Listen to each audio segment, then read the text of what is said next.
Zero? Starting Life in Another World by Tapi Nagatsuki, casted six-tale novel. Please subscribe to our channel. Subaru Natsuki began the strategy meeting he dubbed Witch Cult Hunting Made Simple. It was before dawn on the Lithus Plains. A group of about 50 warriors and mercenaries had gathered together. Standing at the center of attention of so many accomplished people was a little rough on Subaru's nerves. These people were older, veteran soldiers or rough-and-tumble beast people mercenaries. From Subaru's perspective, they were from a different world. Barring very specific circumstances, Subaru would never have had the opportunity to cross paths with them. And now these residents of a world unconnected to his own were sitting in a circle with Subaru at the center. That his meandering path had put him in command of such people sent a gale of anxiety and weakness through Subaru's heart, but his passion and will to fight were every bit as intense.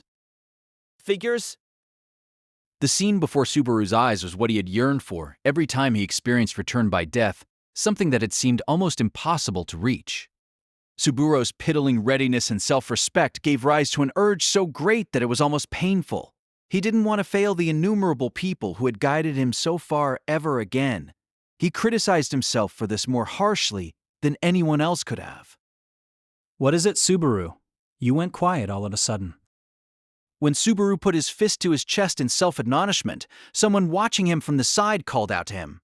It was the other man who stood out even among their current company, a gorgeous man wearing the uniform of a knight of the Royal Guard, Julius Juculius. "I hardly think you're getting cold feet, but time is of the essence. You said yourself, there's not a moment to spare, no?" Yeah, I know. You don't need to snap at me every time. The first thing you say at times like these is important, so I was just thinking about how to put it best. Such concern is unnecessary. Everyone here already knows your conduct before large numbers of people is problematic. Pay it no concern, and simply be yourself.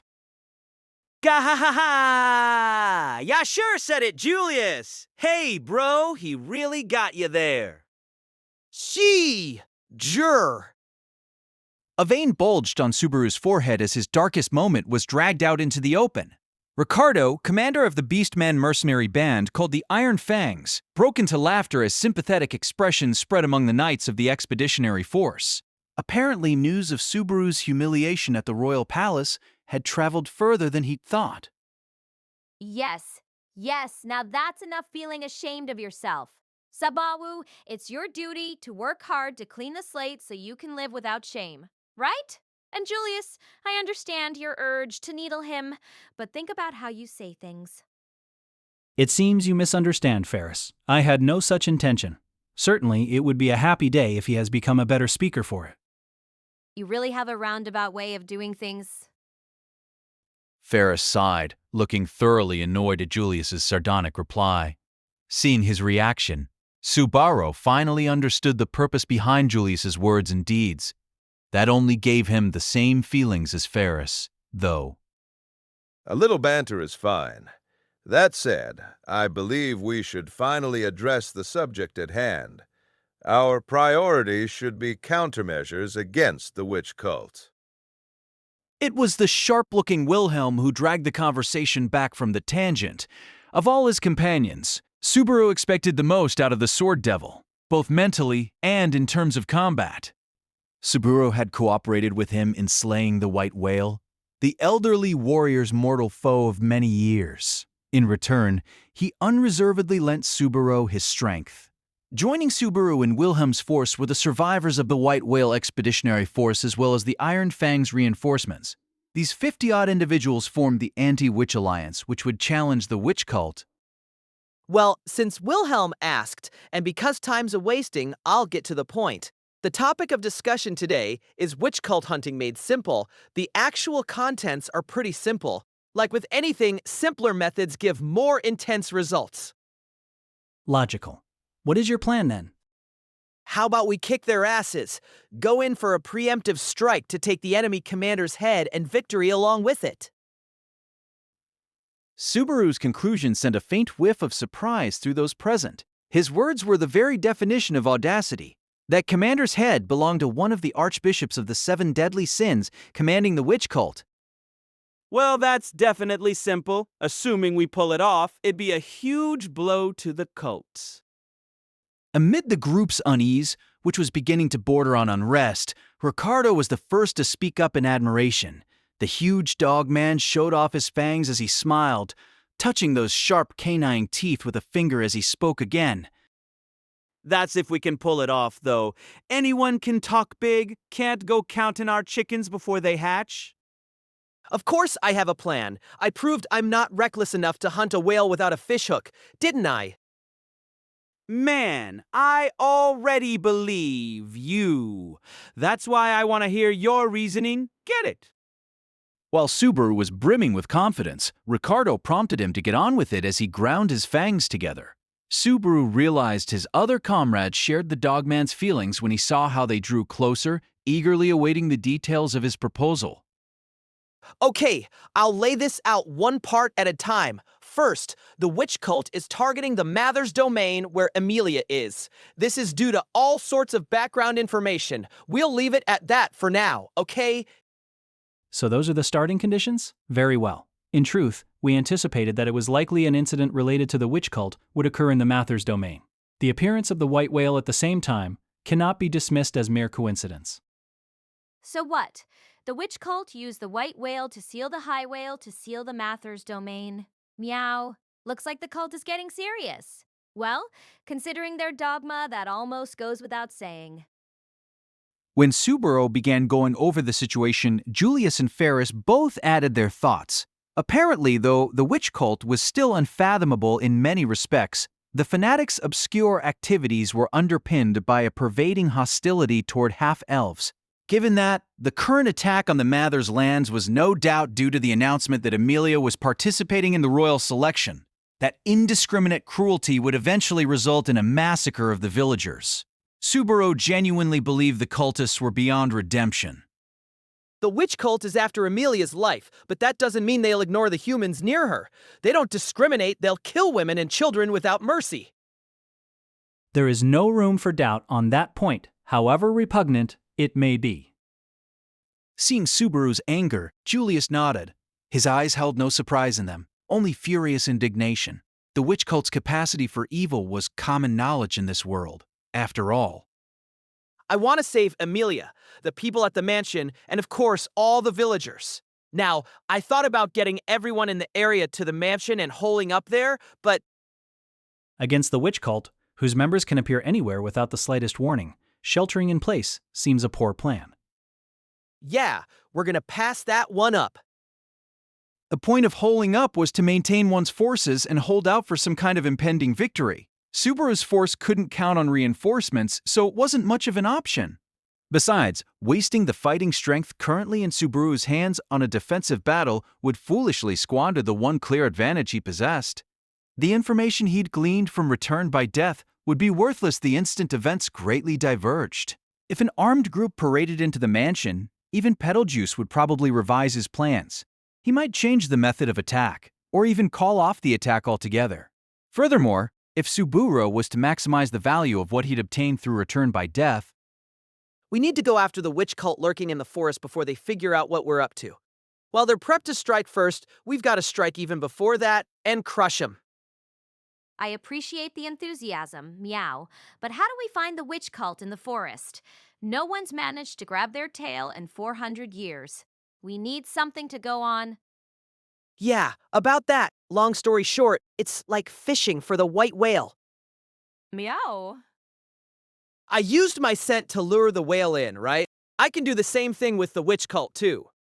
Yeah, this condition I have is scary stuff. It's a real pain in the butt, haha. Subaru's dry laugh was the only sound in the silent atmosphere. When it trailed off, an unsettled air hung over the plains. He looked at the faces of those around him, wondering how they would respond to his long-awaited, long-delayed plan. Subaru himself could not explain it any better. He had no reasoning for why he could lure demon beasts and witch cultists save his physical makeup. All he could do was recognize the fact and say, "That's how it is." Someday the truth behind that would become clear, but even if there was some terrible reason it was so, the best thing he could do right now was rely on it. I figured in advance my story wasn't going to sound very persuasive. Subaru surveyed the silent knights and beast people, speaking the truth in the most honest way he could think of.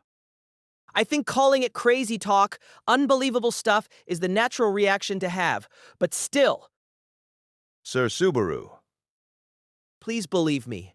I've said a lot of stupid things in my life, but I meant everything I just told you.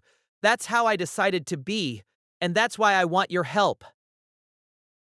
Up to that point, those around Subaru had reached out to him time after time, only for him to reject them and trample on their feelings. He only realized this now that he was facing his first true challenge.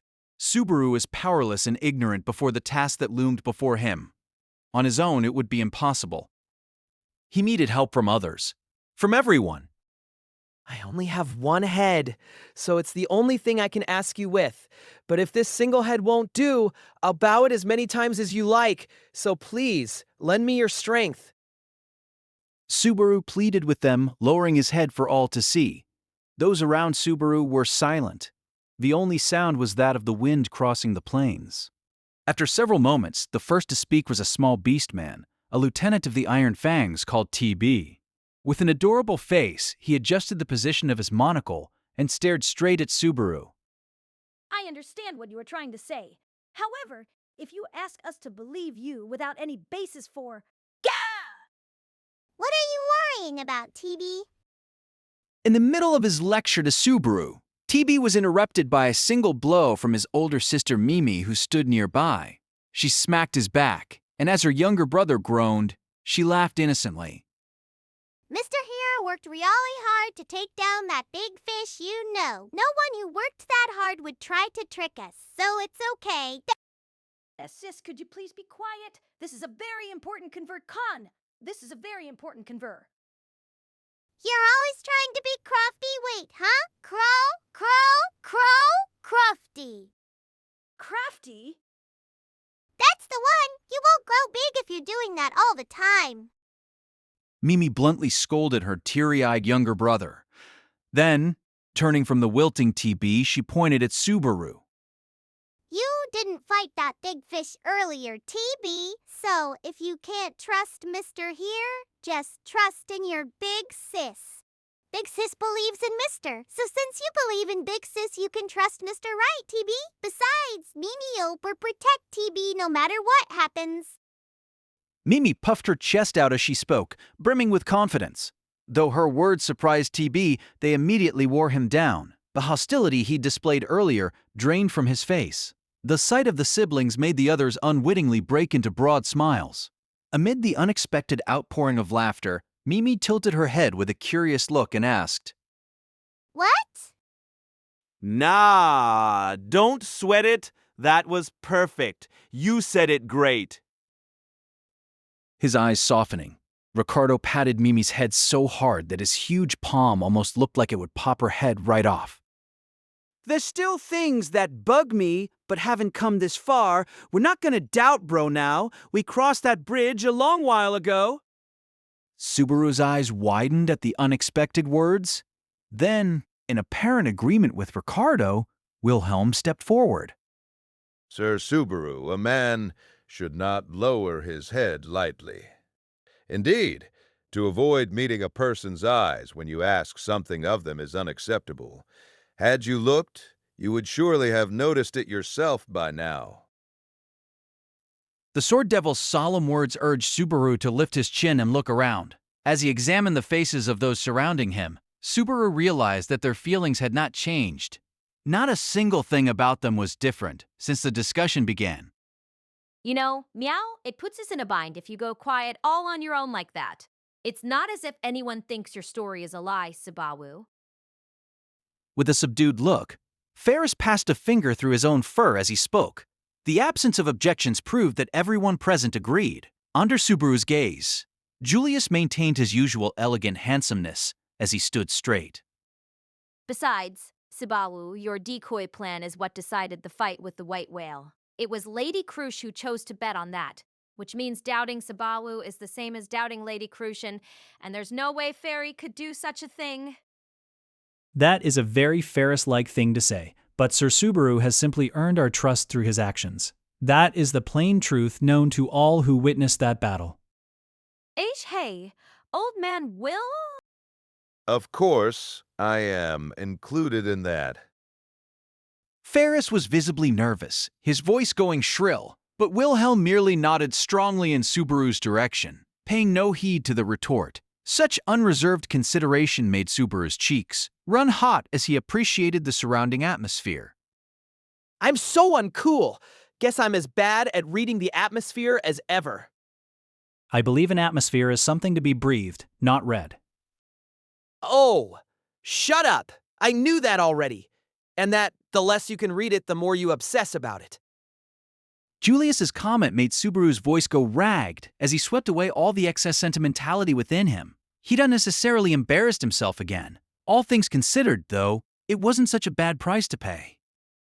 Our trust in you is the result of your own accomplishments, Sir Subaru. Although Subaru could not clarify his reasoning on such an important plan, he'd done enough to earn their trust. Just like Rem had somehow come to believe him, even though the contents of Subaru's words might have given them pause, they did not doubt his motives. It was the proper way for someone who'd returned by death, bearing information from a lost world, to coexist with others. And at that moment, Subaru felt as if it had all come together, right before his eyes. I wasn't crying. I just felt like all the suffering and regret I felt coming all this way had finally paid off. And when I drifted off, some protein-infused alkaline water spilled out of my eyes. That's all. Don't get the wrong idea. Subaru tried his best to hide his tears. At any rate, he glossed over the conflicted emotions inside him, raising his head and diving into the main topic. Anyway, if everyone trusts me, that speeds things up a lot. So my selling point is that the witch cult and demon beasts react to my scent. I'll use that to lure the witch cult. So we'll wipe out whatever appears in one fell swoop? If it could become more than an impractical theory, that sounds like a fine plan. But what do you estimate the actual odds of success to be? Odds? The probability that they will detect you and willingly reveal themselves. Julius, who had not questioned the plan's viability up to that point, voiced his doubts for the first time. By this point, the members of the expeditionary force who had participated in the battle with the white whale didn't need an explanation for Subaru's peculiar ability. But Julius and the relief force that had just joined them hadn't seen it for themselves. Naturally, they wanted to know Subaru's worth as a decoy. They were betting their lives. Given the nature of this strategy, we cannot allow the matter to remain vague. What do you think? The probability of me drawing them out is 100%. They'll come for sure. That is a bold statement. Those cultists will come out for sure. It's because they're them, and I'm me. Julius received an explanation that didn't really explain anything. When it came to confidence in himself, Subaru was second to none. The facts he discovered via return by death were absolute. That certainty was his sole advantage. You mentioned before that you have a history with the witch cult, didn't you? Yeah, those are the worst memories I have. I won't let them get away with anything like it ever again. Strictly speaking, that history was a future that had yet to come. So long as the actions of Subaru and others did not change it, that horrible future would be realized. He was in this place, at this time, to defy and shatter that destiny. I see. Very well. So we'll be using your presence to lure them out then. Is that right? You were easier to convince than I thought. I never intended to oppose your plan to begin with. I simply wanted to see if you had the resolve to lead such a dangerous operation. If you lacked the determination, it would have been necessary to find a substitute. Say what you want, but it's way too late for me to be getting cold feet now. Subaru snorted at Julius's mean-spirited prodding as he brushed his meager personal worries aside. If he acted timid now, it would play right into Julius's hands. Subaru made a point to stand up straighter. I'm saying this loud and clear. The witch cult is going to show up wherever I am. The Archbishop of the Seven Deadly Sins is no exception. So basically, when they come out, we beat them senseless. As far as that goes, it's a pretty simple plan. It really does sound simple when put that way. I have to say, Subaru, between this and the white whale, you really enjoy using yourself as a decoy. Hey, don't say it like I do this every time something comes up. It's only been coincidence up until now. It's not like it's every single. Thinking back, his main role during the fight against Elsa in the loot cellar was being a distraction, followed by luring the Arugaram out in the demon beast forest. Then he became the bait for the white whale. At the present, he was planning an operation against the witch cult that centered around his serving as a decoy. Huh? Wait, it really is every time. It would appear you have both ample experience and ample success under your belt. Perhaps we can count on your performance this time as well. You can, but. So now that we've settled on me, acting as a decoy, I want to focus on everything else. First, the witch cult is hiding out in the forest around the manor. There's no better place for it. As for the possibility of other places the cultists could be based, the mist takes care of all that. They wanted to use the mist to cut off the Mathers' turf. That means they're hiding out in this region somewhere. Closing off all roads leading out works against them too. There was no need to persuade anyone on that point. The white whale had made it clear. Its obedience of the witch cult meant that the demon beast's appearance was necessary for whatever the cultists had planned. Of course, the white whale was no help to the cult this time, having already been slain. The white whale was taken down pretty much right when it appeared. We'll reach the cultists before they figure out what happened.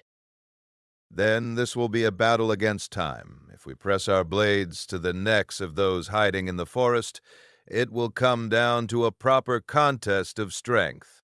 With Julius's reinforcements and the Iron Fangs added to the expeditionary force, as well as my modest strength, I do not think we shall lose. Well, that's how it is. Subaru agreed with Wilhelm's assessment. The fighting ability of the witch cult disciples following Petelgeuse couldn't be underestimated. However, many of the troops following Subaru's command were fierce warriors that had survived a battle with the white whale. Even accounting for Petelgeuse, they were more than a match for a fight with the cultists. Even Subaru could put up a fight if it was hand-to-hand combat. But considering Wilhelm's skill, it wouldn't be strange to watch heads fly after a single blow. In other words, everything else came down to how much they could tilt the circumstances in their favor, with victory hinging on a single decisive battle. Setting up a big ol' ambush means we'll have an overwhelming advantage. In the first place, Petelgeuse had no idea a force was coming for them. The witch cult had always been the attacker. Their name was synonymous with irrationality and contradiction. Without a doubt, they'd never even considered that someone might threaten them. Subaru would smash that conceit to pieces. Maybe everything's been great for you bastards up till now, but we aren't going to let that happen this time. Everyone who heard the conviction in Subaru's words wore a tense expression. They knew. The battle awaiting them was a chance to strike a blow against the vile existence known as the witch cult, which had never been possible until that very moment. After we enter the Mathers lands, I'll smoke out the witch cult lurking in the forest. But the Archbishop of the Seven Deadly Sins is a sly one. He has a bunch of people under him split into 10 or so groups. Where did you learn this? From last time Sloth popped his head out. He called his servants fingers, telling them apart with names like right middle finger, left ring finger, and stuff. He didn't seem to go as far as including toes, so we shouldn't have to worry about 20 groups showing up or anything. Petelgeuse had distinguished between the groups under his command according to fingers. Subaru hadn't had the luxury of confirming that the cult leader had 10 fingers, but he surely ought to have the same 10 that any human being did. Moreover, the madman's state made Subaru think that his followers were divided into groups equal to that number of fingers. For some reason, though, Subaru's reply stirred unrest within the expeditionary force. Subaru raised his eyebrows at their reaction, but Julius's next question helped him realize what was wrong. Subaru, does the prior history you mentioned involve the Archbishop of the Seven Deadly Sins? More importantly, is Sloth masterminding the attack? Sorry, I didn't explain enough. Yeah, the Archbishop of the Seven Deadly Sins we're gonna bump into is that Sloth bastard. He's the one I have a connection with. In this world, he's the owner of the face I hate the most.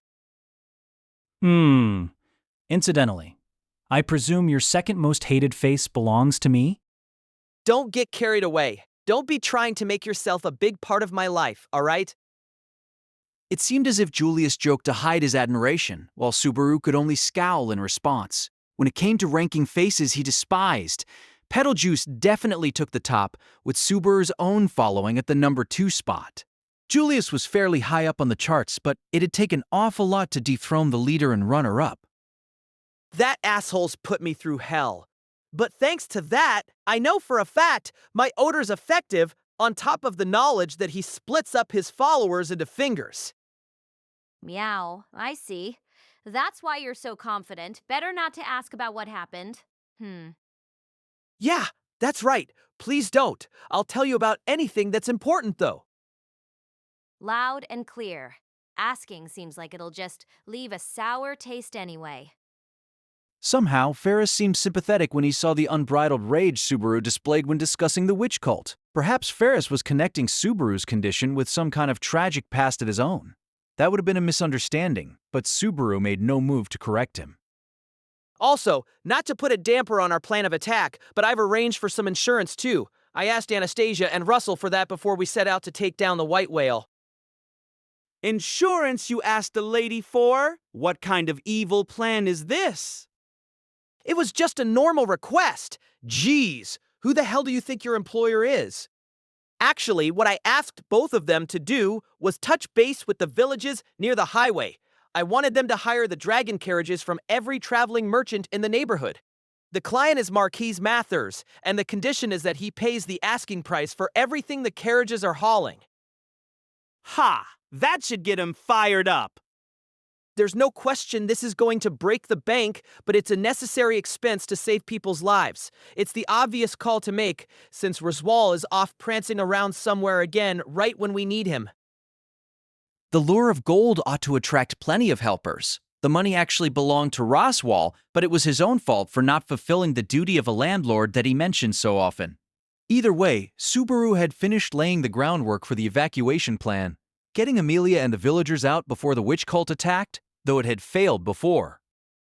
This leaves us with a small problem, namely that we don't want the witch cult to get wind of what we are up to, so I want to hook up with the group of hired merchants along the way.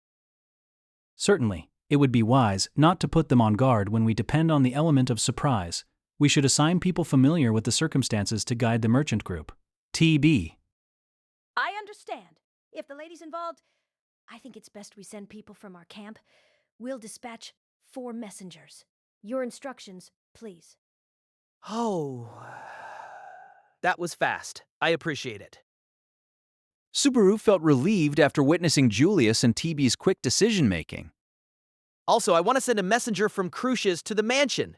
If we don't let Emilia know about the alliance treaty and incoming reinforcements, things will fall into chaos. A handwritten letter. Meow that I think about it. You wrote one, huh? Ferris clapped his hands together. Properly speaking, though, Subaru had merely had a letter written for him. Rem had penned a message with details about the alliance, plus a liberal interpretation of his plans against the witch cult. Handling such complex writing was still somewhat beyond Subaru. If that letter reached the mansion, they'd surely be able to deal with any unforeseen situations on their end. It would give them a chance to prepare beforehand, even if they were forced to rely on the insurance policy Subaru had set up. That's probably all there is to say. It's a plan that leaves a lot to be hashed out along the way, but everyone here ought to already know what this fight means. Meaning it's our best chance to give the witch cult a bloody nose. As Subaru finished wrapping up the talk, Ricardo burst into ferocious laughter while he stood with his furry arms crossed against his chest. The fierce beastman's conclusion bolstered the morale of every man in the expeditionary force. Throughout the years, there has surely never been a battle against the witch cult that has afforded us such an advantageous position. Wilhelm drew his body straighter, channeling razor-sharp hostility as he spoke. To the sword devil, the witch cult that the white whale answered to was as despicable as the beast itself. The only thing that accompanied his overflowing will to fight was a strong sense of reassurance. To be granted such an opportunity so soon after, finally fulfilling my deepest wish, the greatest problem is keeping my blood from boiling. I'm counting on you, Wilhelm. As you wish. The elderly man who had dedicated himself completely to a life of the sword responded very briefly, His demeanor projected a sense of unsurpassed trust. Subaru took this in, surveying the 50-odd faces of his comrades. Thanks to them, he could fight. The instant that crossed his mind, words naturally began flowing out. The fight with the white whale was so hard I could have sworn I was a dead man. As a matter of fact, some people did die while others were erased and will never get to go home. During the battle, several lives had been snuffed out by the demon beast Menace. Its mist had annihilated the memories of their existence. Their very names had been scrubbed from the world. Right now, I don't think there's much reason or logic behind why we're standing here instead of them. If I had to say it was anything, we were a little luckier. That's all. There had been many sacrifices, and a great deal had been given up for an opportunity to slay the demon beast of mist. Perhaps, as it was with natural disasters, people set aside their personal differences when pointing their blades at the demon beast. Therefore, Subaru thought both those who had lived and those who had died had given their all. Though it wasn't what he'd intended, Subaru's words became something like the speech a commander gives before deployment. For everyone listening closely, the address he gave was like a kind of promise that they braced their hearts with on the eve of their coming battle. It was much like Crucia's address before they set off to fight the white whale. Combat knew no mercy and made no distinction between the lives of the highborn and the low. That was why they should all strive to do everything they could. But Subaru sympathized so much with those he had come to terms with and accepted that he couldn't read the atmosphere. If even the tiniest thing were different, we'd probably all be dead. We're all still here after surviving a fight like that. If that's the case, then let's just get past one more. Let's win with such a landslide that not a single one of us dies. Make sure that everyone lives and goes home. We already beat a monster like the white whale. We ain't gonna lose to the likes of the witch cult. These were the idealistic delusions of a young man who could not grasp the reality of the situation. No matter who had what advantage, casualties were an inevitable part of battle. Subaru knew this, and the warriors, with all their experience, understood far better than he did, because they understood that inside their hearts was something separate from the resolve to march toward death, an acceptance of death. Subaru wanted to challenge their resolve to die specifically because he noticed this lying within them. We're gonna make sure no one dies. Dying for the sake of scum like that is just stupid. Subaru was afraid of death. Dying constantly trashed his life with an unbearable sense of fear and loss. He thought it was like that for everyone. He assumed that was how it had to be. Subaru, who had experienced death more than anyone via return by death, didn't want anyone else to know what it was like. That was why his every action was a rejection of it. His final words to close out the witch cult hunting made simple meeting work explosive. Before the shocked members of the group, Subaru raised his hand, opening his mouth as he looked out over everyone's face. After all, he'd been told that a man shouldn't make light of bowing his head and to look people in the eye when making a request. On that note, I'm gonna go ahead and ask right out. Let me cling to you guys while I rely on you for everything. Among the archbishops of the 7 deadly sins, the 2 most famous are probably sloth and greed. Julius spoke to Subaru while riding his land dragon alongside him. Even though they rode together, there was a world of difference in how the two sat astride their dragons. Subaru was desperately clinging to the black dragon he had named Patslash, while Julius rode elegantly. And that's why I can't stand you. I shall let that slide and continue what we were discussing. Even among the famous archbishops of the 7 deadly sins, 2 stand out. In terms of reliable records, information on sloth is far more prevalent, but in terms of the scale of damage, the unforgivable crimes of greed are second to none. So reliability versus how much damage, huh? Nothing good from either one by the sound of it. Certainly not. Julius seemed deflated whenever the witch cult was brought up, as if he had also suffered at their hands. The individual you know as Sloth is suspected of being responsible for more than half of the witch cult's activities. Considering that the witch cult operates on a global scale, one can only say he possesses miraculous mobility. So the bastard really gets around. The name itself rolls off the tongue rather oddly. For a man who dubs himself Sloth, he must be a rather diligent worker. That being said, applying such energy in a direction no one wants suggests a mind that is far beyond help. The features of the madman, bony cheeks and fiery, gleaming eyes, crossed Subaru's mind. The Archbishop of Sloth, Petelgeuse Romanée-Conti, earnestly strove to be the most diligent and urged others to be as hard-working as he.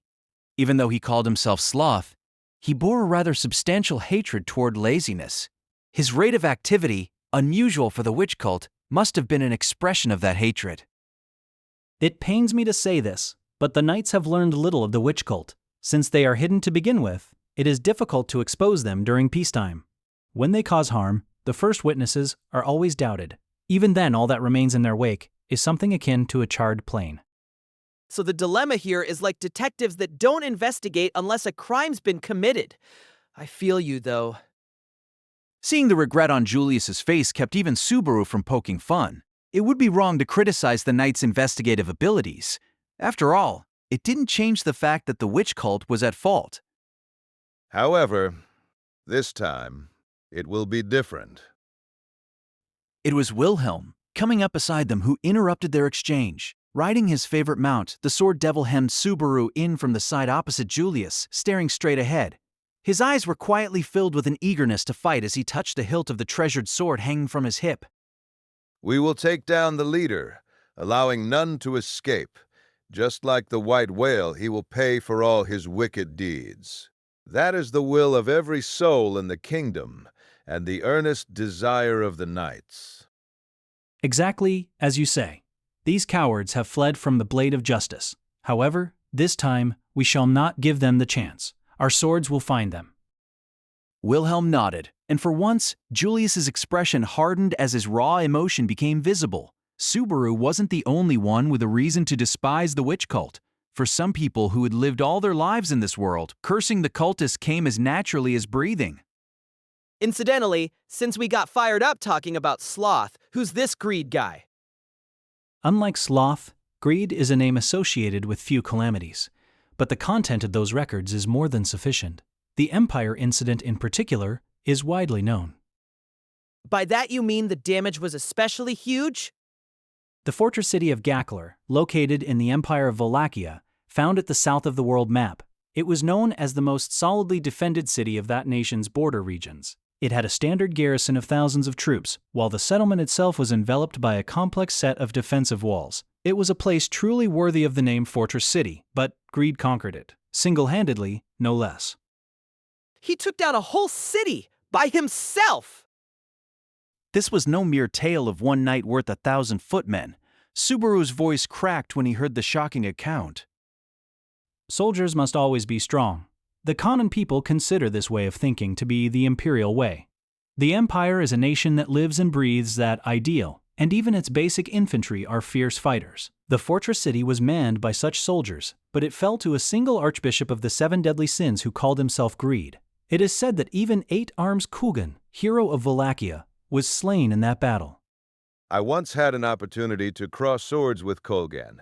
To avoid an international conflict, we represented our two nations in a proxy match. He was a very skilled man. Though I managed to cut down 6 of his 8 arms, he skewered me through the stomach.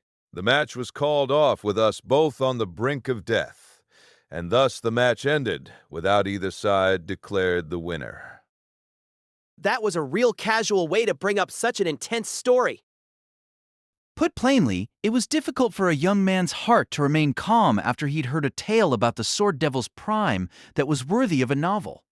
He felt a little like digging for more details, but Wilhelm had already mentioned that his worthy rival had landed a blow upon him. Even Subaru wasn't insensitive enough to pick at Wilhelm's old scars. That said, the danger Greed presented weighed heavily on Subaru's mind.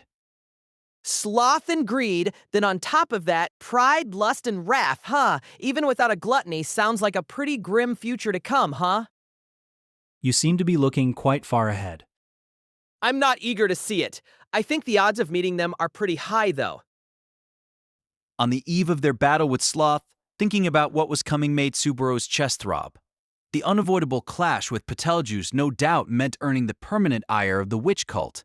And if the witch cult saw Emilia as an enemy, clashes with the other archbishops of the 7 deadly sins were inevitable. Well, the talk about greed already soured my stomach. Throw me a bone here. I have nothing good to say about unsettling the heart with discussions of an uncertain future. You should concentrate on the battle that stands before you, for Lady Emilia's sake. Yeah, I get it already. I'm just a little nervous right before the operation's main event. Clicking his tongue at Julius's attempts to settle him down, Subaru shifted his gaze farther down the highway. Far ahead in the sky to the east, night had begun to give way to light, with the tip of the morning sun still hidden beyond the dimly lit sky. The expeditionary force hunting for the witch cult had already entered the Mathers' domain. Riders and mounts alike went along in exhilaration, morale high as they traversed the plains. From the looks of it, they were not bothered by Subaru's reckless request, for which he quietly breathed with relief. What Subaru had said earlier was simply his honest feelings. He didn't want to lose a single member of the expeditionary force. There was no reason for there to be casualties against the witch cult. Subaru was determined to do whatever it took to bring about that result. That said, being the decoy is about all I can manage. Did you say something? Nothing at all. I'm just thinking about if that detachment met up with our insurance or not. Ah, no reason to worry, I'm sure. They are well aware of their roles. We cannot end this operation in success unless we both meet our respective objectives. They are more determined to fulfill their duty than your thoughts of concern. Appreciate. Subaru was just trying to change the subject, but the unexpectedly strong reply left him at a loss. Julius's words showed no hint of concern, making Subaru feel all the smaller. Before he could smooth any of that over, the scenery in front of them changed. It's coming into view. Yeah. Subaru nodded when Julius murmured, noticing the change of scenery. Down the highway, in the direction of the approaching dawn, they began to see a thin row of green trees. That line marked the end of the plains while showing them the entryway to the great forest that enveloped Roswell Manor and Earlham Village. It meant that soon Subaru would see the combined might of the witch cult, and that hateful madman once more. Just as during the battle with the white whale, he felt tense, as if something had tightened in his chest. Subaru touched his fist to his abdomen to suppress a pain that he couldn't get used to, no matter how often he experienced it. Then, baring his teeth, he brushed his feelings of weakness aside and spat out a laugh in an apparent attempt to stir his soul. Now then, we've done this before, but let's do this. Mr. Fate, you're on. Here we go. Subaru felt the sensation of trampling fallen leaves as he trod along the difficult-to-navigate path. He stepped over sludge and tree roots as he made his way deeper into the dimly lit forest. If he looked overhead, the sun in the blue sky peeked through gaps in the leaves. The breeze blowing through was rich in moisture, with the lukewarm wind reminding him of the cold sweat on his brow. Subaru wiped it off with the back of his hand, exhaling deeply. At that moment, Subaru was walking in the forest, isolated and defenseless. Left to his own devices, Subaru was no longer accompanied by the companions he had traversed the highway with. He was not even riding Patlash. Without even a weapon to rely on, he was the definition of helplessness. Had to leave Patlash behind. This is one battle I can't have her stand by my side. Slightly out of breath, Subaru laughed a little as the words trickled out. He'd already gone a fair distance along terrain wholly unfit for walking. Squeezing through the gaps between skinny trees, snapping the fallen branches as he passed by, and scrambling up lichen-strewn hills, Subaru forged ahead. Though they were called animal trails by some, the ground was so poor for travel that the barely existing paths barred his way. It was the third time Subaru had walked through the forest like this. He'd been carrying someone in his arms both the first and the second time. He'd seemed so much lighter then. He wondered why his current steps felt so heavy by comparison. Probably because I'm stunned by my own stupidity that I'm doing this for the third time. Since it's try number 3, I just want to take it easy and head home now. Then. While he was murmuring right as he leaped over some mushrooms that looked vaguely poisonous, the atmosphere abruptly shifted. It was different from the reflexive sense of tension he'd felt when confronting Elsa or the white whale. The unpleasantness of the atmosphere clung to him, making Subaru really feel the sweat he hadn't been heating. Here it comes, almost like when you suddenly see a roach in the corner of a quiet room. When encountering a black noxious insect, a strange battle of wills would break out, one where it seemed certain that the first one to move would perish. Time seemed to stretch beyond all limits, feeling like infinity. It was a time, much like that, with plain, distasteful trepidation crawling over the entirety of his flesh. Abruptly, he strained his eyes. To the left and right, the forest scenery seemed uniform, but he felt as if he'd seen this somewhere before. In fact, he actually did recognize this landscape. I walk all those paths that ain't worthy of the name, and I still get here every time. It's a little funny. I don't know whether to call it a sense of direction or guesswork, but it's too sharp, whatever it is. Or perhaps he just really had a good nose for evil. It'd be kinda cool to be known as a hunting dog trained to track down the witch cult, but if Subaru was a dog, he was of the beaten variety, having lost every battle to date. He wanted to strip that label off himself this time around. Thanks for the warm welcome. Of course, there was not even a scintilla of friendliness on his face, but the people to whom he spoke lacked any a smidgen of humanity to care. It was very late to do so, but he wondered who they were. I don't suppose you witch cultists would tell me even if I asked. In an instant, several figures had surrounded Subaru robed in black outfits that blended with the darkness. At some point, the sound of the wind and even the chirps of the insects had vanished. It was a rather cliché signal that they had arrived. Now that he understood, suddenly encountering them didn't surprise him anymore. He felt an out-of-place sense of relief, but that was only because he'd encountered the cultists exactly as planned. Sorry. I know you came all this way, but I want to talk to your leader. That means you guys are in the way. To be honest, it doesn't feel good not to understand any of this, but I'd probably outrank you, right? Please? Subaru waved a hand, seemingly to command them to go away. As he did so, the figures in black robes bowed their heads to Subaru in a show of respect, maintaining the posture as they seemed to glide away, melting into the darkness once more. This, too, was the reaction he had expected. Though it left him conflicted, the witch cultists held no enmity towards Subaru. So long as he did not indicate hostile intent toward them, and Petelgeuse didn't command them otherwise, they would do Subaru no harm.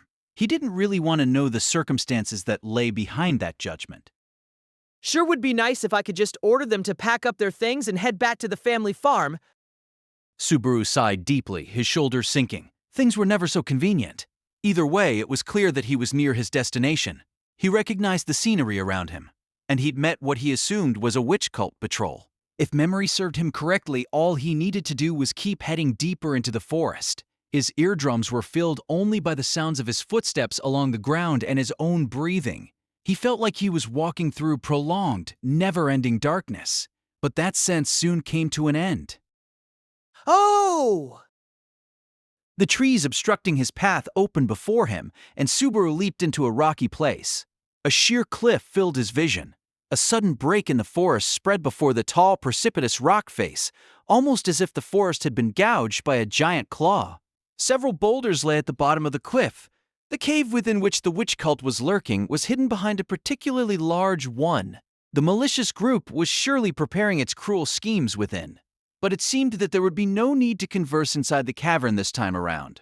After all, I have been waiting for you, disciple of love! the man in a priestly habit had come to greet him with arms spread wide, immersed in a world of madness and delight. His cheeks were gaunt. His eyes seemed ready to fall from their sockets. His hair was a deep green. His skin had an ashen, unhealthy sheen. His limbs, stretching out from under the black habit, were slender and frail, like gnarled branches. He looked like a man in his mid-30s, but his deathly overall appearance made 50s seem hardly a stretch. The only lively part of him was his eyes, but it was with these, and the overwhelming fiery light of madness within them, that he stared at Subaru. I am Petelgeuse Romanée-Conti, Archbishop of the 7 deadly sins of the witch cult, entrusted with Sloth. With spittle on the tip of his outstretched tongue, the madman, Petelgeuse, laughed, proudly invoking his name as he extended Subaru his hospitality. When, with a very deep bow and lavish laughter, the madman greeted him, Subaru put a hand to his chest. Standing before Petelgeuse, his mortal enemy, he realized that he was exceedingly calm. It's strange.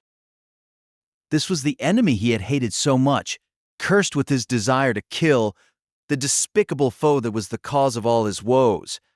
He'd raged that he would snap the man's neck with his own hands had he not. And yet, with the demonic fiend before him that very moment, Subaru was embraced by relief. I welcome thee, beloved child, recipient of her favor. Splendid! Ah, splendid! What depths of love entwined about you! What heights of love wrapped around you! What heat with which love embraces you! I am grateful! I am truly, sincerely grateful! In front of Subaru, deep feelings stirring in him, Petelgeuse quickly broke into madness. He plucked at his hair and scratched the back of a hand, drawing blood. The madman was overwhelmed, unable to keep his fierce emotions inside him. The first time Subaru had seen his madness in fear, the second in enmity. Subaru now saw him for the third time. Finally, what he felt was not really disgust. Rather, he felt this was just how the madman was. At the same time, he was certain Petelgeuse's ways would never be compatible with those of normal people. Without thinking, Subaru gave his cheek a tug, then took a deep breath. After calming himself, he waved lightly at Petelgeuse, offering the friendliest smile he could manage. Yo! Wasn't expecting such a big welcome. I've got to say, all this doesn't seem real. That is to be expected. For many, the beginning comes as a surprise. Anyone can realize one particular day, I am loved. Take it or door, and once realizing it for the first time, you cannot let that love go. Yes, for love is everything. When Subaru sought a place to begin, Petelgeuse eagerly ran with the conversation. Spreading his blood-seared arms wide, he extolled his particularly insane vision of love, very twisted, yet forthright.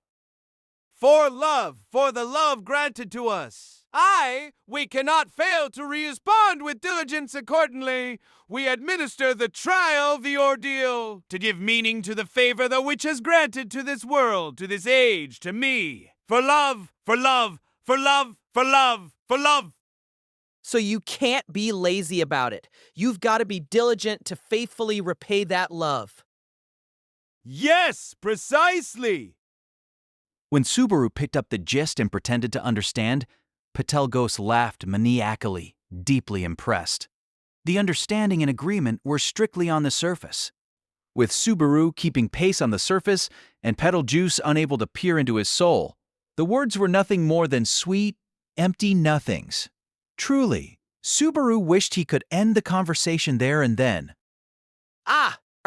So what should I do now? Can I join you people? What else is needed? A handwritten letter, a formal document with a stamp.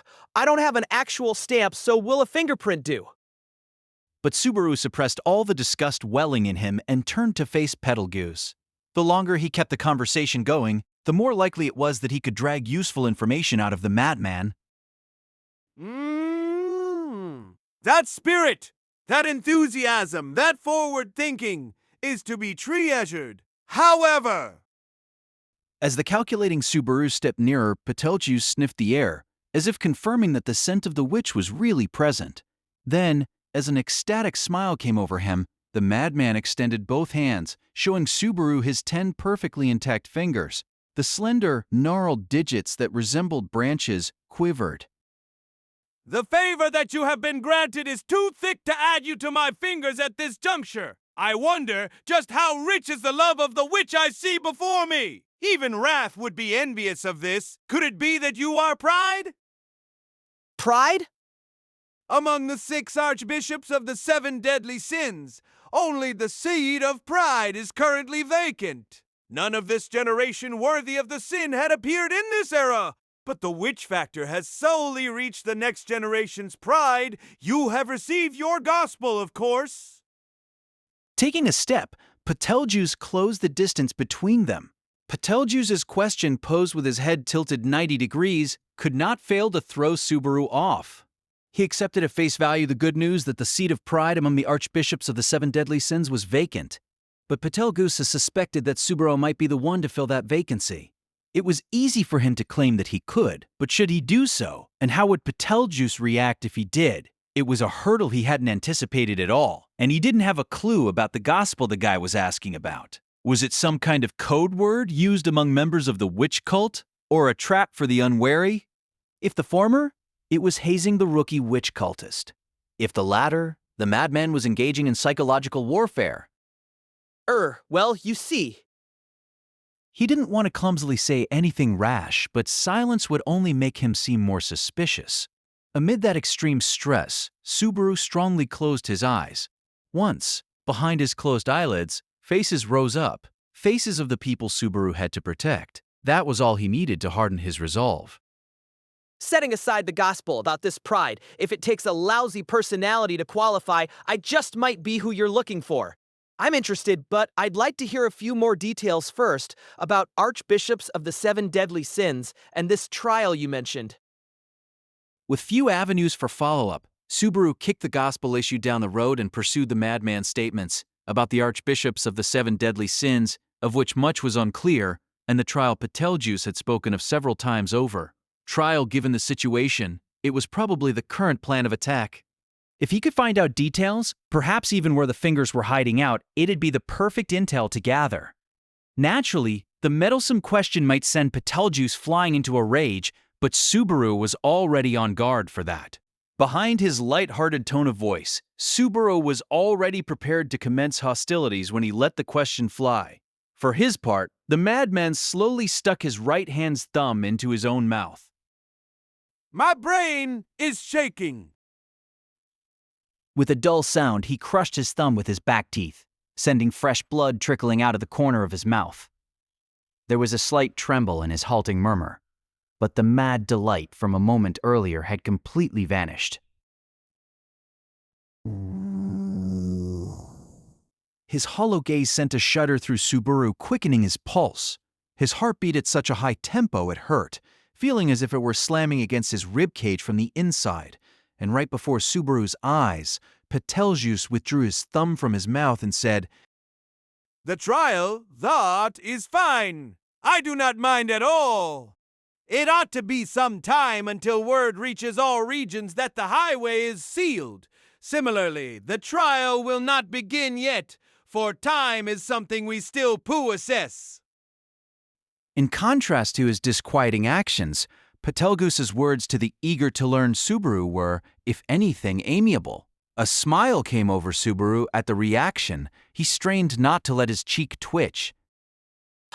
Sealed the highway? What trick did you use to do that?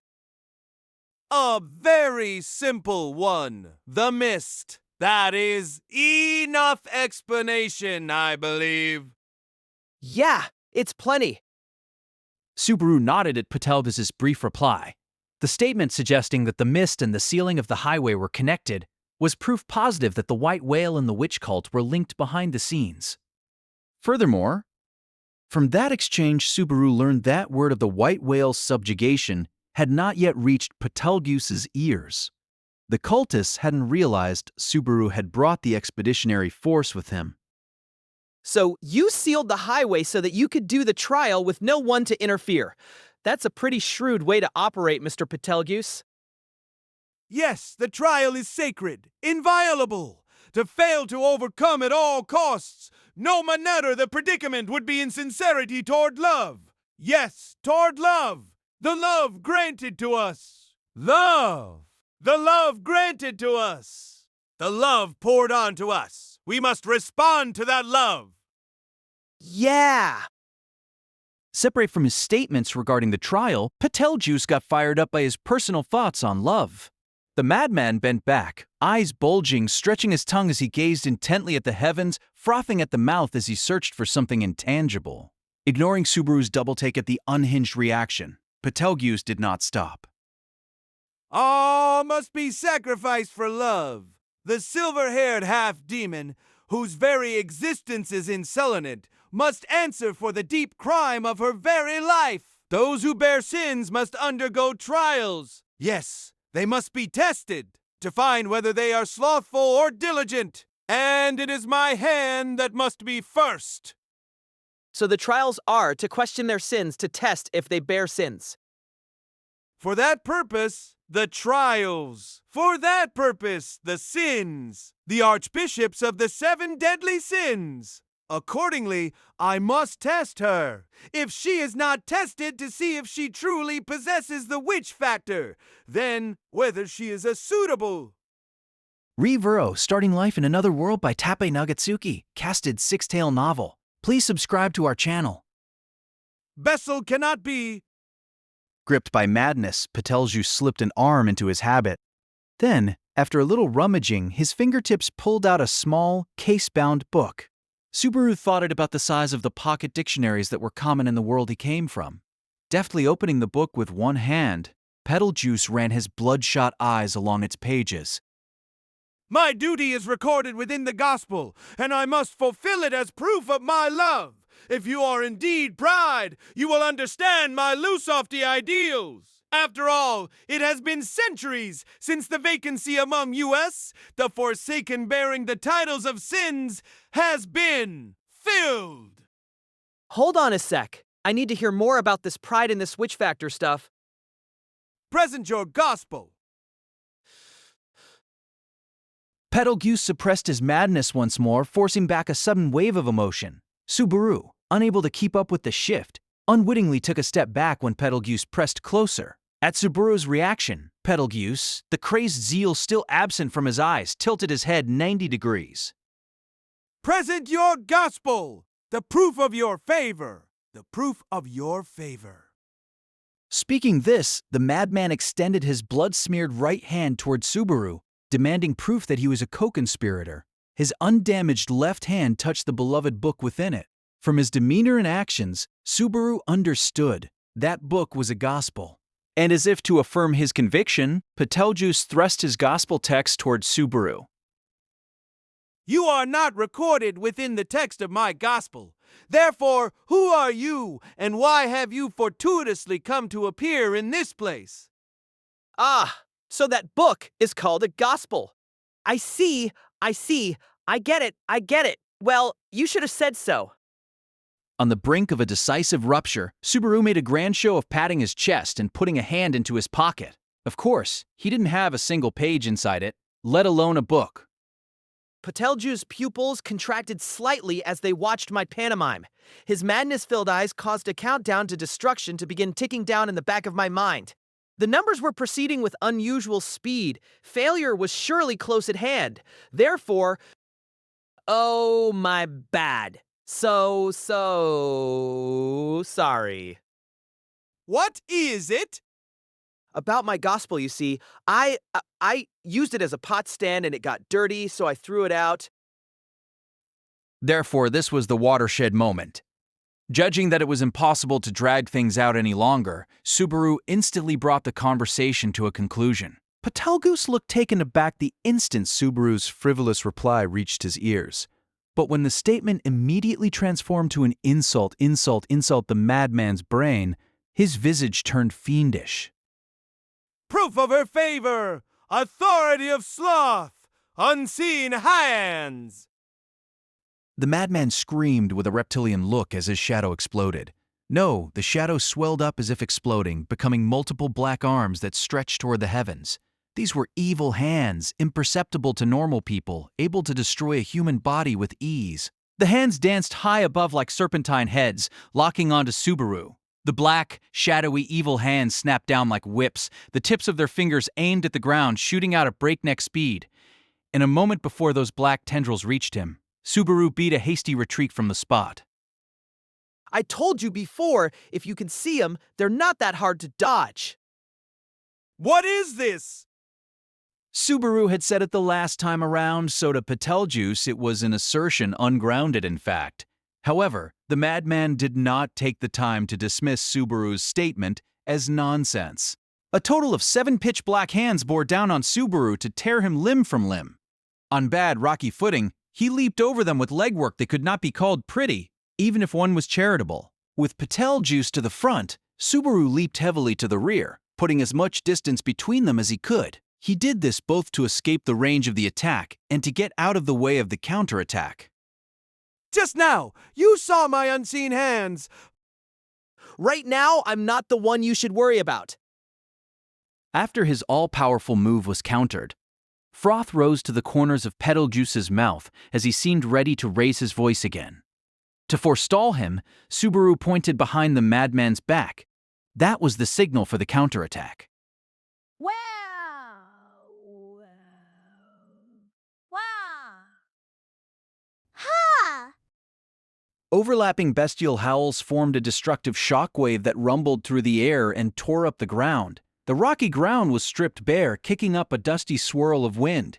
The wave caused cracks in the ground, leaving crevices resembling a spiderweb. A hole was gouged into the sheer cliff, precipitating a landslide. Wah!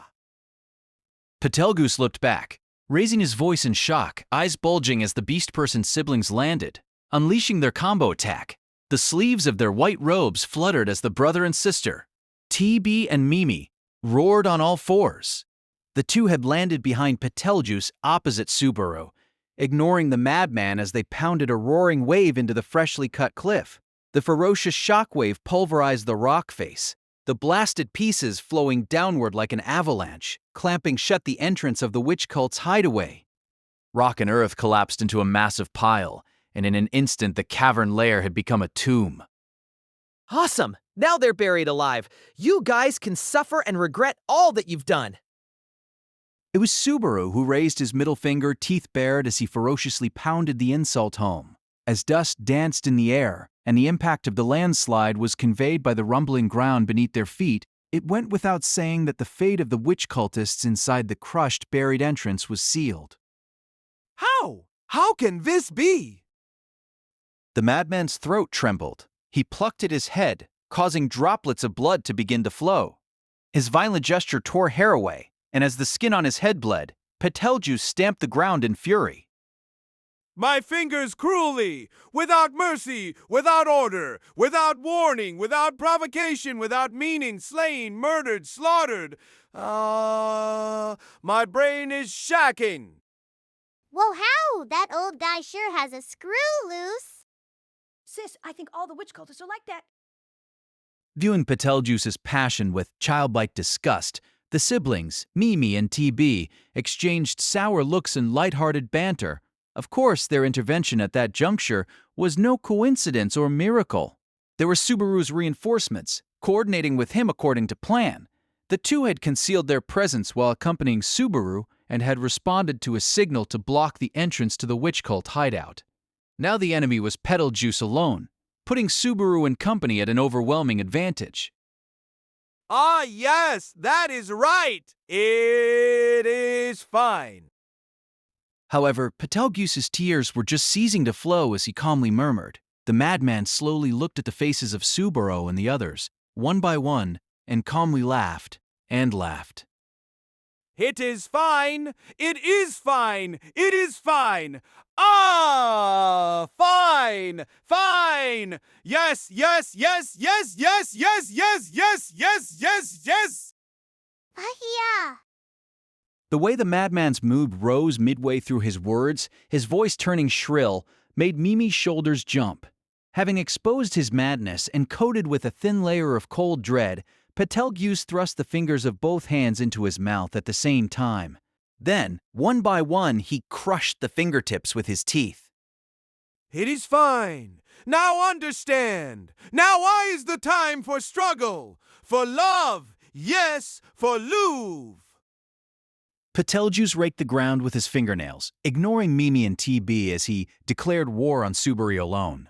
But Subaru shrugged his shoulders toward the madman, his face displaying none of the same militancy.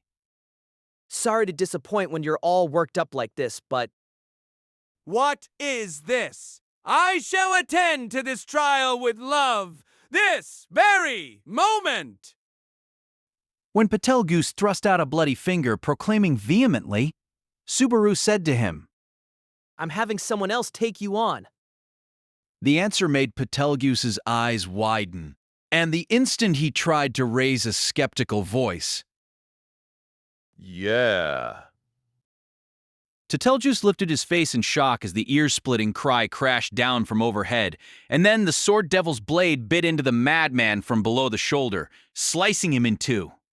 Let us rewind time to just before the end of the Anti-Witch Alliance conference. Oh, right! I forgot the important part. When Subaru palmed a fist, it was in the particularly quiet atmosphere immediately following his request to the expeditionary force, on the verge of setting off with great ardor to enter the Mather's domain. I didn't explain enough. I thought feeling sheepish as I immediately backed away from my grandiose words, but I could not be negligent about the most critical part. Thus, he addressed one and all. I called this plan Witch Cult Hunting Made Simple, but the ultimate target, the Archbishop of the Seven Deadly Sins, I want to pick who goes after him real carefully. Carefully? Yeah, after all, whether we take the Archbishop down decides whether this plan works or not. I want to pick our best members. What I mean is Wilhelm and some Iron Fangs who are confident about their sneaking abilities. They have to be okay even if the Archbishop's staring straight at them.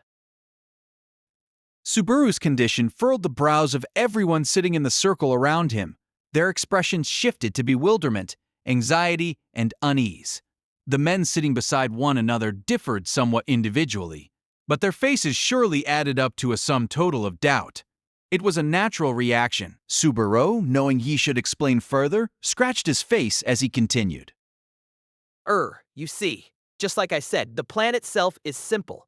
I lure out the witch cult so we can hit them. That much is the same as with the white whale, but I think it's pretty hard to expect their reaction to be as simple as a demon beast's. Well, that figures. Subaru's scent made the white whale lose track, but unlike a demon beast, the witch cult won't go grr quite that much. Huh? Well, that's exactly how the white whale reacted to me anyway. Ideally, we hit the Archbishop of the Seven Deadly Sins with a surprise attack and take him down the instant I lure him out. We have to absolutely make sure he dies instantly, so prioritizing that is another requirement. Subaru affirmed Ferris's explanation and tied the logic together. The surrounding reactions to his plan turned sour, with disgust visible on the faces of many. The sternest face of all was Ricardo's. Bared fangs included. Wait, we can't do that. Can you leave us out of this one? We can't be sneakily murdering people after getting all fired up about a proper battle like this. No way, I didn't hear about this. That's why I'm explaining it now. Besides, just for the Archbishop of the Seven Deadly Sins, the Emilia plan's other 10 parts depend on this. You'll have lots of places to make noise. Subaru tried all he could to convince Ricardo the dividing line inside the circle. Not that we can underestimate the other witch cultist, but the Archbishop of the Seven Deadly Sins is a different story. I want to make extra sure we take him down. This time Julius interrupted his explanation to the jeering Ricardo. So prepare for all possibilities, is it? I commend that line of thinking, but what of your logic for selecting people? Of course, I have no objection to selecting Master Wilhelm. After glancing sidelong at Wilhelm, who sat with closed eyes, Julius touched his own slender knight's sword as he looked at Subaru. I wish to hear the reason why I was not among your initial selections. Seems like you're not unhappy about that, but you're not exactly pleased either. The Archbishop of the Seven Deadly Sins was the main event, leaving Julius with some objections to being removed from the decisive battle. Ferris, seeing the two clashing in their opinions, patted Subaru on the shoulder before speaking. Hey, Subaru. If this is just you still holding a grudge against Julius. I have no such vulgar suspicions. Such a possibility has never entered my mind, but I would be disappointed to find that you are a human being so obsessed with trivial matters that you lose sight of the greater picture. Subaru wasn't sure how serious he thought all that, but he felt don't give half-hearted orders was the point that Julius wanted to drive home. Subaru, reflecting on having lost sight of the larger picture through obsession with small things in the past, raised a finger and responded. The magic of the Archbishop of Sloth. Maybe it's not magic. It's not a spell or a spirit. But anyway, he has a special ability. That's one reason I don't want a big gaggle of people rushing him. Special ability? What? First I've heard of it. Best I can describe it. It's an ability to extend a bunch of hands invisible to the eye. With one exception, you really can't see them, and if they hit you, they can rip your limbs off pretty easily. The range is pretty much as far as he can see. Whoa. Subaru's off-the-wall reasoning left Ferris in shock, looking as if someone had poured cold water on him while he slept. Julius's brows furrowed as well, and a not insignificant shock took hold of the expeditionary force. The unseen hands under Petelgeuse's control were literally an invisible menace. Subaru would never forget the sight of that nightmarish power cruelly toying with Rem's body, and in a large-scale melee, the might of that menace could throw everything into utter chaos. That's why I don't want to go with numbers. It'll just raise the number of casualties. You're saying that with a completely straight face, huh? I can't check without Lady Krush here, but If Krush were here, my answer would be the same. That ability's the biggest obstacle to taking Sloth down. Deep down, he didn't think that was all there was to it, but even so, he was sure of that part.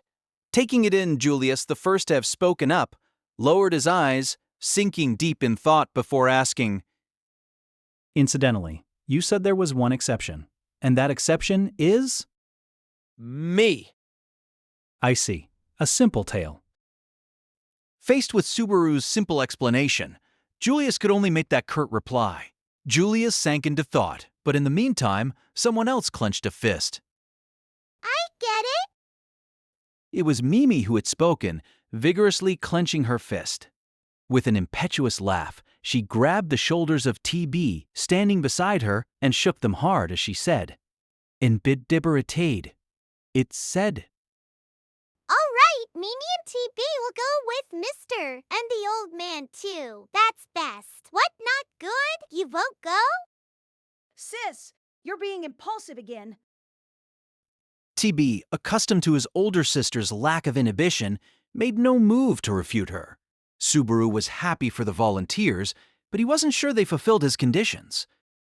Ya can rest easy. Besides me, Mimi's the best of the bunch at everything. She ain't my second in command for nothing. I can really trust you on that? She looks like the type who sneezes at the worst possible time. Subaru, you're not really one to talk, are you? Ha, can't be helped, meow. Fairy will go with you too. That should make you rest a little easier, right? Seriously? That's a big help, but you're all right with this. To be honest, we're crossing a dangerous bridge here. To think you would say that. When Subaru expressed his surprise at Ferris's declaration, Julius's eyes went wide at Subaru's reply. Huh, went Subaru, turning his head at Julius's reaction, but Julius said nothing more. Julius let the matter of Subaru's intent lie, proceeding to turn Ferris's way. I shall leave Master Wilhelm, Mimi TB, and him in your hands, my friend. Yes, yes. Lady Krush entrusted me with this from the beginning, so don't worry. It'll be fine. Even so, I must. Yes, yes. Then I'll stick a little concern for you in a corner of my heart, Julius. Ferris gave a strained smile. Julius's expression was the very image of seriousness as he drew himself up. The easygoing exchange demonstrated the trust between the two friends. Put bluntly, Subaru was a little jealous. Either way, the brainstorming seemed to have resulted in Julius agreeing, too. Don't feel like arguing anymore. Since you are the only one who can see the Archbishop's power, it cannot be helped. If the numbers are increased further, you cannot easily instruct others to evade. I take it? Glad you're quick on the uptake. As might be expected, people who fought were quick to understand tactics. Subaru could counter unseen hands by dodging the evil hands himself. But beyond that, the asset he brought was seeing the hands' movements and getting other people out of their way. And for purposes of the operation, the fewer people the better. The unseen hands power was advantageous against numerous opponents, and that was another reason Subaru wanted to confront Petelgeuse with as few people as possible. So that's why I wanted to insist that Wilhelm come with me, but Julius, Ricardo, and others had ceased to object, so Subaru turned the conversation toward Wilhelm, who'd maintained his silence up to that point. When he cautiously checked on Wilhelm, who had neither approved nor disapproved, the man's eyes opened. The sword devil trained his clear blue eyes on Subaru, nodding without a single contrary word. You do not need to ask about my resolve. I am your sword, Sir Subaru. By your will, I shall cut down your foe. Please, employ me however you wish. Granted such highly refined trust, Subaru could only nod, swallowing his astonishment. When he looked back, he saw the siblings quarreling. Ferris's shoulders slumping, and behind them Julius, Ricardo, and the rest of the expeditionary force entrusting Subaru and co. with this crucial matter. Accepting this, Subaru nodded strongly, this time without worry. Yeah, this fight, we're gonna win this. Did we get him? Subaru hastily covered his mouth with his hand after he unintentionally exclaimed out loud. They were at the center of the rock-strewn place in front of the sheer cliff. Wilhelm had just leaped forward, his blade biting into Petelgeuse's slender body at a sharp angle as he sliced it apart. The madman's body had been slashed from shoulder to hip. His posture swayed wildly from the deep, fatal wound. Even so, Petelgeuse's eyes remained wide open, glaring at Subaru until the bitter end. This cannot be! But Subaru would never learn what the madman had intended to say. A horizontal cut traced an arc, sweeping away blood as it parted the wind. That instant, Petelgeuse's severed head spewed blood like a water fountain as it was sent flying. The sight of a person being decapitated before his eyes left Subaru speechless. However, adamant denial seemed to drive the headless form forward, causing it to extend its withered, branch-like arms towards Subaru. Inelegant to the extreme, fall like a man. The sword devil's blade mercilessly dismembered the body struggling against its own death. The slice sent both arms flying from their shoulders. The blade returned to directly strike the torso, tearing it from the lower body at the waist, sending the madman-turned sack of flesh tumbling to the ground, innards pouring out. The gushing blood and muscular twitches soon stopped, leaving only the powerful stench of dead blood. The spectacular manner of death, utterly lacking in any respect for humanity, made nausea well up into Subaru's throat, but he somehow managed to avoid actually vomiting as he said, It's over, right? If it's not over by now, even Fairy will start believing in this favor of the witch nonsense. Ferris replied from behind Subaru, who was timidly peering at the corpse. He moved beside the unsettled Subaru, examining the remains without hesitation. Though it's not much of a surprise, he's definitely dead. You have it on the word of the royal capital's greatest healer. Oh, really? The corpse, no longer retaining the shape of a person, seemed more like a prop than anything else. Reassured by Ferris's words, Subaru felt the urge to vomit recede as he looked toward the forest. As planned, their main target, the Archbishop of the Seven Deadly Sins, had been taken care of. Those remaining were Petelgeuse's fingers in the forest. Hope everyone else is doing all right, not taking too many risks. Sir Subaru, they are not soldiers who would freelance in violation of your instructions. Even if unavoidable combat does take place, Mr. Ricardo and Mr. Julius are with them. A worst case is unlikely. Back from checking the severed head for himself, Wilhelm respectfully stood at attention. The Sword Devil's guarantee was reassuring, yet it did not wipe away Subaru's worry to any great extent. The object of his worry was the other detachment, those heading off to deal with the witch cultists drawn to Subaru until he could make it to Petelgeuse and lure him out in person. They had surmised that Petelgeuse's subordinates were scattered around the forest, 10 groups in all. Subaru had commanded the two fingers he'd encountered midway to return to base, and their actual retreat had already been confirmed. The idea was to let them go, follow them with the tenacity of a sumo wrestler's leg hold, and use them to work out the locations of the rest.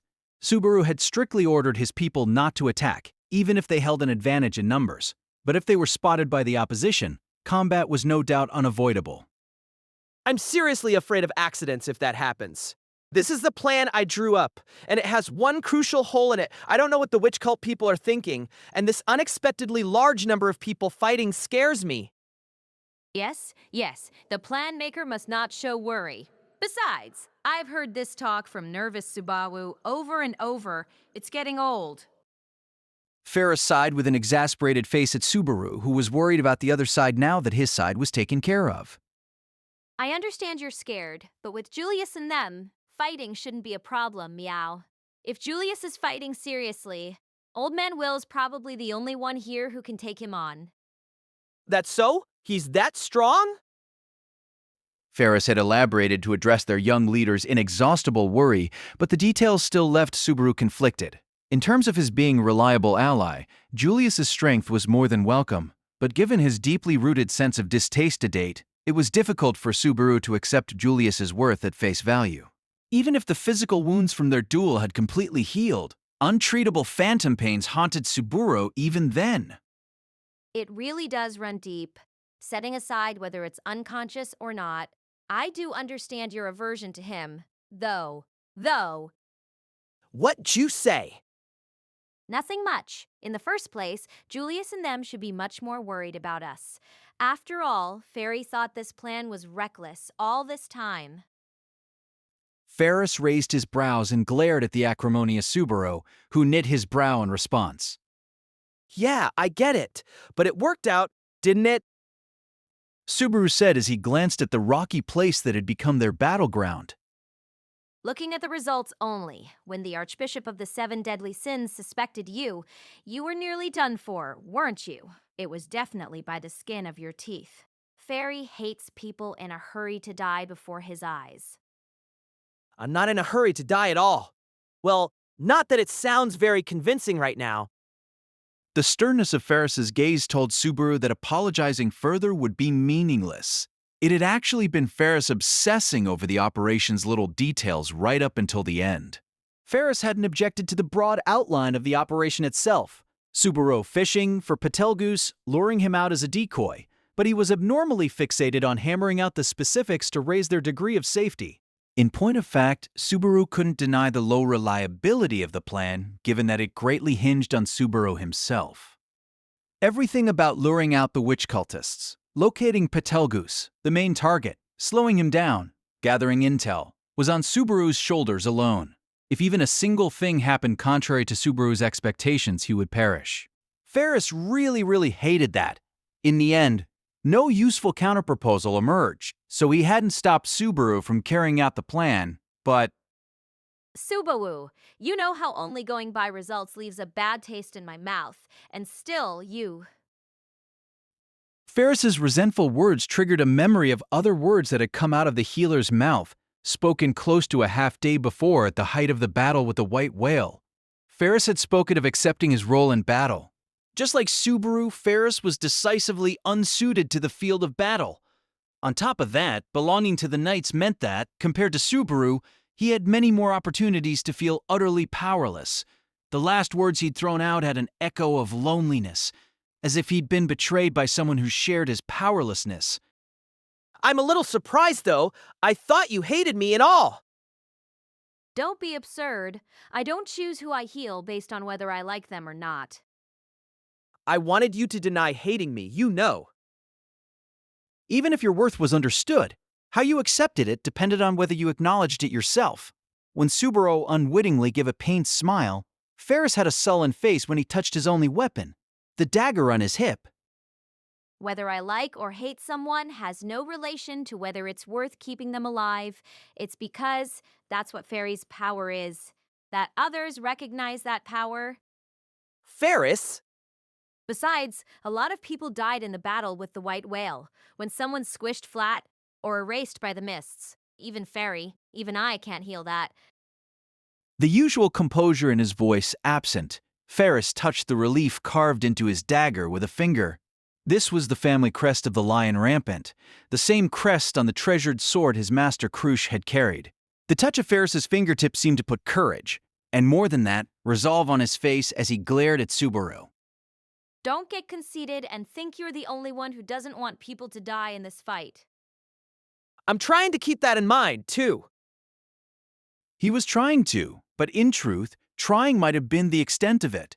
With Ferris's gaze straight on him, Subaru could accept that he wasn't the only one, but he couldn't change his ways. No matter how much Ferris might object, he'd carry out the plan without deviating. If it was Subaru's own life on the line, he'd probably always bet that chip first. We finished checking the cave. The people inside were completely crushed by falling rock. I feel kind of bad for them. Oh yeah, it was perfect. Perfecto mundo. They all went boo! Just when the conversation was at a pause, the Beast Person's siblings returned from checking on the buried cave. Greeting the pair, Subaru walked over to Petelgeuse's remains. Uncertain elements had been swept away, and the danger had been completely eliminated. Subaru was no longer feeling tense, and his stiff cheeks had finally slackened. Wiping them all out in an unexpected outside attack, to be honest. It was pretty unsportsmanlike, but don't think badly of me. After all, you're way, way, way worse than I am. With his opponent already a corpse, all he could do was make a hollow declaration of victory. That the victory had been earned with a surprise attack, practically an assassination, made it baser and hollower still. Even so, Subaru couldn't help but say it because now it felt real inside him. Petelgeuse had been struck down. The result Subaru had redone the world several times over to achieve. Wilhelm, thank you very much. Also, sorry for making you push yourself. Push myself, you say? Cutting him down with a surprise attack from the rear, it's the worst, right? Wilhelm's face became slightly clouded. He was complicit in no mere surprise raid, but a sneak attack. A knight would surely have that on his mind, but Wilhelm's expression immediately broke into a strong smile. I abandoned chivalry long ago. It is nothing you need concern yourself with, Sir Subaru. But I'm the one who made you tag along and help with a surprise attack, so... It was a fact that the opponent was a heretic against whom honest, forthright measures were useless. Even so, asking others to cooperate in a cowardly scheme like this didn't sit well with him at all. Well, Fairy didn't mind at all. Meow. Julius might have hated it, but I think he's shrewd enough to accept it. That's why I didn't want to tell him to do it. Well, I could sort of predict how you'd react, though. Isn't it better to be a little cowardly and have your friends live than to stick to chivalry and have them die? Meow? Subaru, whether you or Julius is right is just a matter of your point of view.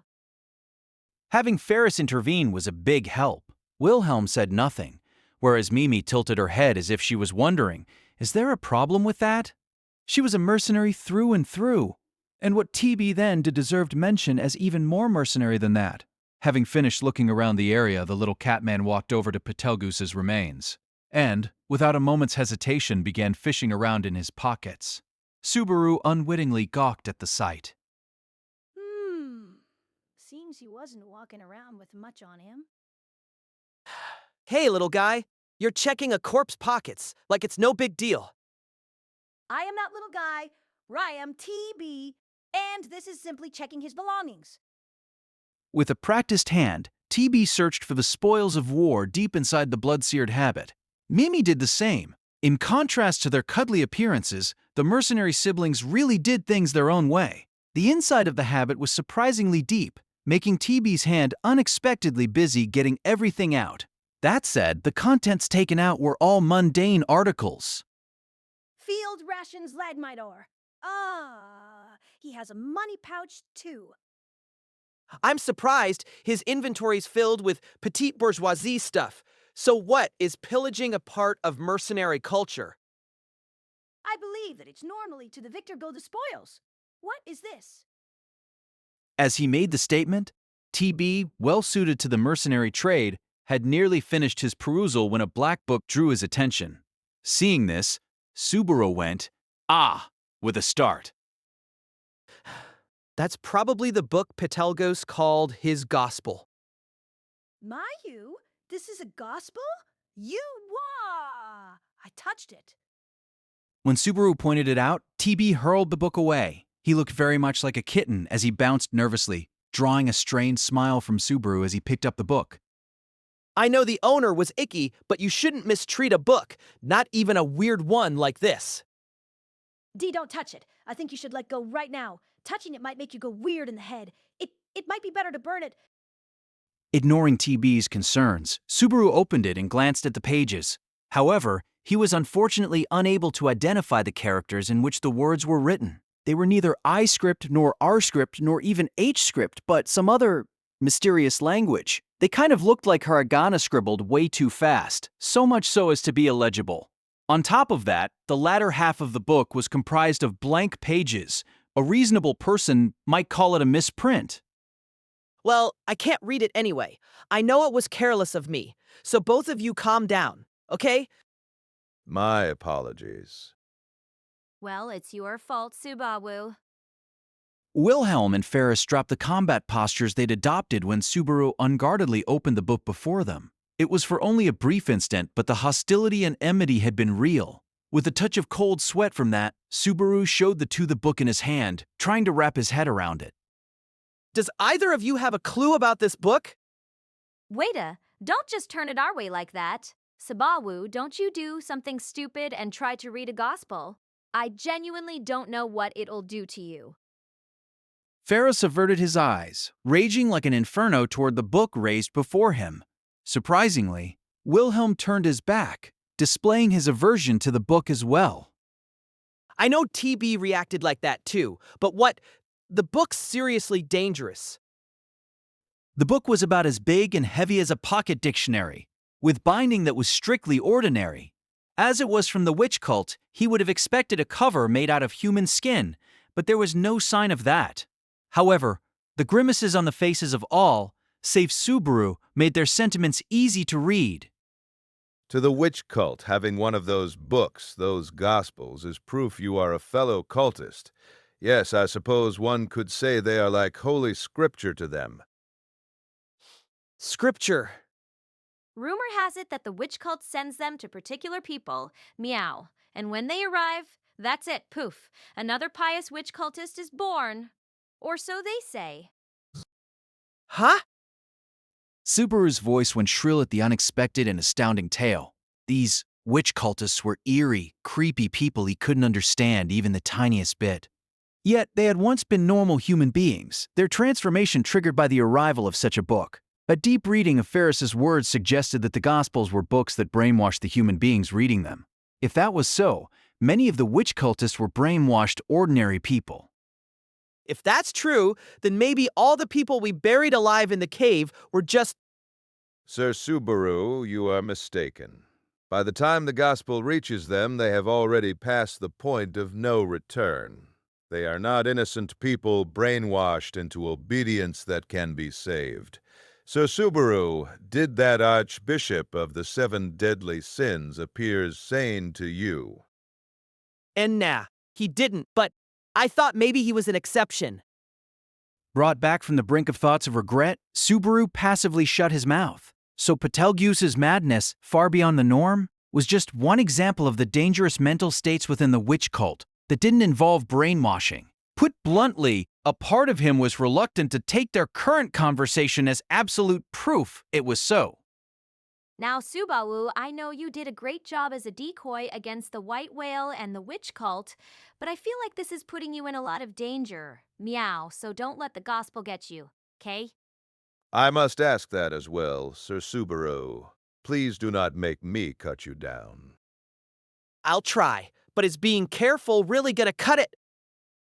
It seemed that whether the book got someone or not depended on the recipient's mood. If the other side was headhunting, it depended on whether Subaru accepted or declined. The notion left him distinctly uncomfortable. Sighing at the various things being said, Subaru looked down at the book, which suddenly felt very heavy. I guess I'll keep it with me for now. Even if I can't read it, it might be useful some other way. It had belonged to an Archbishop of the 7 deadly sins. Just maybe deciphering the gospel might bring him closer to the truth about the witch cult. With that hope in mind, Subaru stuffed the book into his pocket, but no matter how much time passed, the suspicious gazes from the three, looking at him as if he were some crazed daredevil, did not disappear. So was there anything else on him that caught your eye? It'd be a super huge help if he was stupidly walking around with, say, a map with hideouts marked on it. I did not see anything like that among his belongings. Aside from the gospel text, he was walking around with exactly what one would expect for a man in his attire. TB replied to Subaru's rebound as he checked the confiscated belongings. Certainly, judging from Petelgeuse's attire, it seemed he traveled light. But even if they wrung his neck, dead men told no tales. Hey, can't we just leave? No point fussing over everything here, right? Better to finally head back to everyone? At that point, Mimi, having stayed out of the conversation so far, spoke up while tossing dirt over the remains. Her tail sticking out from her hem, she pointed at Petelgeuse, now completely buried, and said, We've buried the enemy, so isn't it best to check on how everyone else is doing? Hey, we really should! Really! You say it so innocently, but you're really heartless. Wow. With your adorable looks, that contrast's really slapping me in the face. Hoo-hoo, calling me cute's gonna make me blush. With convenient hearing, Mimi blushed at the part she liked, drawing a strained smile from Subaru. But it was a fact that she referred to a good opportunity. It really was best to ditch the place and regroup with the main force. Looking back, I stared at the place now completely silent. The cave was buried in earth and sand, the minions spectacularly crushed, their trump card rendered useless, Petelgeuse slaughtered before he could pull anything, clueless as to what was happening until the bitter end. Via return by death, I had seen what future lay before them if I employed my power to its full extent. We'd scored a complete shutout, and that meant complete victory against the witch cult. It meant that, but... Or no, this is me, right? There's no way it goes this smoothly. Up till now, no matter how hard I try, there's always a downside. It can't be this good. There's gotta be a catch somewhere. What's with all the suspicion, Meow? Hurry up, there's still a lot to do, isn't there?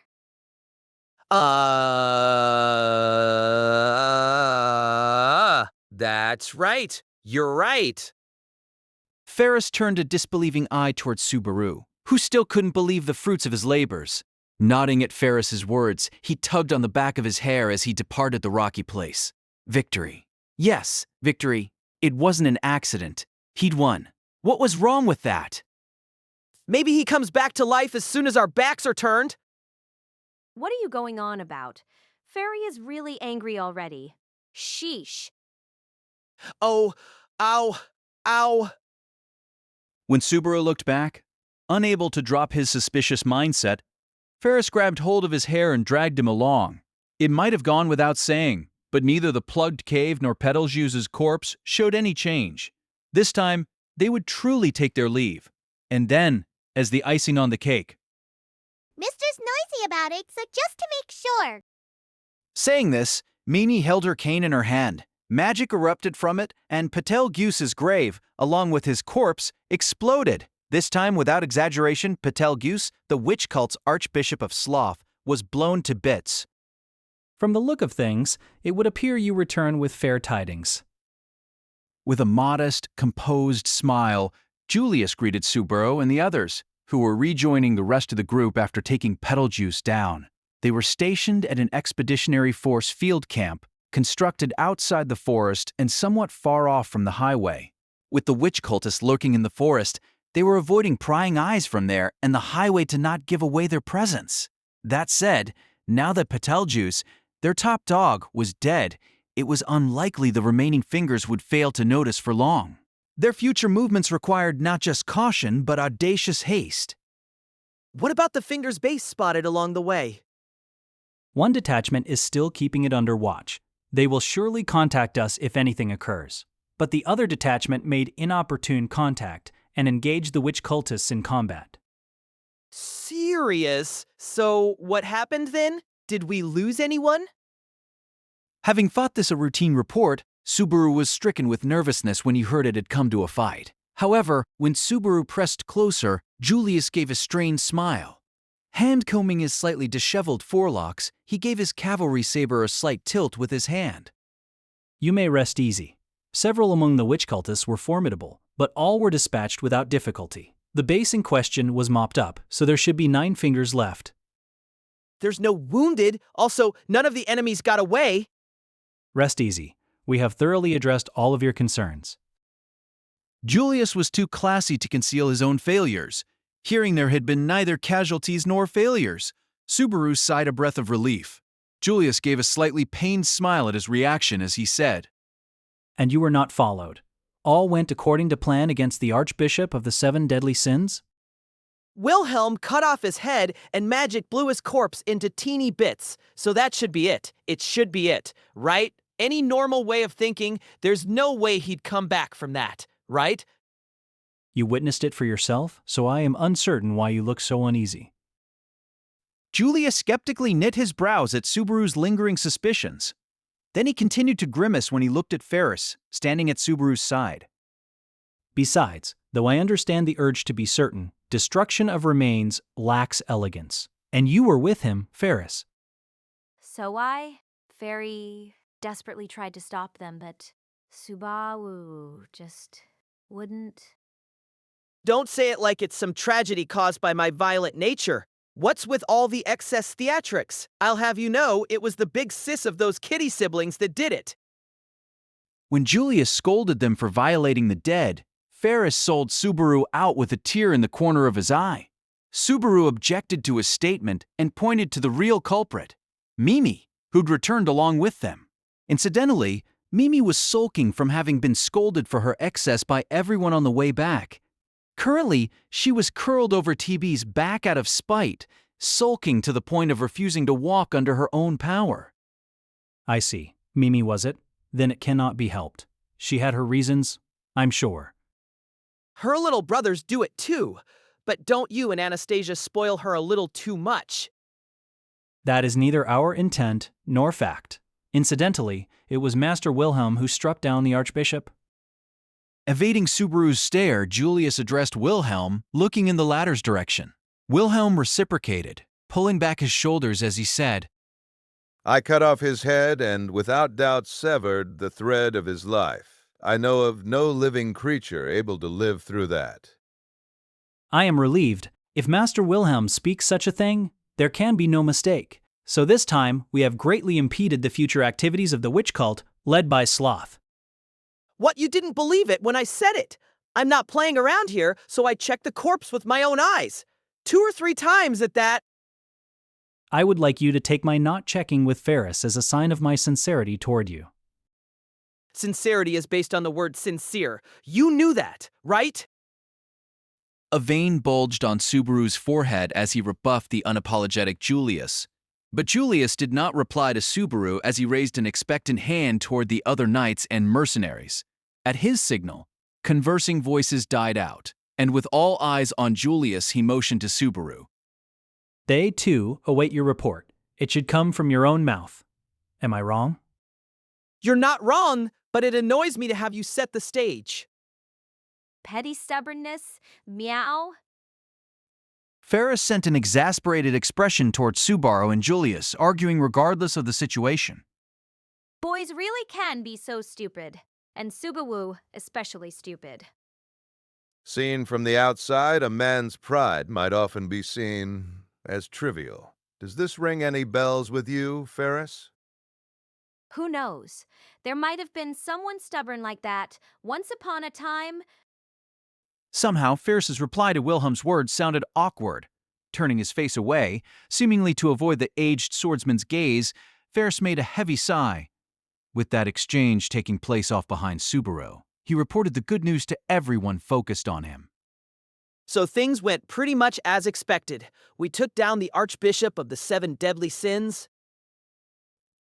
Narrating with poses and gestures, Subaru made his explanation as vivid as possible, conveying the high points of the success of their operation against the Archbishop, bringing joy to the faces of those stewing at having to wait. Wait! No loud voices! They'll hear you! And they came to the brink of breaking into shouts of joy, which would have made their having camped outside the forest meaningless. No doubt was left that the result was optimal for them all. With that done, that leaves mopping up the stragglers pretty simple stuff. If we don't hurry, the lady'll be the granny by the time we're done. Ah, that's just a stock joke of mine. Somehow, I don't feel like laughing at that one. Well, that's fine, though. Setting aside Ricardo's sense of humor, the fact remained that it was best to move nimbly from that point forward. Unfortunately, it was also a fact that the remaining job wasn't as simple as Ricardo made it out to be. Just because we beat Petelgeuse doesn't mean everything's wrapped up with a bow after all. Won't do any good to be drunk on victory and trip over our own feet? Meow. And if they know the Archbishop of the 7 deadly sins died, the rest of the witch cultists won't be lured out so easily, huh? Hey, these are witch cultists. Best to stop expecting them to have sane, rational thoughts. Ferris and Ricardo picked up where Subaru left off, apparently sharing his concerns. The faces of the others seemed to indicate agreement. Not a single one seemed slacker at the news of their first victory. First off, smashing the fingers under his command is our top priority. Besides that, There's no one here extreme enough to slaughter all the witch cultists, right? I'd like us to capture any of them we can. I have a feeling they'll just kill themselves, though. That's what they've always done to date, after all.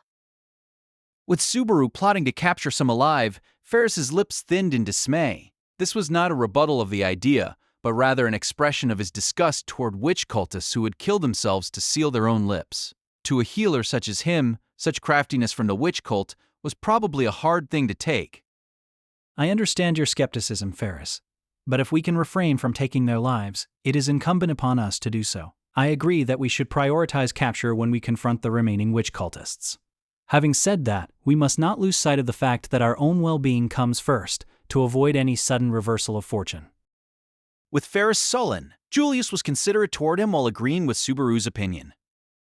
And while locating the fingers does come first, we should not neglect that the dragon carriages you arranged should reach us soon enough. That's so? There's that, too. Yeah. At Julius's declaration, Subaru clapped his hands together, recalling the detachment heading to rendezvous with the expeditionary force.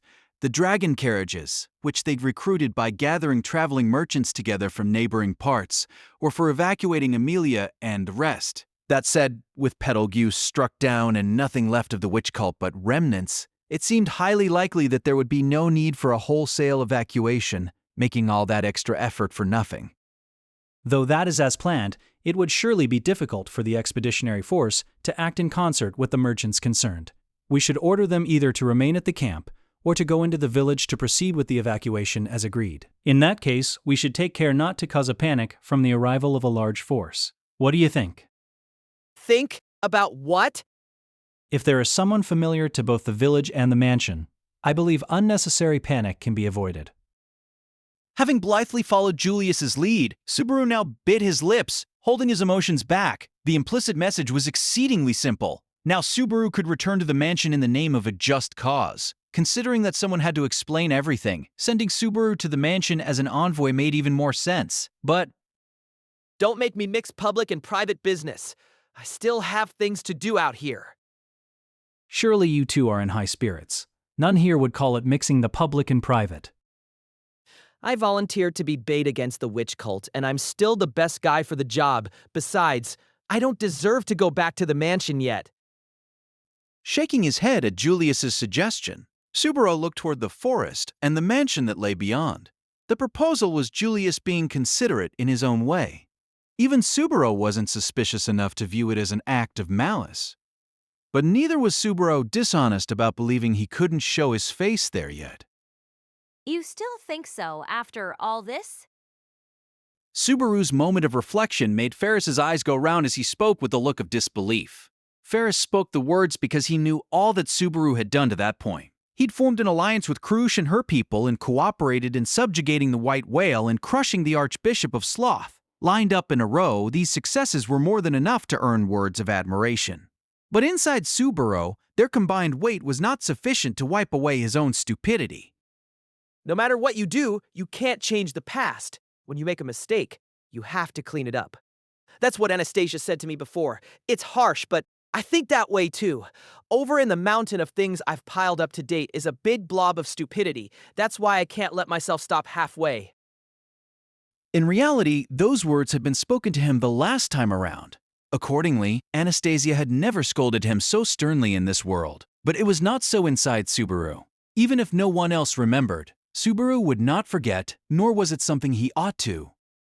So I finally can go back when the problem, taking care of all of the witch cult in the forest, is done. If that is what you say, it shall be so. To begin with, it is a fact that having you is an advantage. When Subaru declined to return to the mansion, Julius honored his choice. Almost all those around Subaru displayed an understanding for his assertion. I'm a little worried you're that hung up about it. I really can't understand why you would invent so many reasons not to meet the person you really, really, really like. You can just quit if you want to. Meow. Don't harp on people like that, and it's not that I don't want to. You understand, right? I do not. Fairies never had a breakup with Lady Krush like that. Meow. Don't blame me if you have regrets for not meeting her when you had the chance. Don't Harp, jeez. Perhaps Ferris's anger was that of a healer who'd experienced so much human life and death. His words carried great weight indeed. Sir Subaru, there is no need to be overly concerned. When people are young, they are emotional, and their feelings lead them astray. However, these things are not irreparable. Moo. Old man Will, you spoil Subaru too much. If I must say so, you are somewhat excessively strict with Sir Subaru, though I do appreciate the reason why. Don't go talking like you understand it. Wilhelm's words made Ferris fall silent with a guilty look.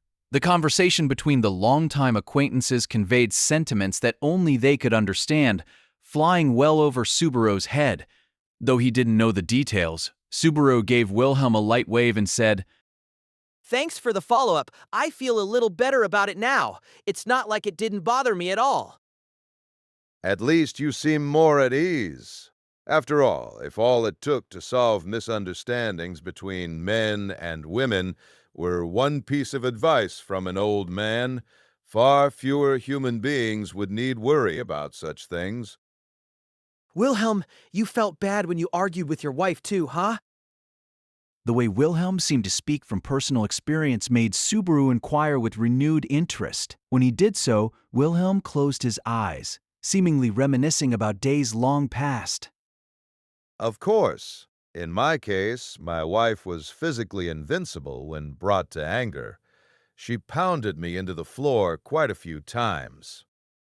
Sword saints don't do half measures. Geez. Afterward, I forced my arms around her, holding her close until her anger abated. That's like an Easter egg for married life? Somehow, Wilhelm's face looked brighter as he related the tale from life with his beloved. The sword devil had plainly come to terms with events in his own past. Subaru, seized by envy, slapped his own cheeks. Awkward as it was, Wilhelm was being considerate to him. He'd be ashamed to call himself a man if he didn't respond to those sentiments. I think this is still you thinking too much, Subaru. It's not like I made him just spill stuff out about his wife like that, right? Right? Now then, it would seem we are prepared to depart. When Subaru timidly posed the question, Wilhelm pretended not to hear as he looked at the people standing by. Just as the sword devil had said, everyone was fully prepared for the next sortie. That Wilhelm's expression was, in a good sense, without tension, was the result of the consideration they all showed for him. In a rather banal sense, the large number of adults had bailed Subaru out. Man, I sure come off as young and foolish, don't I? It was doubtless small of him to worry about looking that way in the eyes of adults. Even so, it wasn't in Subaru Natsuki not to dwell on it. Well, anyway, that's how it is. So, everyone, please and thank you for your cooperation so I can reunite with Emilia, Tan, on good terms. It is mildly deflating to think of that as our objective. Subaru spoke flippantly to gloss over his blush, and Julius responded in kind. Instantly, the faces of all those lined up broke into broad smiles, and that served as their opportunity to head off, to annihilate what was left of the witch cult and claim victory with all members safe. In that moment, Subaru believed without a doubt that they could pull it off. In the immediate aftermath, the witch cult hunting proceeded without a hitch. Naturally, when the expeditionary force redeployed, their first stop was where the fingers had already been located. Watched by lookouts from the expeditionary force, the fingers they'd encountered just before taking down Petelgeuse were in a field camp within a grove of trees, a frontline base with excellent sightlines in every direction. But, Heya, it's me! Everyone in a good mood? in lackadaisical fashion, Subaru exposed himself, drawing attention from all the witch cultists present.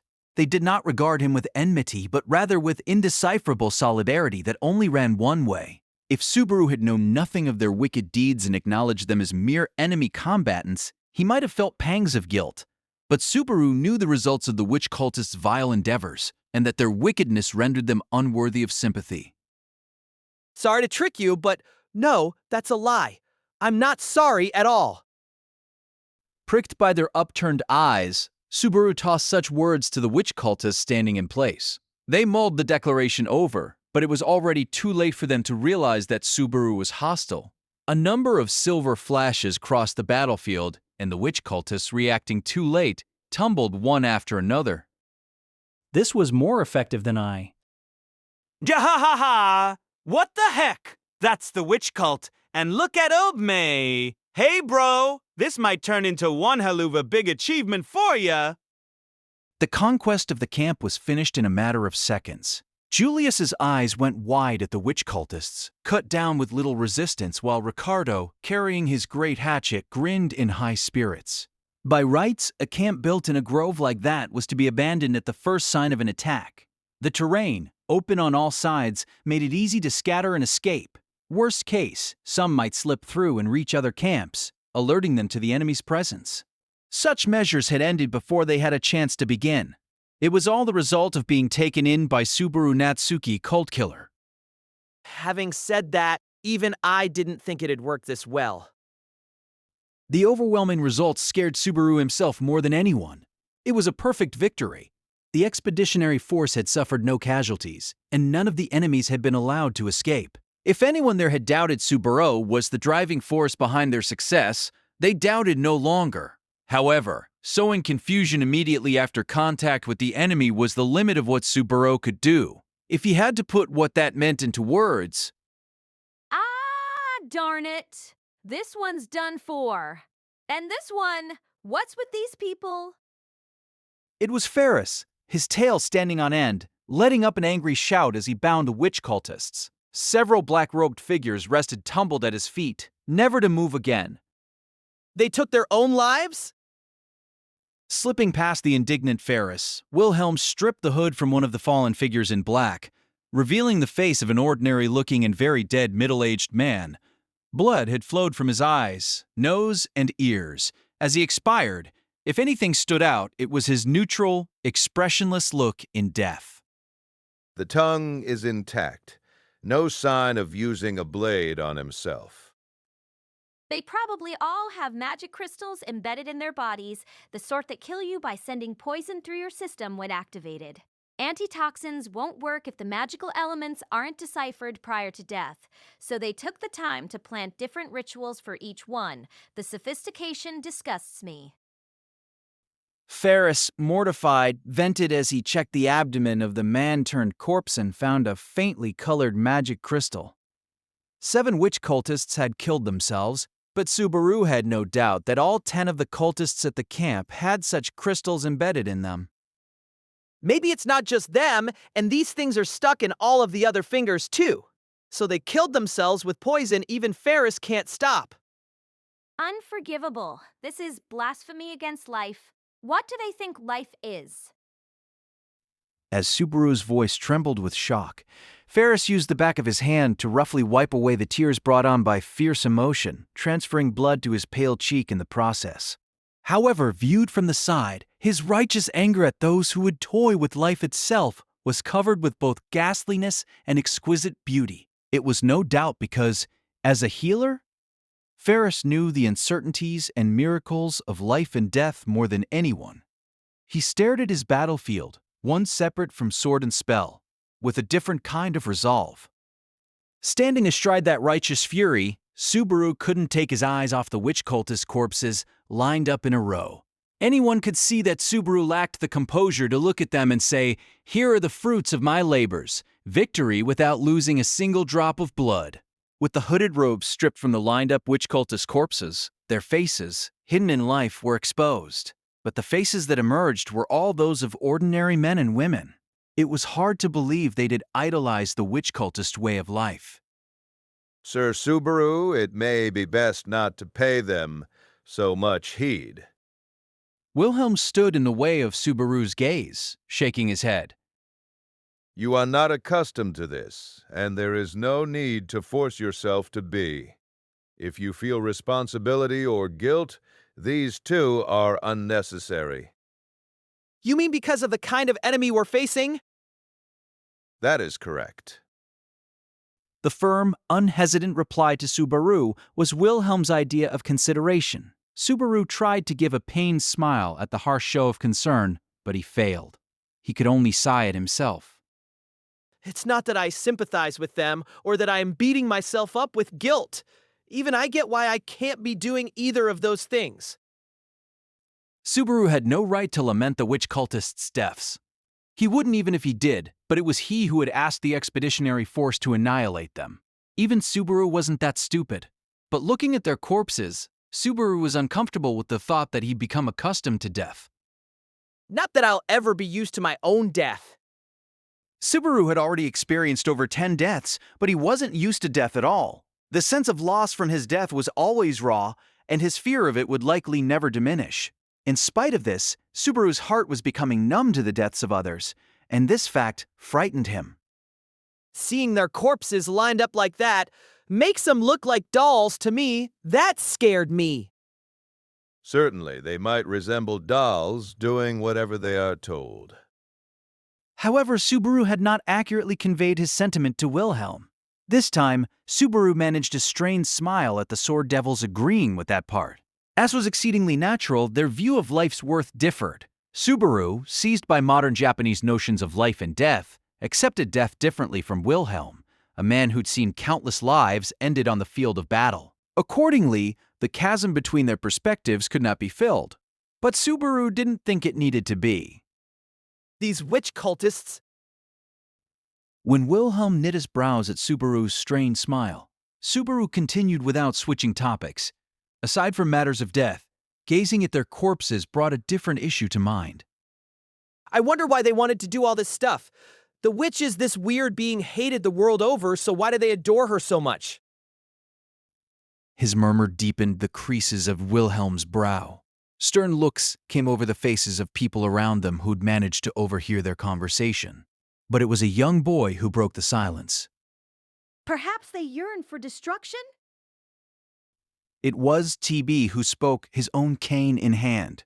He did not raise his kitty face, giving his monocle a slight nudge as he said, The witch cult is infamous the world over, but as you can see, there is no shortage of new converts, though I believe such thoughts to be a luxury.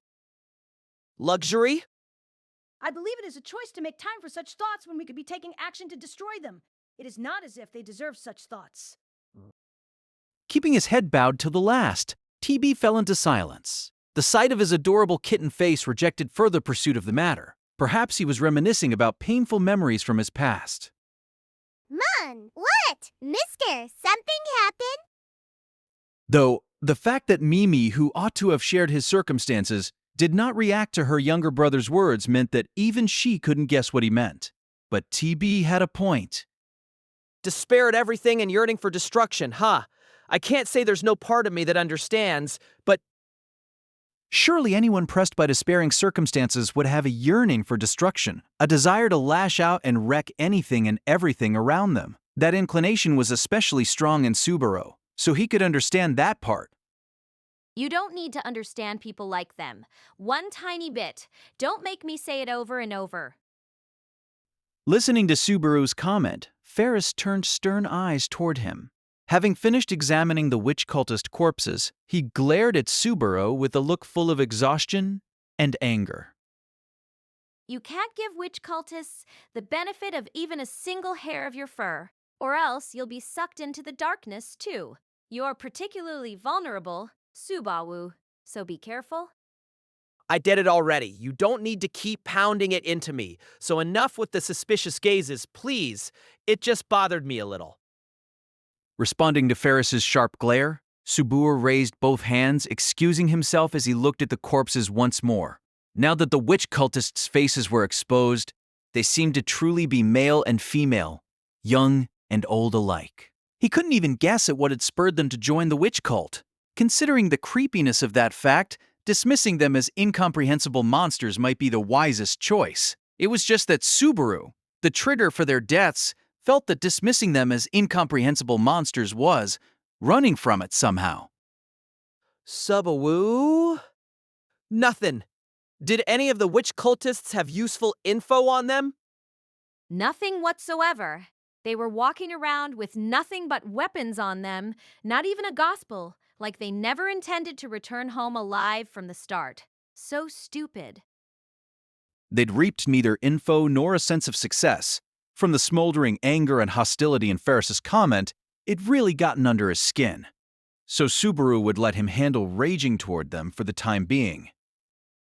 Well, I'd better stay calm. Time to get moving and hit a different camp, I guess. Subaru did a few squats on the spot, switching mental gears to carrying out decoy duty on a larger scale.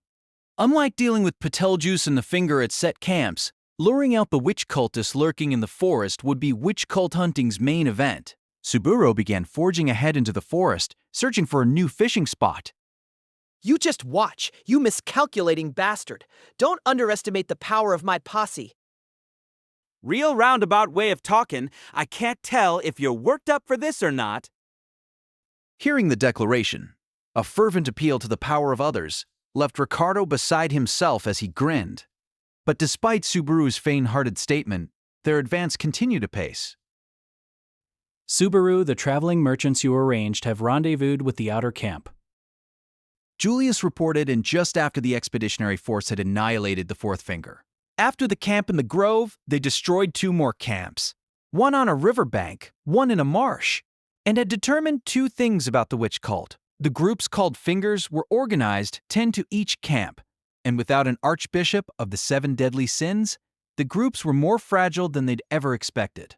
This time, witch cultists plotting to assault the mansion in the village had very little ability to respond to unforeseen circumstances. With the scent of the witch wafting around him, they pretty much did whatever Subaru told them from first sight. The effectiveness of Subaru's decoy operation wasn't a one-shot wonder, but rather a recurring theme. Oh, they really came. Secretly elated as he was that things were going so smoothly, Subaru's voice leaped at the report. He was the one who had arranged for the dragon carriages, but he didn't actually know how many had taken up the offer. Hearing that they had actually assembled eased his feelings of concern. Seems like getting them all together might prove wasted effort, though. But the fact that they got here safely means that the plains are completely open. Then... There seems to be no mistake about that. The enemy has not realized the mist ended in failure. Accordingly, just as we imagined, they have left the highway unguarded, surely thinking it sealed. Guess he really didn't have any reason to lie to me. Petelgeuse is the last guy I wanted to take at face value, but that's good news. The madman had spoken true. Now that this was clear, he wasn't sure what to say. Either way, Subaru wanted to meet the traveling merchants who had assembled at his behest. He needed to speak to them about the unique situation they'd become involved in, too. So we got back to the camp, but... Having broken off the decoy operation, Subaru returned outside the forest, scratching his face with a conflicted look. The assembled traveling merchant troupe was the cause of that look. The number of carriages was spectacular beyond his expectations, up to about 15. Apparently, the words "name your price" had quite an impact. Not that he'd taken an accurate count, but the residents of Earlham village were under 100. The carriages were more than enough to evacuate them. But they're huddled awfully tight together. They are intimidated by the turbulent atmosphere. You can hardly blame them. The group, clumped together in a corner of the camp, shrank from the sight of knights keeping strict guard. Seeing this, Subaru concurred with Julius's explanation, twisting his neck as he tried to figure out how to explain everything. He was grateful that they'd come together, but whether their mercantile souls were in it was another matter. If this is how they are about friendlies, won't they head for the hills if they know this involves the witch cult? Each individual has his own net amount of courage, but you are likely right to be concerned. When Julius agreed with Subaru's concerns, the pair's shoulders sank together. By rights, this was where Subaru would clear up the situation, asking them for their cooperation. But looking at them now, he couldn't tell how many had the courage not to flinch from involvement with the witch cult. Well, having them run off is bad. We'd lose the hauling capacity, but more importantly, I don't want the leftovers to get wind that something's up. It was callous, but they were already involved in a callous situation. If ignorance helped them get cooperation on happier terms, it was doubtless better for both sides. You don't like what I'm thinking, do you? I would not call it elegant, but I am not foolish enough to dwell on that in an emergency. Everything has a time and a place. And in this case, I believe the conditions of time and place have been fulfilled. Roundabout, but that's a yes, huh? Accepting Julius's roundabout consent, Subaru met the eyes of the other Expeditionary Force members to see what they thought of the matter. Fortunately, Wilhelm and Ferris did not raise opinions to the contrary. Thus, the proposal to explain the circumstances while glossing over the important parts passed by consensus. To begin with, it's possible I have to lie to the villagers to get them evacuated too, so maybe I should just think of this as a rehearsal. Concealing the involvement of the witch cult was a necessary measure to avoid needless panic. Subaru told himself that for his own benefit, as he stepped in the direction of the nervous merchants. Thank you very much for coming all this way. Since I'm the one who sent for you, I'll explain the circumstances. Seeing Subaru step forward as a representative, the traveling merchants looked at one another with surprised faces.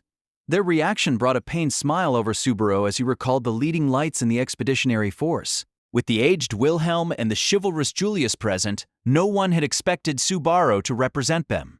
Accepting that as the natural reaction, Subaru switched mental gears. When he did so, he realized that the lineup of traveling merchants contained familiar faces, particularly one smack in the middle of them. You're right, I don't remember your name, but you introduced me to Otto the first time. And a bunch of others were helping out when I ran into the white whale for the first time. First time? White whale? What are you talking about? Sorry, just talking to myself. So, about what's gonna happen from here on out. His deeply moved words threw the man off, but Subaru papered it over with a smile. Incidentally, he searched to see if Otto was among the traveling merchants, but apparently he was not. Apparently the connection between his fate and that of the young man hauling a large amount of oil had been severed. Subaru felt ever so slightly disappointed. Either way, this is an important business discussion for all of you, right? Anyway, the offer was name your price for what you're hauling, so I assume you agreed with those terms? Yes, you aren't mistaken. In those terms, your side spoke the truth? Of course, but the terms were to borrow everyone's dragon carriages. I'm sure you've already been told this, but I want your cooperation in evacuating the nearby villagers during the mountain hunt. Mountain hunt? Skeptical voices arose, and the traveling merchants all cocked their heads at the discordant ring of the words.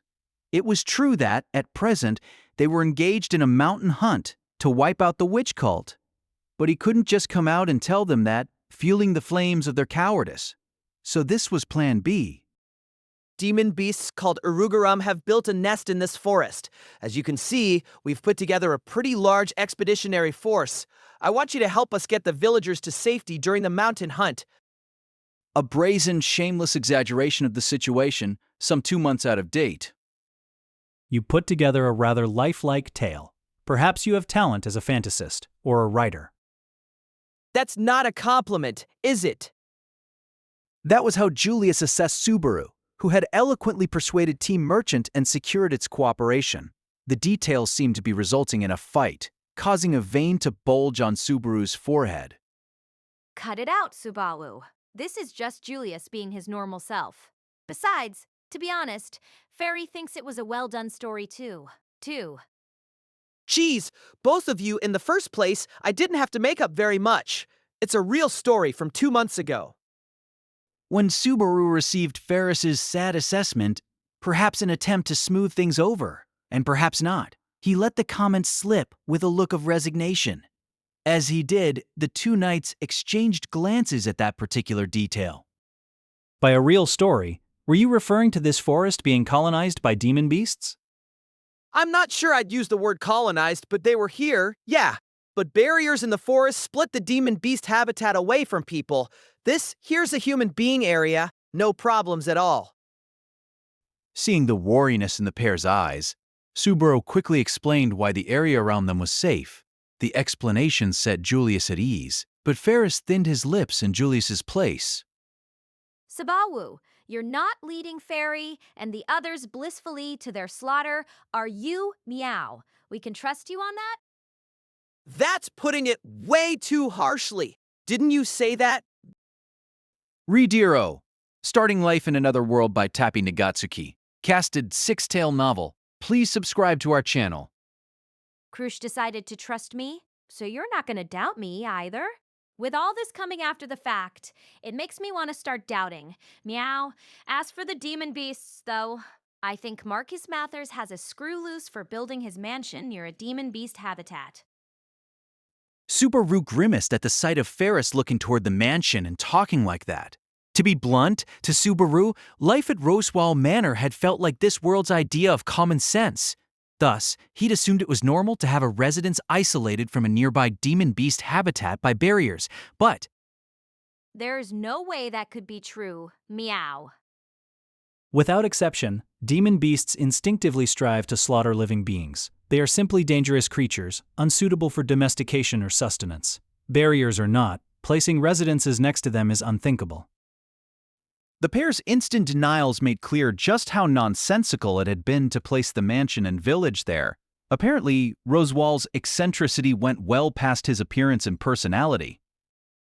Along with him not being around this time, I've got way too many things I've got to say to that bastard. Feeling fed up, Subaru shoved the rising sense of weariness to one side. He did so because whether Roswell was sane or mad, Subaru had experienced firsthand that he always had a convincing excuse. Though Subaru had his doubts about whether such excuses were even necessary, it wasn't the time to think about it.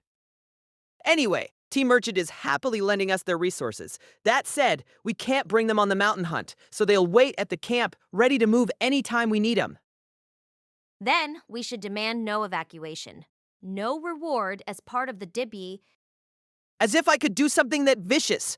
Verbal or not, a deal's a deal. We'll keep our promise, that's right. It's important to keep your promises. Understand? I understand. Meow. But why are you so worked up about it? Ferris cringed, cowed by Subaru's dramatic overreaction to the issue of the contract. Standing astride that exchange, Julius touched his own forelocks as he looked toward the traveling merchants. But it would be careless to leave them here by themselves. Increasing the number of people to protect them all means that we need to divert more people to defending the camp. Yeah, I think we should leave about half back at camp. Right now, the fishing is going super well, and if we do find a finger camp, I want to have the option to fight or to run, but... Julius closed his eyes and shook his head at Subaru's lack of confidence. Just when Subaru thought the reaction meant rejection, Julius continued. That is fine. We shall respect your wishes. I believe devoting half our numbers to defense is an appropriate choice. If the fingers are all groups of 10, double their numbers is more than sufficient to deal with them.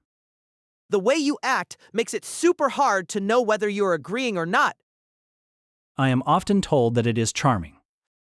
It's mysterious, at least. But with that handsome face, yeah, I can kinda see it. Though he was compelled to agree, it rubbed Subaru the wrong way. Accordingly, he stuck his tongue out at Julius. The Iron Fangs are cut out for mountain hunting, so we'll have the knights defend the place. It wasn't exactly a pronouncement from above, but Subaru's declaration reorganized the expeditionary force in short order. As directed, 20 knights remained at the camp to protect the 15 dragon carriages. The worried expressions on the traveling merchants did not abate, but Subaru gave them an especially cheerful wave, so as not to scare them, before heading for the forest. If things went sour, their cooperation would be indispensable. But the ideal outcome was for all the advanced preparation with them to have been for naught. And at that moment, Subaru was convinced that this was no mere dream, but a realistic prospect. That makes 5 down. Indeed, it does. Wiping blood from his treasured sword, Wilhelm, having ended his dance of the blade, reacted to Subaru's celebrating shout by drawing himself up. The place was a depression in the western part of the forest, and they had just destroyed the finger camp located there. Dividing the expeditionary force in half had had no effect on the outcome. They had half destroyed the witch cultists in the initial attack. That left the enemy with no time to regroup and recover. They fell quickly to the blades of the sword devil and the finest. Ferris, how about it? Sorry. Still no good. They got us again. But as was now usual, success in preventing them from sealing their own lips remained elusive. Subaru and Julius watched Ferris lower his eyes in abhorrence. Neither could find words to speak to him. If Ferris could not do it, no one could, but that was no consolation to him. Hey, don't get bent out of shape. Switch gears. Let's head for the next one. Meow? Ferris was still in the dumps when Ricardo roughly rubbed his head, making his slender body shoot to its feet. For an instant, Ferris was surprised by the pushy attempt to console, but he immediately slapped his own cheeks and began walking anew. Seeing Ferris like that made Ricardo bare his fangs, grinning in satisfaction. Seeing him behave that way, Subaru could appreciate that Ricardo had long led his organization. The wins are too easy. I need more exercise. How do you feel, TB? I think it is good when jobs are simple. If I make my darling sister do dangerous things, our brother will raise a fuss, so this is preferable. Nan, you're such weaklings for boys. Despite their clash of personalities, the uninhibited older sister versus the intellectual younger brother, the beast person siblings made quite a combo in combat. Mimi left no openings on attack or defense, and TB was surprisingly belligerent in his follow-ups. Ricardo was leader of the pack in might and command ability, with the powerful sibling lieutenants following in his footsteps. It had been just as hard to get their cooperation as to get Wilhelm's and Ferris's. As allies, they were incredibly reliable, and so a thought came to Subaru's mind. I guess when this is all done, we go back to being rivals, huh? It seems you have the leeway to worry about the future. As Subaru indulged in sentiment, Julius stood beside him, wiping the blood from his cavalry saber. His crisp handsomeness never seemed ruffled in the midst of combat. He brushed the edge of his white mantle with an elegant gesture. Subaru hated to admit it, but Julius's point was sound. He averted his gaze while scratching his cheek. My bad. Maybe I'm letting my guard down a bit because it's gone insanely smoothly. I did not go as far as to call it bad. As a matter of fact, we are functioning so well, none would think we were so hastily assembled. I can understand why you find the relationships between us to be regrettable. Man, I didn't expect that from you. Subaru had anticipated Barb's sarcasm, but Julius' show of sympathy made him widen his eyes. For his part, Julius showed her sank, Subaru's reaction having been an unexpected one. The royal selection has begun, and we find ourselves in rival camps. But wherever we stand in the dispute, we can accept the help of others in a common cause. Perhaps we should regard feeling this for ourselves so early after the start of the selection process as our good fortune. Can't really think of the witch cult going after Emilia as good fortune. I suppose not. I am sorry, that was inconsiderate of me. Julius immediately apologized for his faux pas, touching his own forelocks as he sighed. Subaru felt small for his reflexive indignance in contrast to Julius's forthright remark. Deep down, Subaru and Julius felt the same way. Of course, they couldn't ignore the menace closing in on Emilia and the villagers. With that tragic spectacle in mind, Subaru couldn't call it good fortune to save his life. But if you set that circumstance aside, the relationships among the people assembled were by no means poor. Enough to make you think it would be a waste for them to go back to being enemies after driving off the witch cult. Really is careless of me to worry about it, though. I'm being an idiot. No matter how smoothly things were going, they were still only halfway to settling the problem. Not that he was putting a wreath of laurel on his own head, but the enemy wasn't even in checkmate. It was far too early to treat victory as assured. In ancient times or modern Occident or Orient, one rule held true. The danger was always greatest when you thought everything was in the bag. Sorry for flaking out on you like that. I'll get back to fishing, so I'm counting on all of you. Pressing a fist into his own cheek, Subaru used the dull pain to get himself going again. Fishing meant casting Subaru as bait for the witch cult.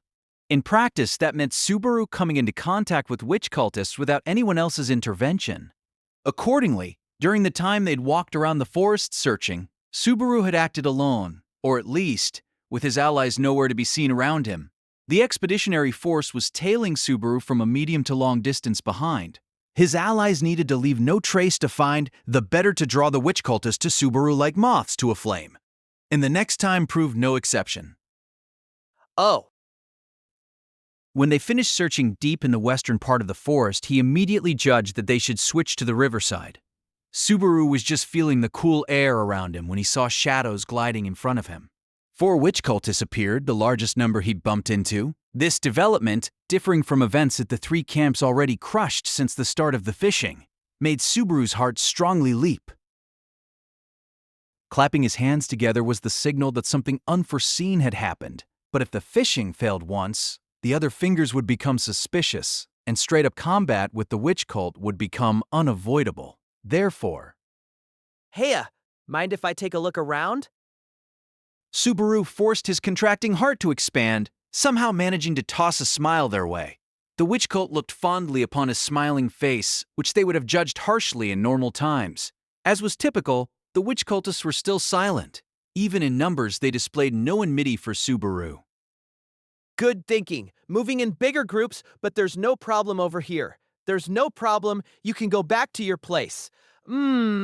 Yes, do that, please.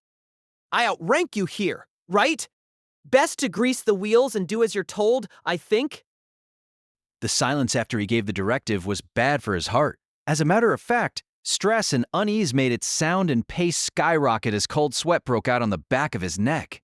But the suffocating atmosphere did not continue as long as it felt like to Subaru. Within tens of seconds, or perhaps only 10, the witch cultists respectfully bowed and did as Subaru had instructed. Phew! Relieved of the tension making even his lungs harden, Subaru wiped off his cold sweat. With the cultists on the move, he made the hand signal for success and quickly moved in pursuit. Normally, the fingers only moved in a limited range from the closest camp. Most likely, these were not out on patrol, but had merely sensed Subaru's presence and been drawn to it. When Subaru told them to return to their lair, they returned to camp without the slightest suspicion. Thanks to that, it'd take less than 5 minutes to follow them to the camp. Though the number he encountered had been higher this time, their total would be the same as... They split up? Subaru gazed in wonderment as the detachment of 4 people he was following behaved contrary to his expectations. First, suddenly, the group of 4 split into 2, with 3 to one side and 1 the other. They began walking in different directions without the slightest hesitation in their steps. With one acting solo and the others in a group of 3, the risk of losing the solo one was far higher. After only a second of thought, Subaru immediately called his allies with a hand signal. Mere seconds later, members of the Iron Fangs lined up beside him. They split up. I'll go after the one by himself. The other 3.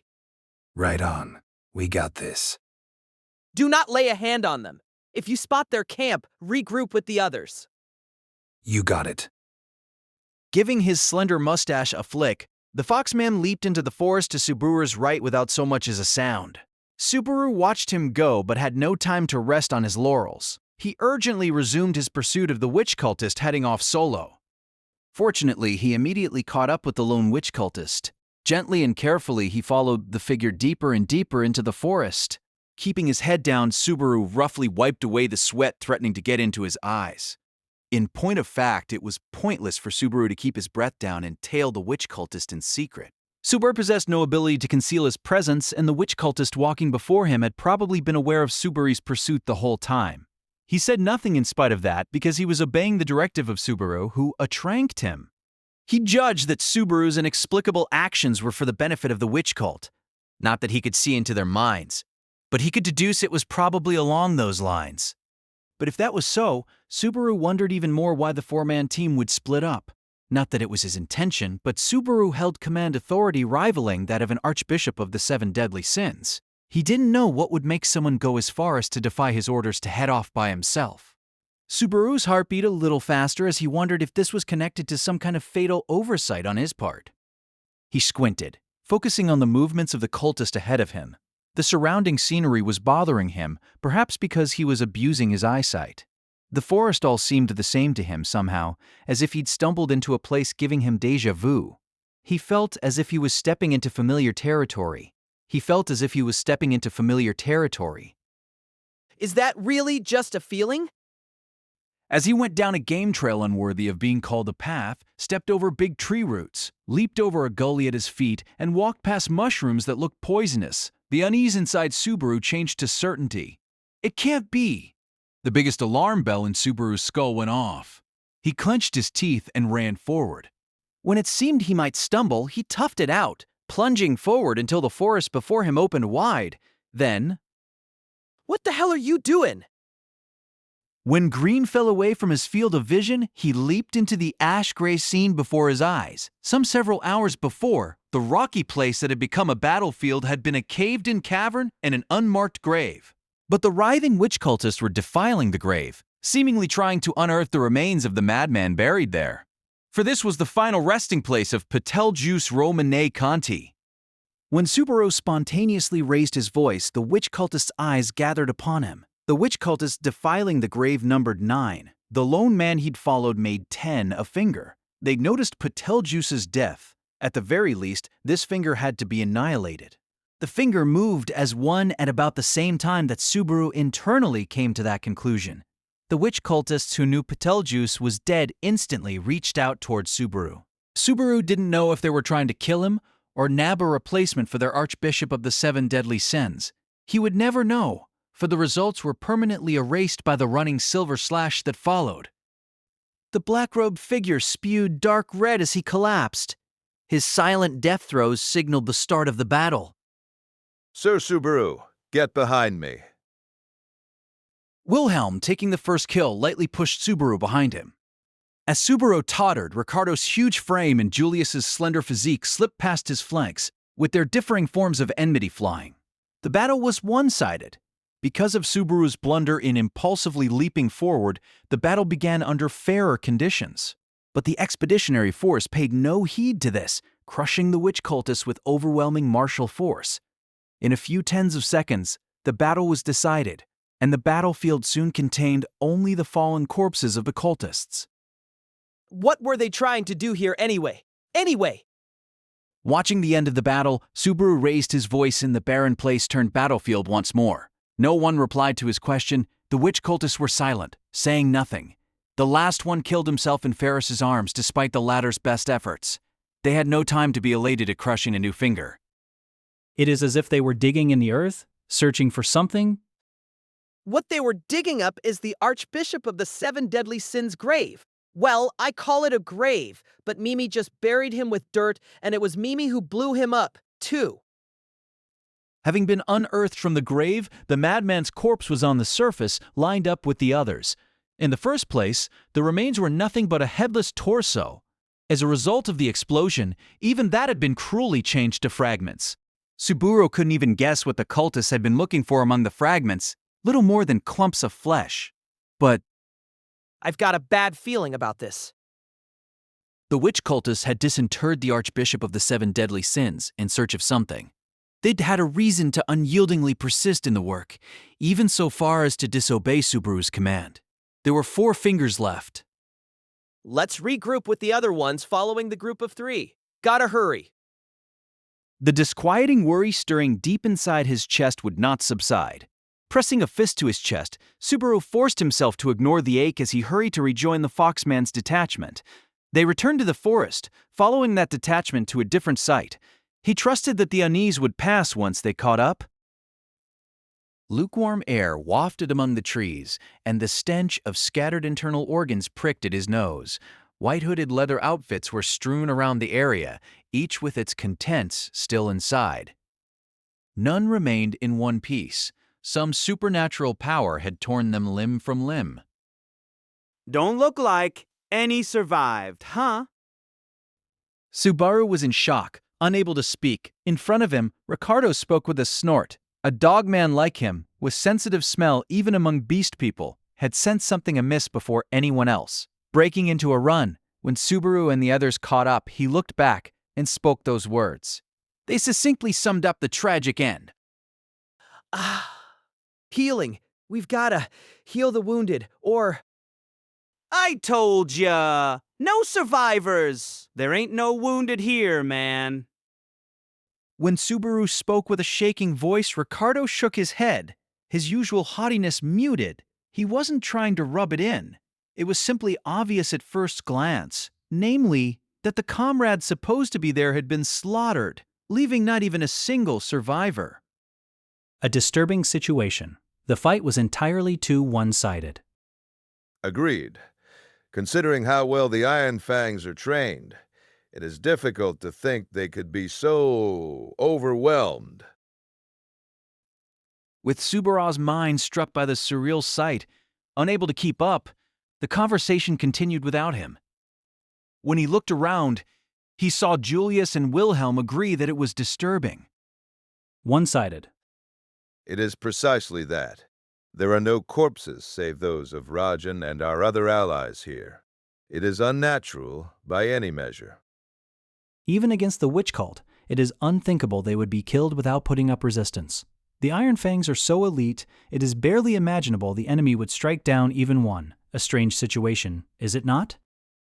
When Subaru stayed silent, Julius mulled over the situation, but Subaru had no time to answer. In the first place, it was something else that bothered him.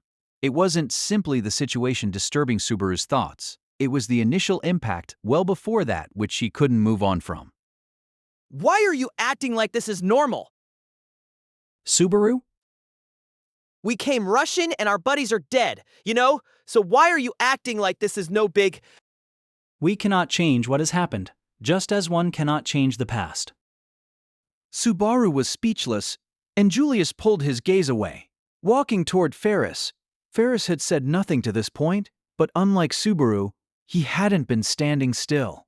He was looking at one beast-person corpse after another, examining their wounds.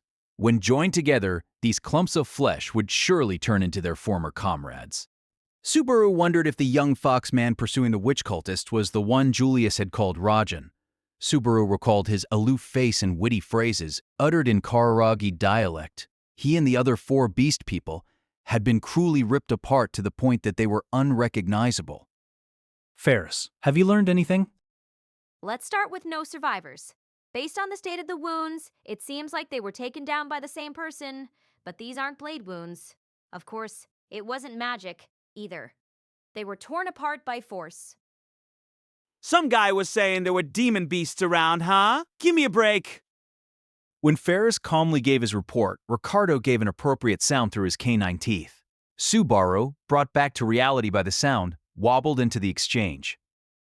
Torn apart? You're not saying this was by demon beasts? These aren't bite wounds, so I don't think we need to worry about that. It feels more like brute strength. But it seems like they died pretty much instantly, so I don't think they suffered much. Why you're mentioning something like that? Because I thought it might put your mind at ease a little, Subaru. Ferris's show of consideration had no such effect on Subaru's mind. There was nothing to death save death. As a result, whether they'd suffered or not was of little import. It didn't change the fact that Subaru and the others had not saved them, or that they had died without putting up a fight. I should have been more on top of things. Sir Subaru, I understand your feelings of regret. However, this is not the time or place. A witch cult site is likely nearby. Since our allies were attacked, we should assume the terrain favors the enemy. We should pull back and regroup. With Subaru threatening to be engulfed by the scene, Wilhelm shook his head as he grasped the boy's shoulders, making Subaru set his regrets aside. The Sword Devil's words were heartless, but true. If they persisted in standing still due to the deaths of their allies, they would only put their other allies in danger. A foolish exercise. They were already in combat with this finger. Just as with the finger at the rocky place, Subaru was useless, nothing but dead weight. Then let's pull back for now, come back for revenge later. With a heave of his jaw, Ricardo announced their departure from the tragic site. He asked if any objected, but none did. Certainly not Julius or Wilhelm, or even Mimi, as she consoled a tearful TB. We should at least take something of them. That's accounted for already. No more than rings or hair, though. Ferris quietly replied to the reluctant Subaru. When he gave a pocket a light pat, Subaru realized Ferris had taken care of it while he'd been standing stiff. Having lost all reasons to remain, Subaru seemed to cling to the tragic sight as he looked back at it one last time. The remains, lined up atop bare soil, were comrades he had traded words with tens of minutes before. As he gazed upon that death, Subaru's mind let out a heavy, painful scream. Why was Subaru's mind continuing such frenzied shouts that moment? It was because... Subaru, we have to go. I know. Neither time nor his allies gave Subaru any chance to wallow. Ferris called out to Subaru, still unable to find the words to give to the remains, and Subaru followed the others, the last to leave that place. And then he noticed something. The presence of jet-black hands slipping through the gaps in the trees, creeping closer without a sound. Get down! When the evil hands seemed to slip out from the darkness, Subaru was in a daze as he shouted. The ones able to instantly respond to the sudden directive were Wilhelm and the other heavy hitters. They didn't ask why like a bunch of idiots. They instantly crouched, escaping the hands sailing over the ground. However, the hands caught those who reacted too slowly, displaying their thoroughly wicked might. Those who remained standing screamed. No, they were not screams. They were death cries. The black-dyed arms stretched the necks of the slow-to-react knights, fatally gouging out their throats. The fingers seemed to move without resistance, rending human flesh with the ease of passing through water. Blood spurted forth, and multiple lives were snuffed out right before Subaru's eyes. Subaru was in shock from this, but immediately after, others unfroze and raised their own voices. What is it? What happened? I don't know. Blood spurted from their throats all of a sudden. They, aghast at the slaughter of their allies, could not see what had created this death. In other words, this was greater proof than anything that they were the black, evil hands known to Subaru. Thus, Subaru thrust aside his feelings of disbelief. It's unseen hands. The black hands that had brought death to their allies, these were none other than Petelgeuse's unseen hands. But that was impossible. The madman controlling them had died for certain. His torso had been cut in half, and the only things they'd found left of his corpse were fragments. Ferris had firmly stated that recovery was impossible. So who the hell is using unseen hands then? Subaru's voice was raw with surprise. The pitch-black hands dancing in the sky reacted. Multiple hands moved like the heads of snakes, their fingers turning menacingly toward him. Their numbers were probably 30, an invisible menace in numbers somewhat above what Petelgeuse had controlled. Sir Subaru, indicate the arms' locations. Wilhelm shouted, sword poised with Ferris tumbled at his feet. The sword devil's request caused those who had initially taken flight to look at Subaru. Their morale was hardly broken, but they had no countermeasure beyond Subaru. Understanding his duty, Subaru squinted at the evil hands. He would not let them add to the corpses of his allies. However, as if to mock his determination, the evil hands. They vanished? The hands made a black mist gently dissolved into dust from the fingertips down. In an instant, the 30 hands dissipated. Subaru, unable to discern his opponent's intent, watched with a stiff face. Bro, what happened to the attack? Where's it coming from? They vanished. They were pulled back. I don't know why. Replying to Ricardo's angry shout with an angry shout of his own, Subaru desperately swept his gaze across the area. Subaru was the only one who could detect unseen hands, which attacked with neither sound nor aura. The life or death of his allies depended on his actions.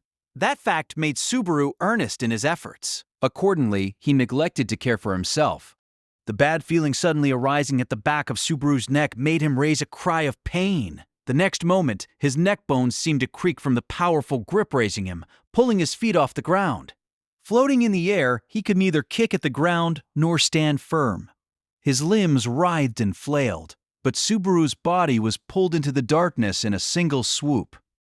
No, Subaru. Julius, don't! The enemy's here! Julius immediately reached out, but he was interrupted by Ferris's blood-curdling cry. The instant before they were separated, Subaru's eyes spotted a group of black figures bursting out of the forest, witch cultists attacking his wary allies from the flank. Shit! Let me go, damn it! As sword began to ring against sword, Subaru alone was being pulled away from the battlefield. As he swung his limbs, they struck tree branches, picking up painful scrapes in the process, but he had no time to care about that.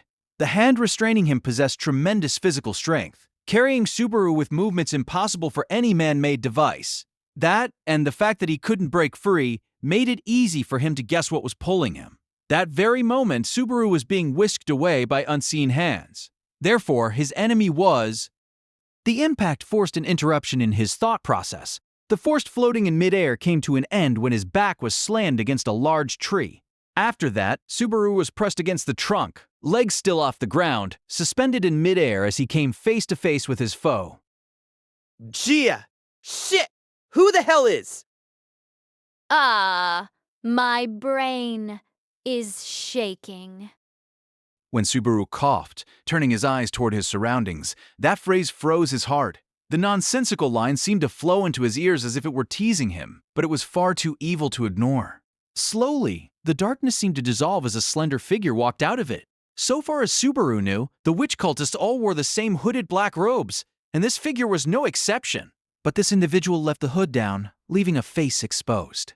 For an instant, Subaru hallucinated that this figure was Petelgeuse's body double. But an instant later, he rejected the idea. The figure resembled the madman yet was different somehow. After all, the person appearing before Subaru was a young, red-headed woman with conspicuous freckles. So why? What are you? What the hell? With strong pressure over his entire body, Subaru writhed, moaning in pain as he looked down at the woman. The previous finger exterminations had already established that the witch cultists were male and female, young and old alike. Having a woman as his enemy was nothing to be shocked over, but Subaru's fright would not abate. The problem was not his opponent's gender. It was that the woman and that madman were two of a kind. The woman made Subaru feel disgust and terror rivaling those caused by Petelgeuse Romanée-Conti himself. They absolutely had nothing to do with the fact that the shadows wriggling at her feet were keeping Subaru bound. Your Petelgeuse's what? Get these hands off me. A finger. You see. Ah! Forcing his shutter back down, Subaru wrung out a raspy voice with which to speak to her. The instant after that voice raised Subaru's doubts, the woman forcefully shook her head like a spring-operated doll. Then she raised her right hand and put a finger into her mouth. This she violently bit and crushed. The dull sound, the droplets of fresh blood, they were that madman's blasphemous self-harm through and through. I am a finger, one rewarded with her favor. A diligent disciple carrying out the trial, faithfully obeying the guidance of her love. Are you lazy? The woman waved her bloody finger, scattering droplets of blood around as she instinctively unveiled her madness. The sight of the angrily raging woman who called herself a finger made Subaru squirm, forgetting all about how hard it was to breathe. That madness, that insanity, that irritable behavior, repeating that same stupid phrase to vilify his opponent. It wasn't just her ability to use the authority. Even setting aside the eccentric mannerisms, the woman had far too much in common with the madman to ignore. Confident successor, a priest of the 7 deadly sins rather than an archbishop. Various possibilities raced inside his head, but she didn't fit any of them. If he had to put a more proper, more accurate label on what he felt. A dead ringer? A copy? With Petelgeuse's exact personality. He couldn't help but think of the woman as Petelgeuse himself rather than someone who merely resembled him. Perhaps that itself was what the term finger signified. Perhaps the fingers had literally been part of Petelgeuse. If that's so, worst case doesn't even cover it. Being able to recover you this early is a great relief. You are troublesome. You are dangerous. You are particularly vile. You can see unseen hands, can you not? No comment. You cannot hold your silent cease with me. You have been captured by her favor, when by rights you would be discarded as rubbish. Thing is cannot be mere happenstance. When it is not once, but twice it is not happenstance, but inevitability. And inevitability instills diligence. Her inability to listen to others was just like the originals. As she opened her eyes wide enough that her eyeballs threatened to pop out, saliva scattered from the madwoman's long tongue. Ordinarily, that would be bad enough, but the ugliness of her fury ran far deeper than that surface. Now, then. Although this is extremely regrettable, there is something that I simply must confirm. Who are you, and what is your purpose? What am I doing? Yes, that is precisely what I ask. The favor you wear is far greater than that of an ordinary believer, rivaling the archbishops of the 7 deadly sins themselves. If so, are you indeed this generation's pride? Pride, come here to carry out the trial in the place of sloth? You pull this as soon as you make me think you're gonna take it easy and spare my life, and if you think I am him, why are you putting the screws to me like this? Even if you are an archbishop, it is an unwritten rule we do not interfere with one another. Beyond that, if this is to result in conflict, there is only greater diligence. To push forward and persist against any obstacle in the way of love. After all, illogical clashes are far from rare. The madwoman responded to Subaru's question with a loud, derisive, insane laugh. Sure, fanning the flames of internal competition sounded great in theory, but she just proudly exposed her organization as a collection of egotistical maniacs. In other words, as far as she was concerned, if Subaru was pride, that made him her enemy. If you are pride, the empty seat among the sins has be it seen, filled. Once the trial is completed, we must assemble the remaining sins so that the witch may display her favor to us. And for that, among other things, I must begin the trial early so that you may sever your lingering attachments. Tomorrow? No. Beginning right now. Naturally, I ask that you watch until the very end. The madwoman gleefully thrust her demand into Subaru's face from a position of absolute superiority. This was a worst-case scenario. She meant to move up the trial, in other words, to rush the plan of attack. The madwoman continued to loudly extol her misunderstanding, making her murderous urges all too clear to Subaru. Of course, he couldn't let her go through with it. There was little merit in playing for time, keeping the madwoman tied down in that place. The worst thought to strike him was that it was possible this female Petelgeuse copy was not the only one who could use the authority. Accordingly, Subaru had to convey this to his comrades without a second to lose. Even so, shit! Even if I see him, I can't do anything about it like him from my end. The largest obstacle to regaining his freedom was the unseen hand still keeping him pinned. When he felt his neck grabbed and reached back, Subaru's fingers passed through the haze, unable to affect it. As Subaru cursed the wholly unnatural phenomenon, the madwoman nodded. So you can indeed see my unseen hands. I am exceedingly dissatisfied, disturbed, dismayed, discontented at the absurdity of this. But this proves you are indeed pride. Don't make me say it twice. It's the first time for you, is it? I'm not your pride. I haven't even gotten my special admission book yet. What obstinacy, however. Even you shall become more cooperative, and When Subaru resumed struggling, the woman's visage twisted in wicked delight as she stared at the sight. But the instant her slender arm subconsciously groped in a pocket, the woman's words were cut off, her expression vanishing. That is right. The woman drew her hand out of her own pocket as she haltingly spoke. It held nothing in it. The fact that it held nothing made the madwoman claw at her own face, gouging the flesh as she shouted, Gospel. Subaru's body went rigid at the reverberation of the throat-splitting scream. It was a sudden explosion of emotion. Her scratch wounds did not fit the rawness of the word, so the woman deepened the lacerations on her cheek as she looked up at Subaru. The object of her rage, flesh under the fingernail, she turned toward him. Even if this diminutive body offers 10,000 words spent, 10,000 lives taken, 10,000 human laments, it is insufficient. A guide is necessary so that my foolish, immature self may properly repay her favor. And for that purpose, the gospel, which is now beyond my grasp. If it was lost, then where? But I understand. My gospel, the guide of my love. You must have seized it.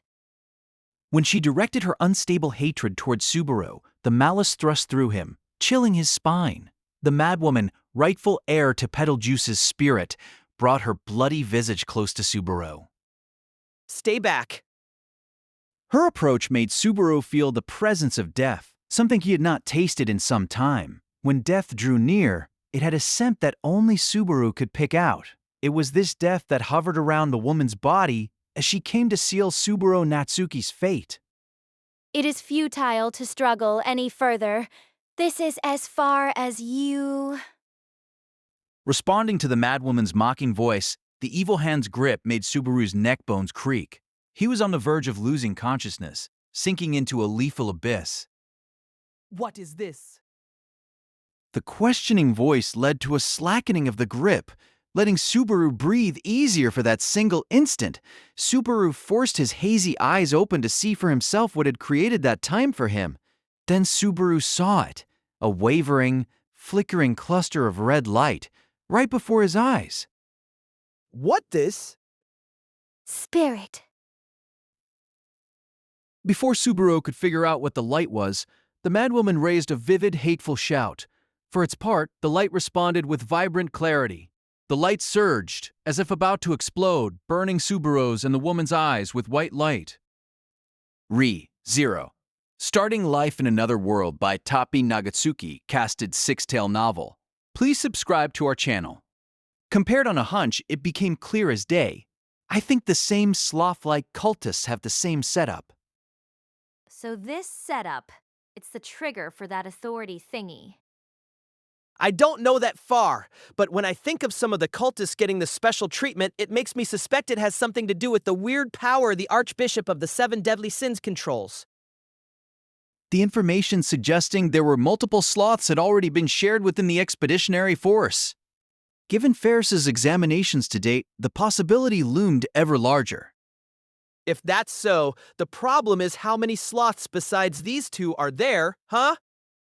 There have been 2 to date, but considering what it took to bring them down, the situation is extremely dangerous. Worst case, we should presume that it is possible all the individuals known as fingers are sloths.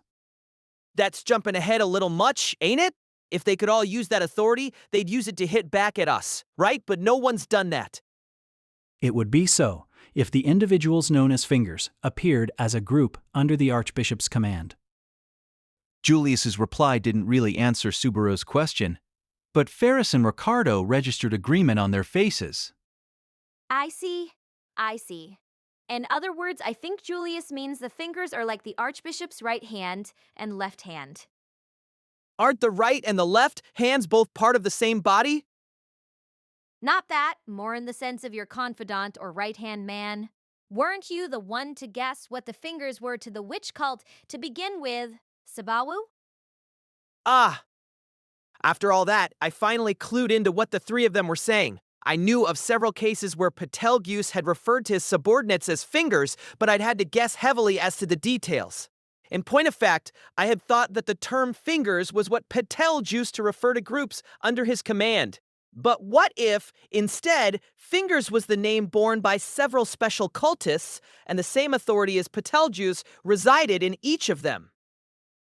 So, that's saying that Petelgeuse was just one sloth counted by the number of fingers? If there are a maximum of 10, and each base has a single sloth assigned to it, that might explain why we have been lucky enough not to give them an opportunity to strike back so far. That is being optimistic, however. So that means 3 bases left, and 3 fingers to go, so we should assume there are 3 more of them. One should hypothesize the worst case in any situation. Casually dismissing the threat posed by the enemy came with a stiff price. I had paid the heavy tuition fee for that lesson many times over, and given the worst case possibility we could hypothesize at present, as soon as possible, I want to begin evacuating the mansion and the people in the village. To be honest, I was thinking that if you did not propose it, I would myself. Now that we are uncertain of having eliminated the menace of sloth, our greatest concern should be for their future objective to do harm to Lady Emilia and the villagers, I imagine. There's less than half of yem left now, so we should assume they're onto us, bein' after him. That being the case, the biggest fear is Sir Mim trying to take folks down with With Julius and Ricardo in agreement, Subaru nodded. 2. His worry evident in the creases of his brow. There was no mistaking that the witch cult was aware of the expeditionary force. The earlier raid had established that well enough. The second sloth was waiting for us. They noticed us at some point. It's fine for us to be exposed at this point, but it's bad if our objective is exposed. On a combat level, It hurt to lose any advantage, but the expeditionary force's biggest issue was accomplishing its goal of rescuing Emilia and the others. The witch cult ought not to have known just yet why Subaru and co.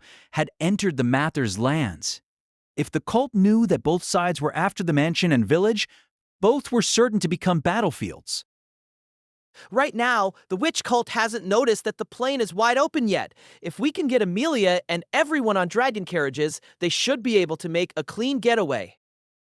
If Lady Emilia and the others escape, we can concentrate on subjugating the witch cult without any worries about the future. It's really hard to fight with a weak point like that on your shoulders, Meow, especially for Fairy and Subaru. Hurts to hear that, but that's how it is. Having received Ferris's dry approval, Subaru asked for any objections to the plan. Fortunately, with time so precious, no objections were raised, so Subaru slapped his knee and made the call.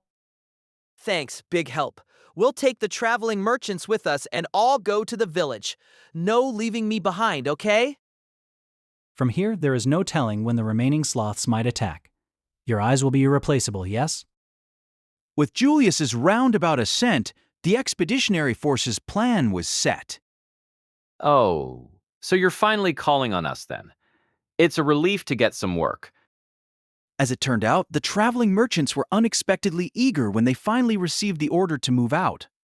Sitting and waiting seemed to suit them poorly. Everything about the witch cult was, as usual, shrouded in mystery. But with the current setbacks, there was no option but to rely on their hauling capacity to fulfill Subaru's long-delayed goal. Sorry to keep you waiting too, Pat Slash. Hey, don't be that angry, geez. Pat Slash, left behind at camp while Subaru walked through the forest without her, was quite miffed at Subaru. The pitch-black land dragon turned her sharp, refined face aside, thoroughly sulking when Subaru called her. Ah! I mean, it was the middle of a forest? If you tripped and broke a leg, there'd be no coming back, you know? This breed of land dragon known as the Diana breed is the highest breed of all land dragons. There are dragons specific to desert or Arctic climes, but the excellent Diana breed can handle any terrain. Air? Any terrain? What? You mean forests, too? Forests, deserts, waterside, or glacier. Wilhelm's lofty appraisal left Subaru gaping in wonder. He'd picked the land dragon based on his first impression, but apparently, she excelled more than he'd ever imagined. Perhaps that should have been obvious given Pat Lash's intelligence and ability. After all, it takes a pretty decent noble house to buy a girl like her. Meow. Hey, stop that! Don't talk about price! That's gonna stick in my head. Ferris smiled as Subaru raised his voice, feeling almost afraid to mount the dragon. But Subaru thought that smile was gloomier than one from Ferris's usual self. Subaru, largely able to fathom the reason why, stood beside his land dragon and lowered his voice. Sorry, making you act considerate to me like this? What is it all of a sudden? Did you eat something bad? Should I heal you? Don't paper over it. You said it yourself. I'm not the only one who doesn't want anyone to die. Ferris was cowed into silence with a guilty look. Subaru had apparently hit the mark. Subaru wasn't the only one who felt deeply responsible for the deaths of his allies. Perhaps the mental anguish was much stronger for someone with a direct means of saving others, such as Ferris. Subaru thought Ferris was strong to hold that inside him and not let it come to the surface, though. Maybe my saying this isn't worth much, but having you here is a big help, seriously. Oh, stop it. I know best how useless I've been. I've let 11 people die and couldn't even stop enemies from killing themselves. I'm all talk. But you saved one. He didn't die thanks to you. As Ferris berated himself, Subaru motioned to the casualty sleeping in the back of a dragon carriage. His endurance was heavily depleted, and he had not regained consciousness, but he was in a stable condition. That was Ferris's achievement. Subaru knew how hard it was to save even a single person. You're a bigger deal than you think you are. No, really, I'm totally serious. Wah. Are you trying to seduce cute little fairy? Coming to my side of the fence? I am not, and I'm not, and I'm not seducing you either. I'm trying to be serious here. Subaru knew well enough that he wasn't suited to the role, but the counterattack, harsher than even he'd expected, left him reeling. However, Ferris's lips immediately loosened as he exhaled at length. If you meant it seriously, I'll take it seriously. Don't worry, I'm not questioning my purpose in life. I crossed that bridge a long, long time ago. Meow. That's so? Well, it might make me feel a little better. They feel like words I've heard before, so I feel relieved. Just a tiny little wee bit. Ferris glanced sidelong at Subaru, teasingly showing with his fingers just how tiny that relief was.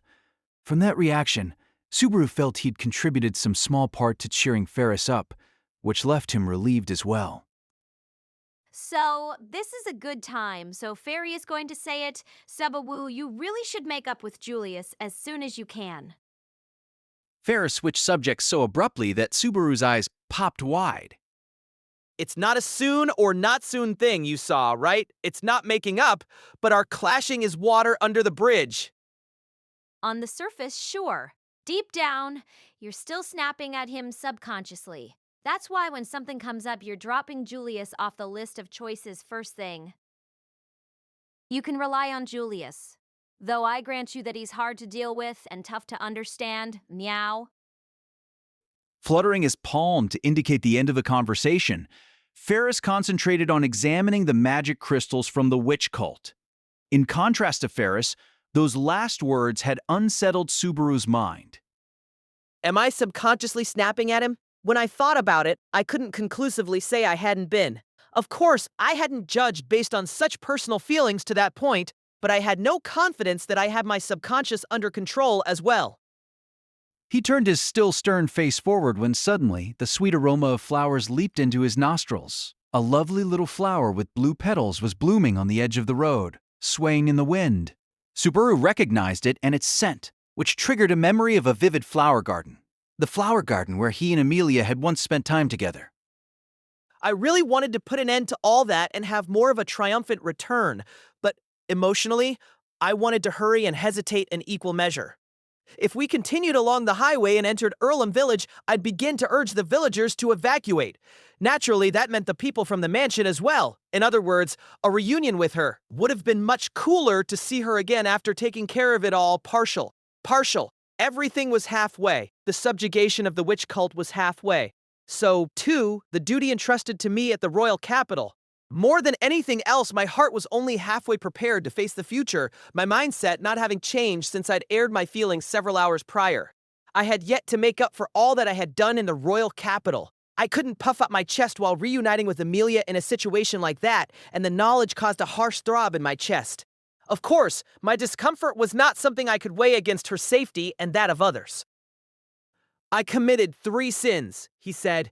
The words had been tossed my way just before I perished in a world dyed white.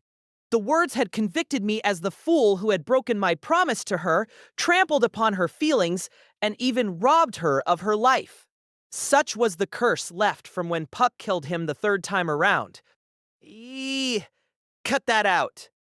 Why do I have to feel like that anyway? I'm heading to save her like a prince on a white horse. My land dragon's black, and I don't make much of a prince, but I should be more upfront about, fight.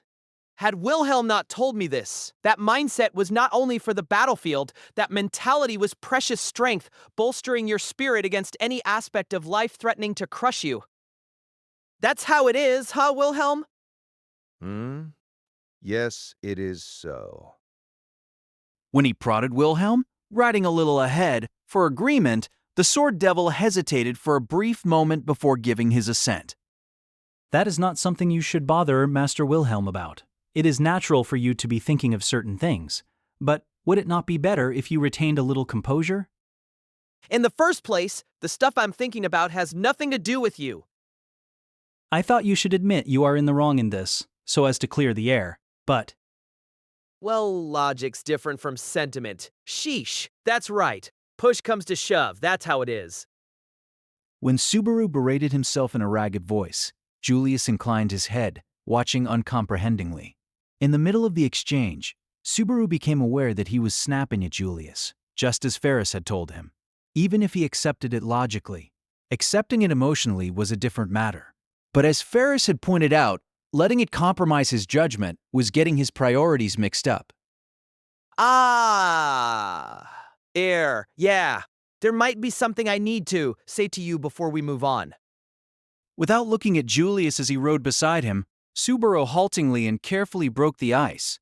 Subaru was at pains to choose the words that would remove the seed of discord between them as soon as possible. Ahead, the highway sandwiched between forest to the left and right was growing narrower, but it would still be a long time before Earlham Village ought to be visible, practically tailor-made to give them time to talk. When we linked up on the highway, I thought we'd already made the stuff before water under the bridge, but sorry, it seems that I still haven't been able to digest it. It's not that I don't trust you, it's just I guess there's still dislike of you in my mind, and that's why I've been giving out bad orders here and there. Well, that's what Ferris told me. No, this isn't because Ferris told me that, but we're in a situation where we all need to work together, and I agree with him that you can't have feelings of mistrust between people like this, so... With Julius silent, Subaru beat around the bush as he continued the conversation. He was frustrated with himself as much as with the listeners not indicating he was following along. It was beyond absurd if Subaru turned out to be the only one feeling awkward. Hey, have you been listening to me? It's just me talking like I'm the only... Subaru, glaring forward with a look of guilt, let spittle fly at that point as he turned to face Julius. The very fact that he made the outburst, scowling as he turned to glare at that handsome face, underlined that he'd lost sight of his original goal of a conversation to clear the air, but the instant Subaru vented, a sudden gust of wind blew, making him subconsciously cover his face with his arms. The unexpected gust, mixed with the scent of flowers, sent his forelocks aflutter, and after a moment of shock, wondering what had just happened, he realized. The long line of land dragons had vanished, and he was alone. What the... I immediately realized I was in an emergency situation, but I didn't know what had happened. Wide-eyed, I surveyed the area, hands still gripping the reins. The scenery around me differed little from before. I was dead center on a highway flanked by trees. The difference was that there was no sight of the allies who had been close to me mere moments before, leaving me all by myself. No, I'm not alone. Drawing the reins close, the stiff-bodied Subaru was still riding on Patlash. The low body temperature conveyed through the saddle was intact. He figured he hadn't been split off from things he was in physical contact with. If that's so, some kind of spatial distortion or teleport, then I'd been split off from my allies in the blink of an eye, so I figured the method had to be along those lines. The scenery I was looking at had not changed. Maybe it was everyone but me who'd been jumped somewhere else, and naturally, only the witch cult benefited from isolating me from the others. Shit! This ain't the time to stare into space, Patlash. Subaru cracked the reins and sent the land dragon galloping as he berated himself for being so slow to grasp the situation. Patlash neighed, and her strong legs propelled them in an instant. Subaru was attempting to use speed, enough to send the wind itself flying, to extricate them from their isolated situation. During that time, Subaru squinted, wary of attack from any direction. If his guess was right, unseen hands might well come flying from yet another sloth. But in spite of my wariness, there was no sign of unseen hands coming. Doubts crept in, and simultaneously uncertainty formed in Patlash's steps. The cause was the same thing that was giving me pause. Though we'd sprinted at full speed for tens of seconds, the scenery didn't seem to have changed at all. Mere teleportation could not explain this situation. It made me recall a similar experience. This is like Beatrice's infinite corridor. But there's no doors here. Only once had Subaru experienced a similar phenomenon, when Beatrice, a little girl living at Rosewall Manor, had used magic to turn a corridor into a spatial loop. At the time, Subaru's keen judgment had led him to open the correct door, immediately bringing the matter to an end. However, it would not be so simple this time around. They were in the wild, and there were no doors to be had, correct or otherwise. In other words, Subaru's intuition was useless for resolving the situation. Damn it, just after I stopped worrying about things all on my own, this happens. He lamented that he had stood and faced one hardship with all his being, only to have this happen immediately. Subaru surveyed the area, clicking his tongue at the unchanging scenery.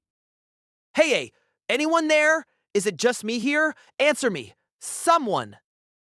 Subaru desperately raised his voice. Worst case, he'd be drawing the enemy to his position, but he didn't care. If he could draw even a single foe away from his allies, it was better than doing nothing at all. However, Subaru's idea was fruitless, with no sign of either friend or foe answering his call.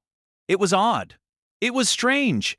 Had Subaru been sent to another dimension all by himself? He was not thoroughly versed in the rules of magic of that world.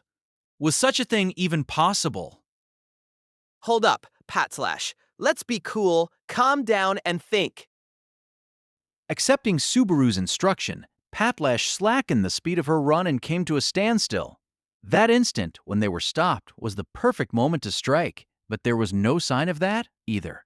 The forest had returned to eerie silence, with nothing to hear save the wind and the voices of insects. With so many living, breathing humans erased, desolation dominated the world all the more. The situation was truly what the world would be like if it came under the witch cult's dominion. No, this is different.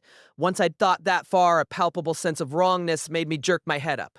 I looked around the area. The scenery had not changed. However, when I focused my ears, when I focused my ears, I heard my own heartbeat mixed with Patlash's breathing and something like the sounds of crickets, sounds that would have been extinguished if it were a world ruled by the witch cult.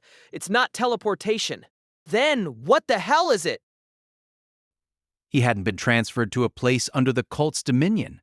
Furthermore, making the same highway scenery loop over and over should have been impossible even for ultra-top mages. If that was the case, something was wrong with his premise. He thought back to what had initially taken place. What had happened at the instant when he thought, "I'm alone"? First had been a gust of wind. That was strange all by itself. Patlash's wind repel blessing should have been up. If I wouldn't feel shakes or wind normally, where the heck did that gust come from? Something happened the moment that wind blew. No, if something was the trigger, it happened before that. If this was an attack, what stood out was the scent of flowers. The scent of flowers. Yes, the sweet scent of flowers. The thick aroma had mixed with the gust of wind, slipping into my nostrils, soaking into my brain. And that very moment, the aroma was thick enough to make my chest feel awful. The instant he thought about it, the scent of flowers, which he had ignored to that point, invaded his nostrils. He instinctively rejected the clearly abnormal aroma, instantly shielding his nose in the face of the dangerous scent. Have we been walking around in this flower scent all this time? Subaru shuddered at the indecipherable power that had slipped in without his notice. Simultaneously, he realized that if the scent was the cause of his circumstance, there had to be flowers. Therefore, the scent was coming from these flowers blooming on the side of the road. Subaru dismounted Patslash and walked over to the flowers blooming right at the roadside. The flowers, petals gently swaying in the wind, resembled the flowers known as pansies in his world.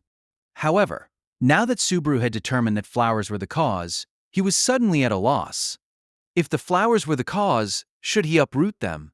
Stomp them underfoot? Maybe. Without any firm idea of how to deal with them, Subaru decided to first snap a flower off with his hand.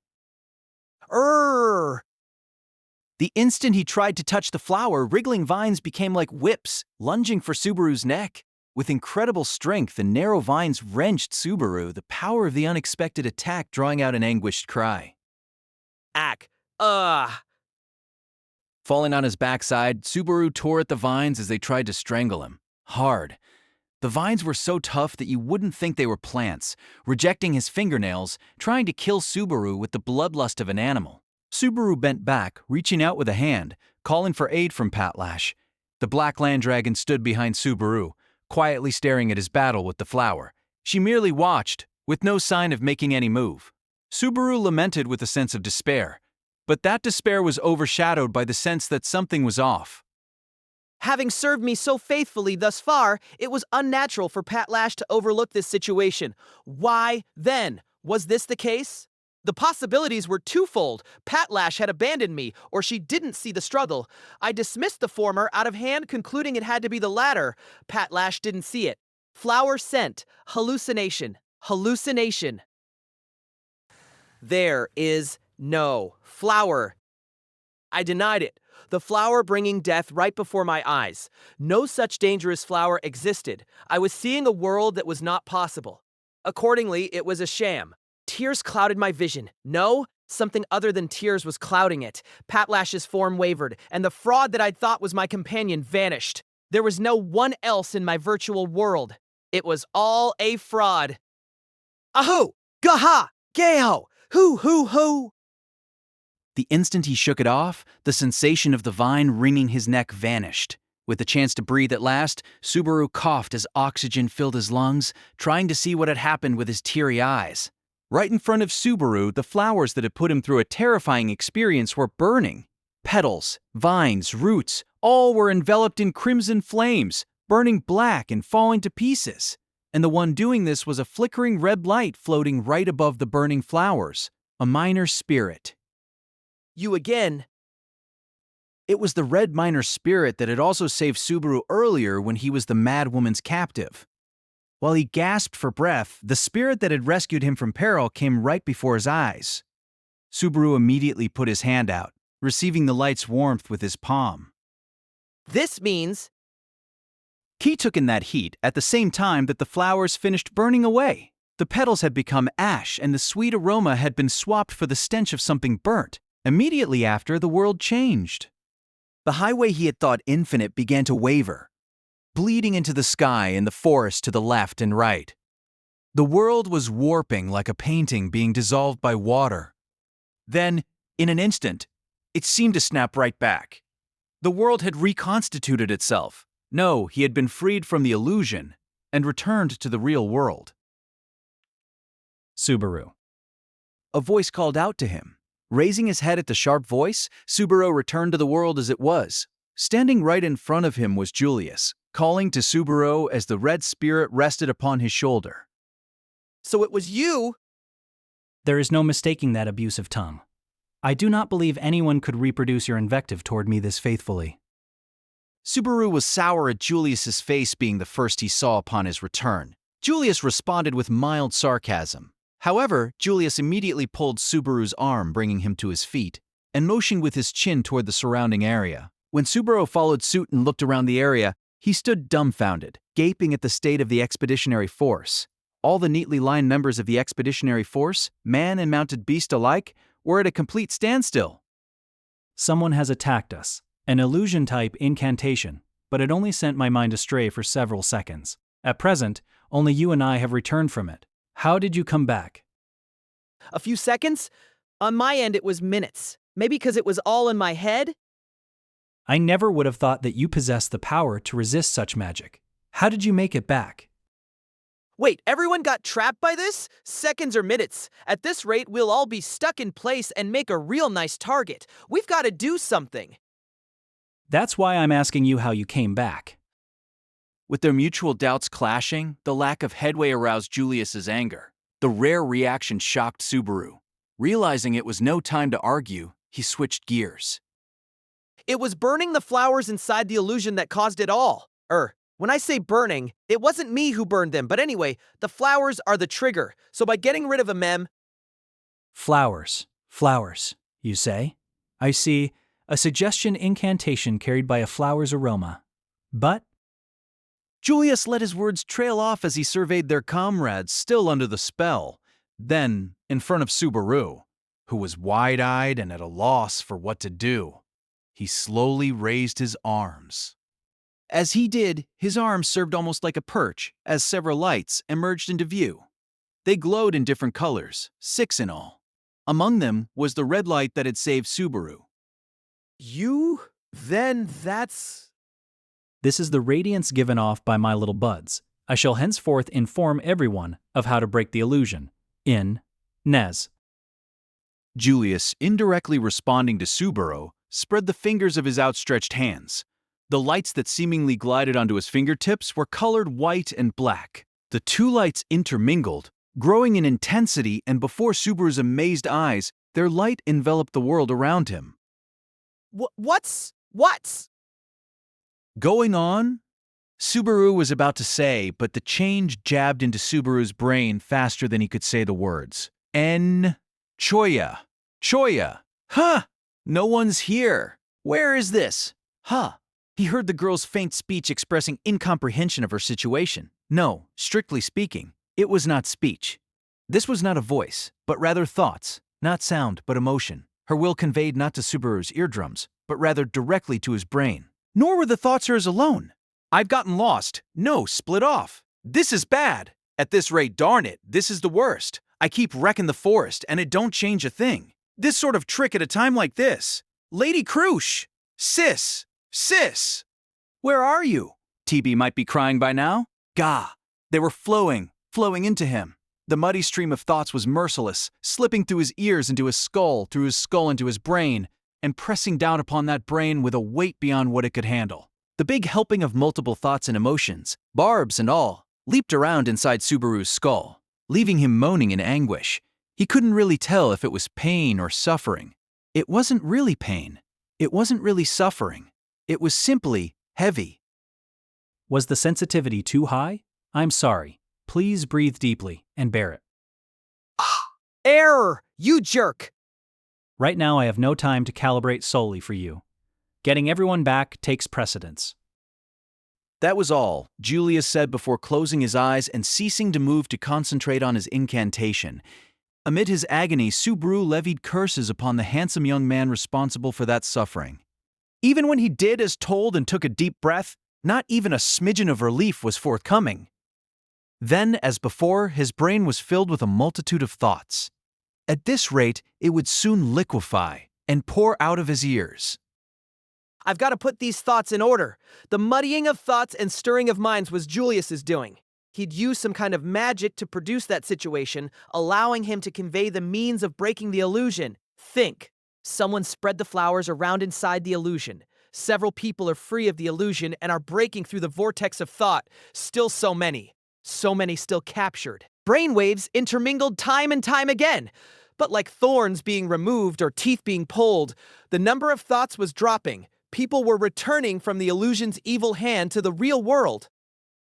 At this rate, everyone shall be freed, and... Subaru kept scratching at his thick sweat, enduring the ragged brainwaves even the ringing in his ears could not blot out. He brusquely wiped off the cold sweat dampening his brow, panting as he looked up to the sky. The next moment, the source was the sky right above Subaru's and Julius's heads. There was a break in the forest canopy in which the sun was floating in the sky, and with that sun at its back, a figure in white landed at Subaru's side. With Julius focused on breaking the illusion and keeping his eyes closed, the figure proceeded to drag Subaru by his arm. Oh, why? Julius, pouring all his energy into the incantation, did not move as Subaru, caught by the white figure, nearly fell down. The figure in white, face concealed by the white robe covering it from head to toe, was set to drag Subaru off without asking. Instantly, he instinctively realized that the person before his eyes was the caster of the illusion. Of course, the witch cult had to be involved. If Subaru was dragged off, the expeditionary force would lose its means of resisting the unseen hands. Shit!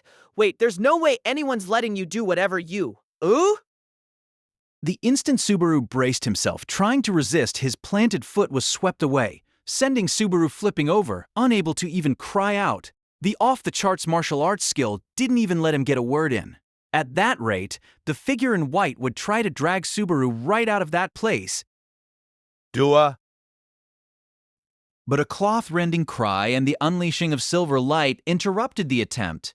Stepping forward and pounding home a sword strike was Wilhelm, the first of the others freed from the illusion. With the speed of a god, the sword devil unleashed his sword, seemingly to vent his rage at the one who had ensnared him in the spell. The arc traced by the slash was without mercy, set to run straight through the slender figure in white. However, the figure in white violently tossed Subaru into the grass and, with frightening dexterity, barely evaded the sword strike. The evasion, made with an absolute minimum of physical movement, made Wilhelm, who had been certain of a killing blow, open his eyes wide in shock. Fulla! As if to blow that admiration aside, the figure thrust a cane forward with an explosion of magic. The target was the ground under Wilhelm's feet, gouging the surface out in a circle, slowing the sword devil down. When Wilhelm then leaped toward his foe, slashing upward, something caught him by the chest. Goo. Wilhelm's well-honed abdomen creaked as his body was sent flying by force unthinkable for the tiny figure's size. The cane's tip was pointed at the sword devil as the air twisted before it. The resulting cascade of air was about to slice deep into the sword devil, but a slice of steel rent it first, causing its mana to explode. In an instant, Wilhelm went from narrowly escaping death to going on the attack, closing the distance with the white figure. Mid-range was the range at which an enemy could use magic. Wilhelm would be at a disadvantage for as long as it took to get to close range, but the sword devil's disadvantage was overridden by another factor: the advantage of superior numbers. Dora! A great hatchet flew into the air, bearing down on the white figure's rear in a ferocious assault. Accompanied by a roar, Ricardo's blow held enough might to break through even the white whale's bedrock-like hide.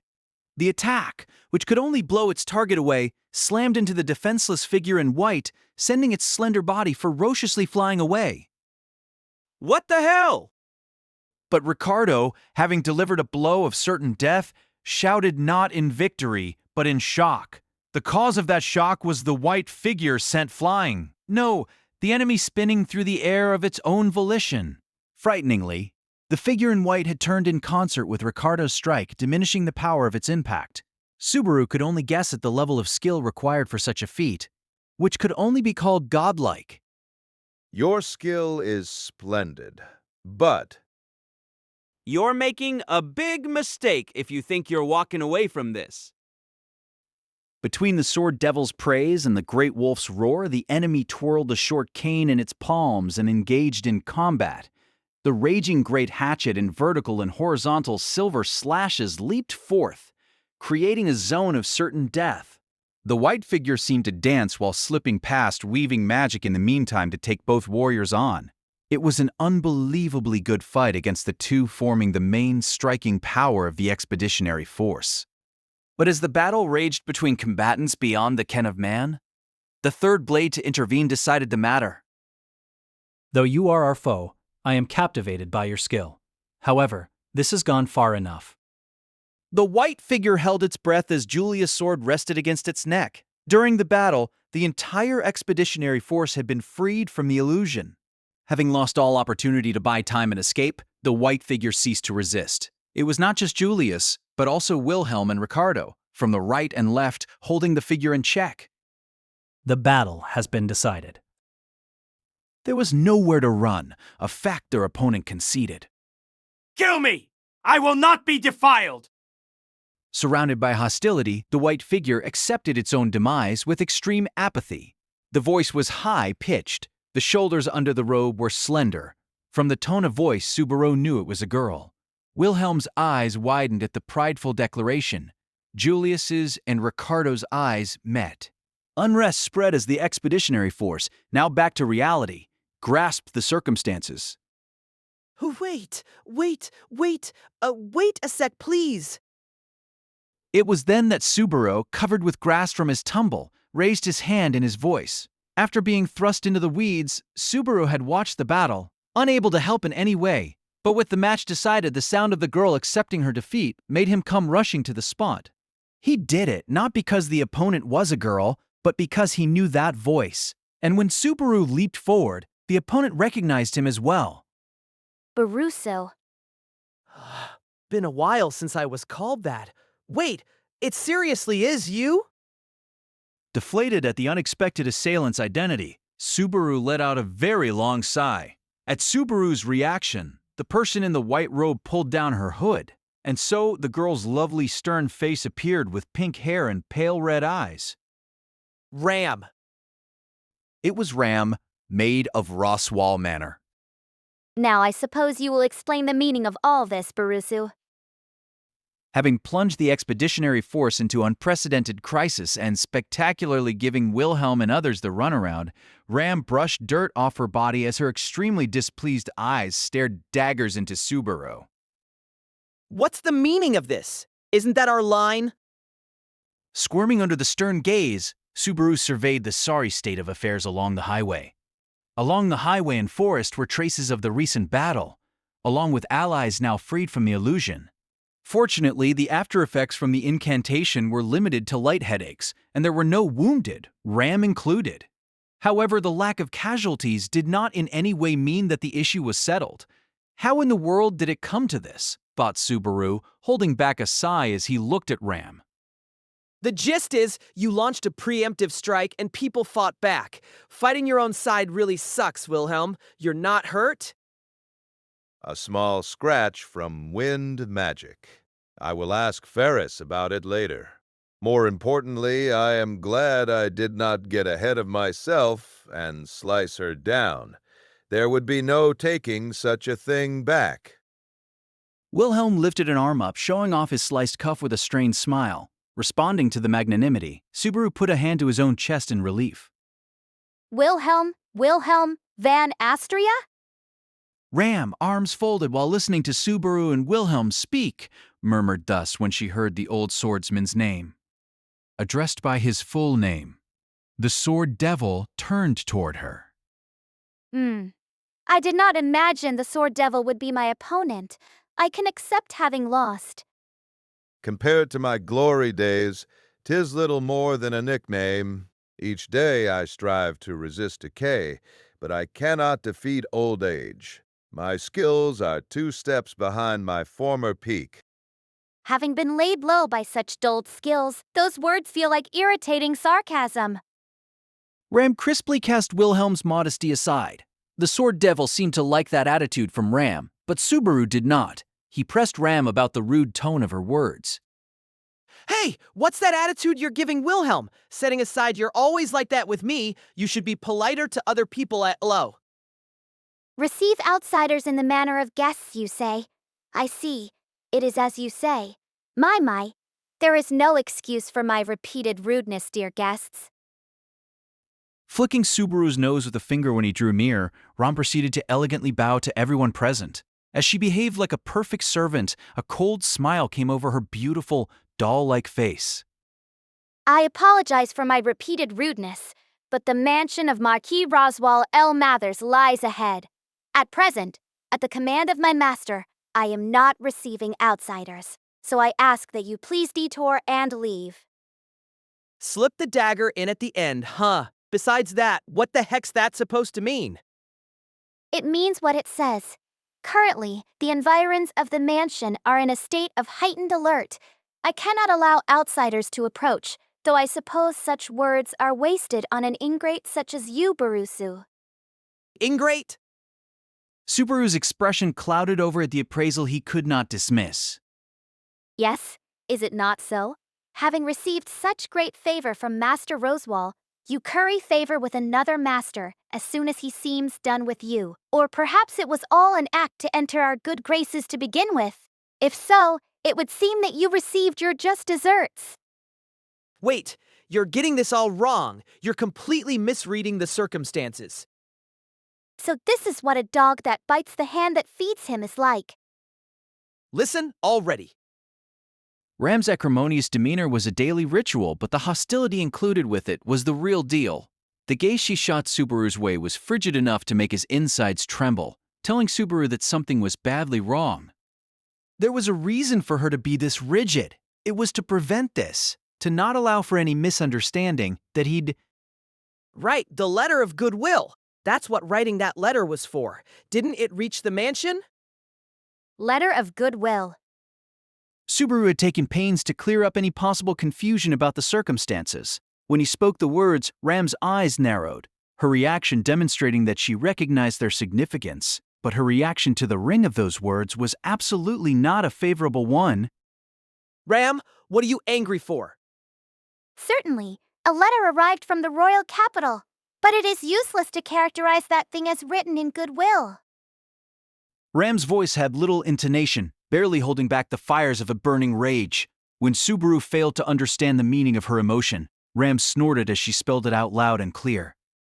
When I think of the letter that pompous messenger arrived with, calling a blank piece of paper a letter of goodwill is quite a farce. What did you mean by this, Barusu? It was a blank piece of paper? It was Subaru who was horrified at learning the incomprehensible truth. Ram continued to glare at the bewildered Subaru, anger oozing from her eyes. The wax was formally sealed with the lion rampant seal of the House of Karsten. In other words, Duchess Krush Kirsten was making a declaration of war against a rival candidate for the throne. Well, that is how we took it. That's crazy. Why would you decide it was that so fast? Subaru was drowning in Ram's conclusion when Wilhelm intervened. Sending a blank letter is a method of conveying to the other party we have no intent to negotiate. It cannot be helped that they took it in that manner. The creases of his brow knotted a stern face on him as he shook his head toward Subaru. As a matter of fact, were a white letter delivered to me, I would arrive at the same judgment as she, a display of hostile intent. Then what happens if you seal a blank letter and send it by mistake? If a war starts over that, what does history say? Oops. Then one could only set the heavy burden aside and give up. That said, I did not judge hostile intent by a single piece of paper either. But there were multiple issues, so... What do you mean? Multiple issues, there's even more. The bad report had been more than weighty enough. Yet, there was still more on top of that. 2 days ago, the forest around the mansion became unnaturally calm, to the point that even my eyes could catch nothing. Thereupon, an armed group appeared bearing the crest of the House of Karsten, which had declared war with the blank letter. Surely you cannot blame my little bird's heart for being on the verge of breaking. The sidelong glance Ram shot him put Subaru's flea-sized heart on the verge of breaking. Though Wilhelm had a worried look on his face, Subaru raised a hand, feeling the desire to curse fate for the nightmarish entangling of circumstances. It was the worst diplomatic position ever. In other words, Ram had mistaken the letter of goodwill, the witch cult, and the expeditionary force as signs of a hostile camp. Thus did she treat Subaru as a wicked villain who'd betrayed Emilia to Krush. That's a huge misunderstanding. In the first place, do I look that cunning? Well, this is what a dog that bites the hand that feeds it looks like. You're still saying that? I have hardly said it enough, but it's fine. It is clear for the most part. Though Ram's words were sharp, she'd no doubt gleaned the high points of the situation during the conversation. Perhaps that was also because she hadn't detected the intellect required for wicked scheming from Subaru's replies. So, you sent a blank letter by mistake and you are still Lady Emilia's dog. You're fine with that? I'm not, but it's okay. Dogs are like family, so for Emilia, I can be a dog. Sure. That would be a rather base ambition, would it not? Wilhelm pointed out what low sights Subaru had, but Subaru, worried that the conversation wasn't progressing, shook his head.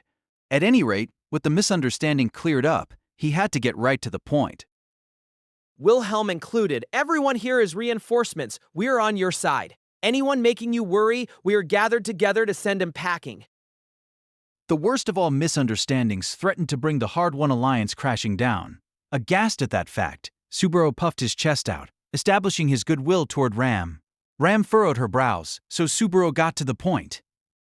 I fulfilled the objective of me staying in the royal capital, an alliance between Emilia and Krush as equals. The people gathered here are the proof. Immediately afterward, they set off toward Earlham village with Ram in tow. They had no time to waste. The misunderstanding-driven combat with Ram had cost them even more. Subaru endeavored to explain things to her while they headed toward the village. That included the fact that they were allied camps.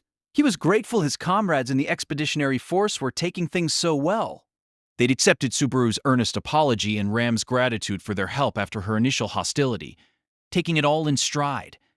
Thanks to the 0 casualties, those words had ended the matter. You did give Wilhelm some trouble, but he even hid the wound from it. A fine man, just as the rumors said. Oh, yeah, he is, isn't he? What are you so pleased for, Barusu? It is creepy. Subaru, gripping the reins, overreacted as he agreed with the words of praise for the sword devil.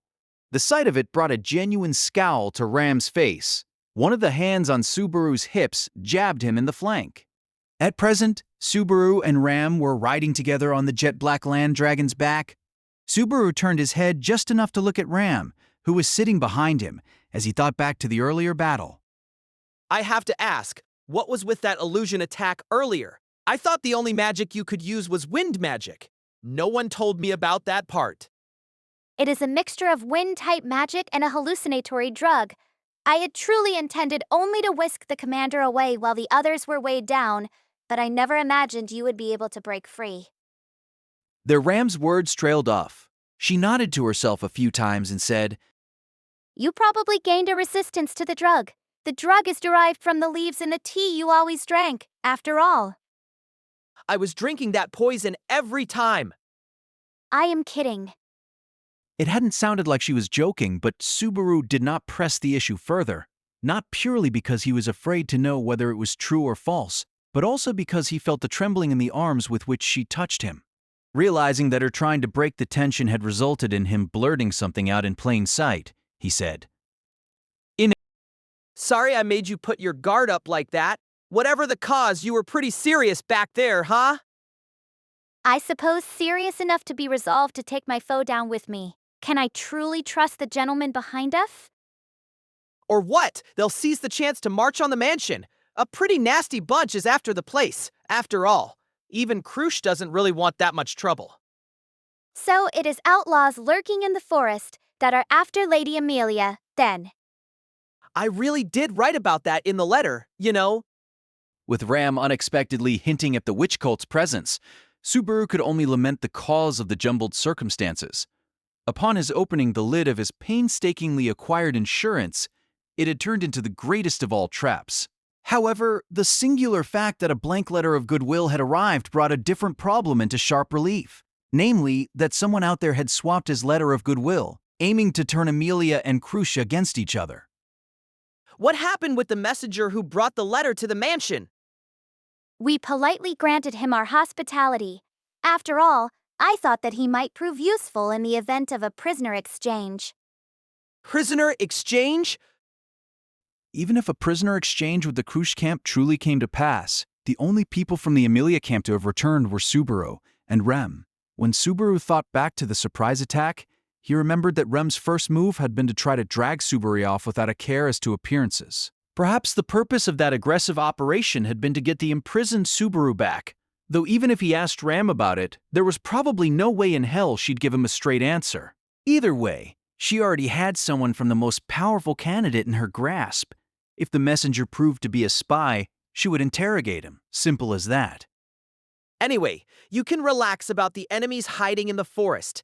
We've already smashed 70% of them. We have a way to draw out the last 30% too. The enemy is 70% crushed? Barusu, are you saying that you destroyed them? He'd conveyed the state of the battle with the aim of changing the subject, but Ram was taken aback upon hearing the words. In modern warfare, losing 30% of your fighting strength was considered being routed, but even in an age without modern logistics, 70% was a considerable number. The witch cult was on the verge of being wiped out. But where they're concerned, they've got to be annihilated down to the last man. Besides, the fewer they are, the more time it'll take to find them. Plus, it might make them desperate. So that is why you assembled the transportation needed to evacuate. Holing up in the mansion is a poor plan, I take it? These guys would set it on fire and not even blink. We have a lot of memories of that mansion, so I don't want to see it go up in smoke. Easy to understand why running is better, huh? Along with the reinforcements he'd brought were the horde of traveling merchant dragon carriages. When he explained the force's various objectives, Ram closed her eyes, sinking into thought. Many of them were the result of Subaru's own independent decision-making. It was natural for her to be bewildered by it all. And yet... Sorry to act out of turn, but this is my decision. As for the right to decide, Rosewall's not at the mansion, is he? That's right. Right now, Master Rosewall is traveling to Garf's to the sanctuary. Currently, I am under instructions to obey Lady Emilia's commands. Did Emilia order you to smack anyone approaching the village with illusions? That was my independent judgment. Figures. Even if she was backed into a corner, it would have been far too violent in order for Emilia to give. Subaru patted his chest, relieved at the fact. You are naive to be relieved about that part, Baruso. I said the village has come into view. Subaru hadn't caught her murmur the first time, so he thought Ram had repeated her words as she pointed forward. At her urging, Subaru turned his eyes to the road ahead. The entrance to Earlham Village truly was within view. The highway, continuing to infinity within the illusion, had come to an end. To Subaru, it had been a very long road, enough to make the proper return a sight for sore eyes. I'm finally back. Not once, but twice had I returned to find the village a tragic sight. When I had returned to the village before that, my mind had been whittled down to the bone. So to me, this was a first, but doesn't feel like there's much of a welcome. The expeditionary force passed through the entrance, entering the village square. Amid that imposing atmosphere, the villagers poked their heads out of the surrounding homes, one after another. However, the expressions on their faces were certainly not sunny. Naturally, they were ones of worry and confusion. Subaru could hardly blame them. An armed group had suddenly appeared in the village's midst.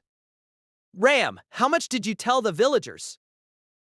I warned them not to wander outside the village and to stay out of the forest. I did not touch upon any of the details. Okay, nice call.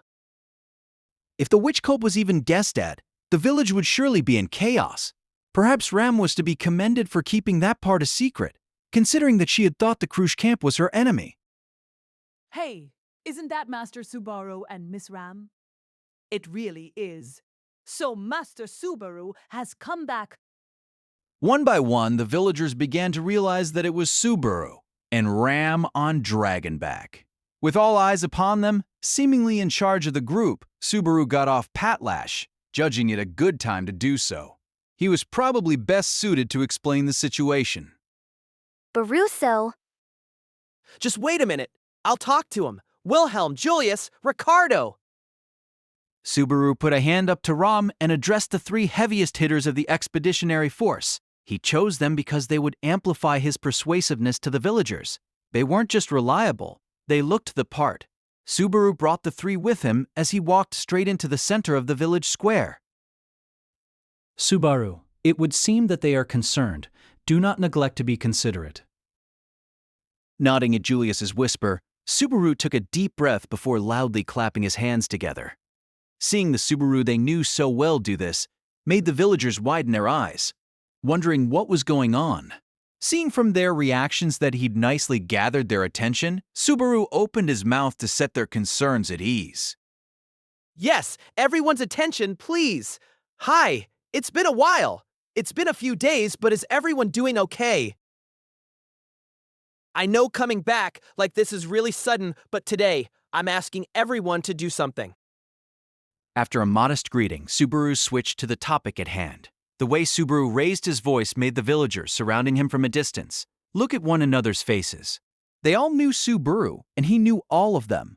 Understanding their worry and confusion, Subaru spoke in the gentlest voice he could, but also laid things out very quickly. He wanted to convey the situation with haste, enough to deny them time to think about other choices, and enough to make evacuation a reality. Actually, the demon beasts in the forest seem to be getting bad again. These are the people brought in to wipe them out, but I want everyone away from the village until that work is done. Of course, I prepared the transportation in advance. It might not be that comfy a ride, but... Hiding the lie behind a layer of truth, Subaru selected words that would not startle the villagers as he continued speaking. Their memories of the demon beast-related crisis 2 months before were surely still fresh. He had to be convincing when he told them that the forest beyond the barrier still harbored demon beasts. Behind him, they could see an expeditionary force formed of veterans and numerous traveling merchant dragon carriages to transport them. Even if it felt high-handed to him, Subaru pushed forward while concealing that the witch cult was attacking. The evacuation will be for half a day at shortest, 1 or 2 days at most. Sorry to cause trouble for everyone, but please accept this as the safest way to... Why are you lying to us like this? In the end, that was a judgment formed according to Subaru's notions of common sense. Huh? Subaru's eyes widened at the sudden interjection. The one who had spoken was a youth with a crew cut. As one of the village's band of young men, he had exchanged words with Subaru numerous times. It seemed that he'd spontaneously blurted it out, but when Subaru met his eyes, he hesitated for a moment before stepping forward. You bring a huge group of outsiders to hunt demon beasts? Why tell us something like? Because, hey, it's dangerous. I mean, there was the demon beast, Ruckus, not long ago, right? We need to deal with it before it becomes that bad this time around, so... Don't try to pull the wool over our eyes. Subaru tried to correct the precarious atmosphere, but the young man would not lend Subaru his ear. His unsophisticated face had a scowl on it, his fist shaking as he glared at Subaru. Upon it were repressed rage and despair, and irrepressible fear. Master Subaru, you said you were trying to clear up our concerns, but doing it this way is making everyone in the village afraid. We've been thinking the witch cult is up to something the whole time. The young man visibly lost his temper as he shouted, instantly making Subaru's words catch in his throat. The youngster's voice echoed around the village, spreading unrest among the villagers, and, naturally, among the traveling merchants as well. There was no unrest in the expeditionary force, but the turbulent flow of discourse made their faces grow graver as well. You? Not denying it, are you? The young man weakly murmured, finding his answer in Subaru's silent demeanor. The sight caused an outburst of unrest among the villagers, making their pent-up worries pour out all at once. So the people from the mansion really were talking about the witch cult yesterday. Why are they in a remote place like this? That's obvious, isn't it? It's because the Lord did something like that. Why must he support a half-elf, a half-demon? The worry spoken by one set of lips after another made it painfully clear that Subaru's efforts to smooth things over had resulted in the opposite effect. The villagers had understood long before the unrest enveloping their village was not unrelated to Emilia, residing at the mansion of the Lord of the Land. They were not conveniently ignorant. It was only natural that they would reject Subaru's plan. Hold on a minute. I'm sorry. I was wrong, and I apologize. But... Accepting that his effort to convince them had failed, Subaru voiced an apology. At the same time, he realized something. Among the villagers, some lamented, some raged, some glared. Those negative actions were not caused by their difficult-to-resist fear of the witch cult. Their negative energy was trained not toward the cult, but toward the half-elf who had yet to show herself. What makes you think that? Don't you realize it's got nothing to do with half-elves or Emilia? How can it not be related? The witch cult rampages against anything related to half-demons. Even the children of the village know that much. And yet, the Lord not only shelters a half-demon, he nominates her to be the nation's king. This is no joke. The youth's anger shocked Subaru. The mere scream cut into him like a blade. His reaction made the youth's eyes freeze over as he looked downward. But he did not amend his statement. When Subaru looked around, he saw, to a greater or lesser extent, the same emotion in the eyes of the other villagers. Is that what you all think? You think it's all the fault of the half-elf in the mansion? There was no reply. They seemed to think silence was more eloquent than anything they could say. These were the friendly villagers he'd spent so much time with. Though it had only been 2 short months, so many things had happened that Subaru felt deepened the friendship they shared with one another.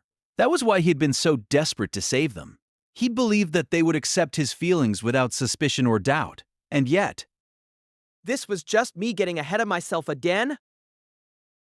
He'd underestimated the deep-rooted fear of the witch cult planted in every human being of that world. Even people who believed in Subaru's innate goodness could not defy the scars of history. That fact made Subaru weakly slump his shoulders. But the next moment, his shoulders were slapped from behind. From very close, an individual patted Subaru's shoulders, moving parallel to him while exhaling. Raise your head. After all, Lady Krush says you should never lower your sights. You? Do you think what you're doing is wrong? If you don't think that, you don't need to look down. Ferris's firm declaration surprised Subaru, coming from the last person he would have expected to console him. So too was he surprised at the memory that Ferris's words spurred him to recall. They were words Krush had actually spoken to Subaru, albeit during a different time around from the present. Besides, wasn't recklessly picking fights at the castle a lot harder than raising your head here? Now hold on! Ferris's taunting comment made Subaru's shoulders go slack in a way that was very out of place. Subaru wondered just how long he was going to be made fun of for that single moment. But Yeah, compared to that, this is nothing stet. as much as his words had been rejected, he did not doubt that he was doing the right thing. He understood that the villagers had an aversion toward half-elves. That very cruel fact caused a dark shadow to fall over Subaru's heart. But that reality was absolutely not something he could do anything about now.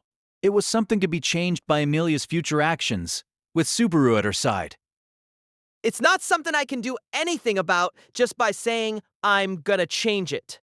Not when I haven't managed anything else yet. As much as I thought their assessment was unfair, all I could do was show them results big enough to make them see her in a new light, and we were acting to create the time necessary for me to do so.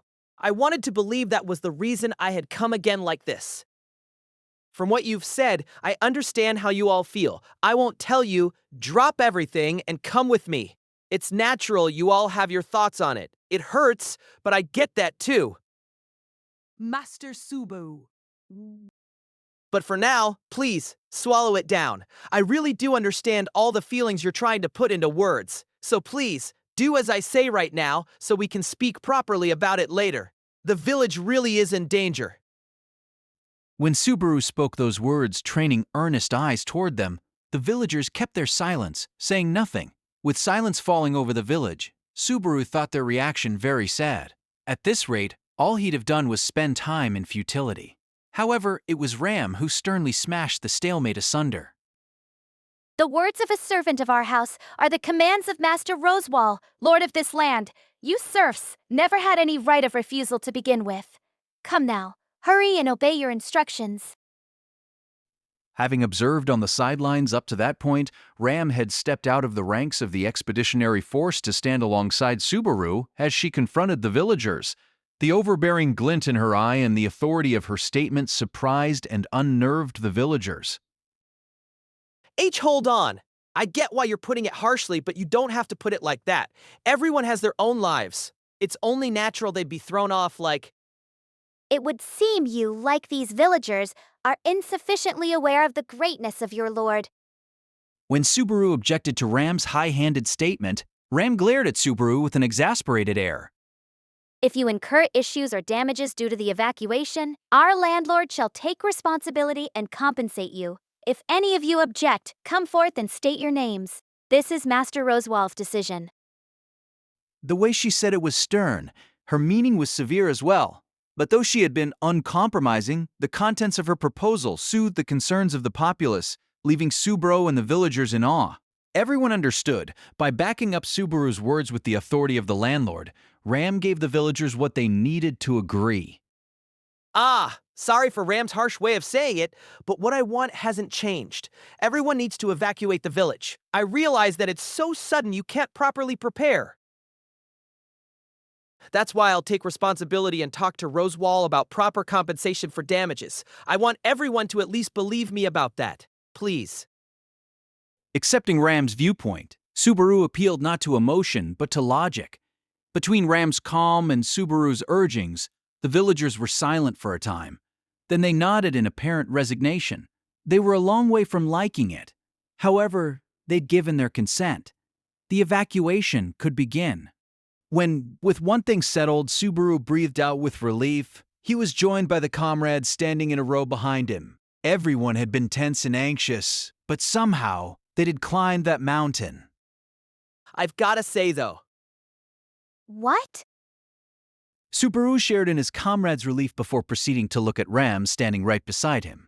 Ram had a suspicious look in response to that gaze, but there was no question that it had been her words that had given the final push. He thought that was very Ram-like, hard-edged, difficult to fathom but kind. Having you tell people to do what I say is new. Does this mean you've accepted me? Ha! Ram snorted. Somehow, just a little bit, he took solace in her demeanor. The evacuation would last for 2 days at most, so it would begin as soon as the minimum supplies needed for that time were loaded. The conditions Subaru placed on the villagers were very grudgingly accepted. There's 15 dragon carriages. If we put 7 people on almost each one, we should be able to get everyone aboard with room to spare. Subaru had asked the young men of the village to take a roll call, ensuring every villager was accounted for. Now that they were evacuating, they surely didn't want to cause any extra trouble. Though they still dealt with the expeditionary force rather awkwardly, they dutifully did as they were told. There was just one issue that couldn't be left unresolved. Explaining this to Lady Emilia and Lady Beatrice at the mansion, yes? Ram said, hands on her hips as her eyes shifted to the path going from the village to the mansion. The issues for proceeding with preparations to evacuate had been resolved. The mansion was another issue. And for Subaru, it posed the largest problem of all. I thought the village was pretty agitated, but what's Emilia been up to? The time had moved past early morning, finally entering the period one could call morning proper. Even if most human beings would be asleep at that hour, it was difficult for him to believe that Emilia could sleep soundly, given the state of the Mathers' domain over the last few days. Ram's testimony had already made clear that Emilia had had no role in Ram's attack, but the fact that Emilia hadn't responded to the unrest in the forest tugged at his mind. She was busy until late evening, so she should still be resting at the moment. Ever since returning from the capital in a state of despair, she has been weary, lacking any time to put her heart at ease.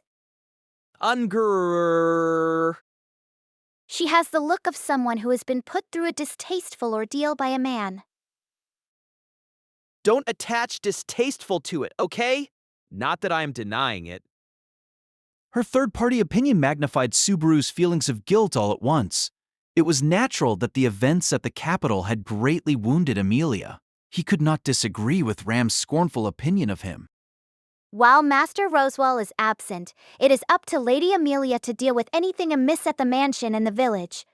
But you can understand the villagers' reactions to Lady Emilia from their earlier demeanor, yes? I can picture it, but I don't really want to put it into words. Rejection, huh? Discretion? A rather simplistic impression, isn't it? Ram laughed loudly at Subaru's words, her face immediately turning more cheerful. More like repudiation. If you have been rejected, you can always reach out again. If one's outstretched hand has been brushed aside, that means there has been contact. But what if you have been repudiated instead? If it is disgusting to even touch, one must wonder how one closes the distance. Subaru made no reply to Ram's argument, seemingly made to test him. Ram didn't seem to be looking for an answer either. I said something mean. Lady Emilia realized there was something amiss in the forest and attempted to have the villagers take shelter in the mansion. Then the villagers repudiated her. She is not someone sensible enough to withdraw immediately after being repudiated, something I imagine you know for yourself, Barusu. But I also know that she's not a girl who will get hit with cruel words and not be hurt. Emilia had been trying to deal with the witch cult unrest in her own Emilia-like way. However, that way was not enough to soften the hard hearts the villagers bore toward half-elves. Or perhaps the villagers' excessive reaction was the result of their speaking with her. So what did Emilia do after? After repeated attempts at persuasion were declined, she was unable to sit still, so she went around reweaving the barriers around the village. After all, as we had not judged the unrest to be from the witch cult, she feared it might be demon beasts. Well, that wasn't really a bad call, but... After that, the blank declaration of war arrived last evening, so she was fretting about that until the morning. So that pops up here, too. While Ram spoke as if it were light banter, Subaru could only lament that the letter had done damage on another front. The report on events in the capital, evacuation preparations, Emilia and Ram's concerns, Ram's independent actions, the secondary damage was a gift that kept on giving. For such a simple trick, the effects were all too painful. In any case, with this much advanced preparation to evacuate, Lady Emilia is unlikely to object. If we report to her at the mansion, it should make her agree immediately. Barusu, No, I get it. Just makes my heart hurt a little. With Ram looking suspicious, Subaru shook his head, conscious of his quickening heartbeats. Here, on the brink of a reunion with Emilia, his tension was at its zenith. Just as Ram saw it, Emilia was not the kind of girl who would reject the cooperation of so many people. Hence, Subaru's stress and worry were an issue of Subaru's own heart. Julius, come with me, Kay. I'm heading to the mansion to convince Emilia and the lowly. Me? As he hardened his resolve, Subaru looked around him and called for Julius. Subaru nodded at Julius, whose face showed that the nomination had come unexpectedly. Yeah, I'm a lot more convincing with you beside me than not. You'll be my proof that I've behaved and repented after all the stuff at the castle. I see very well.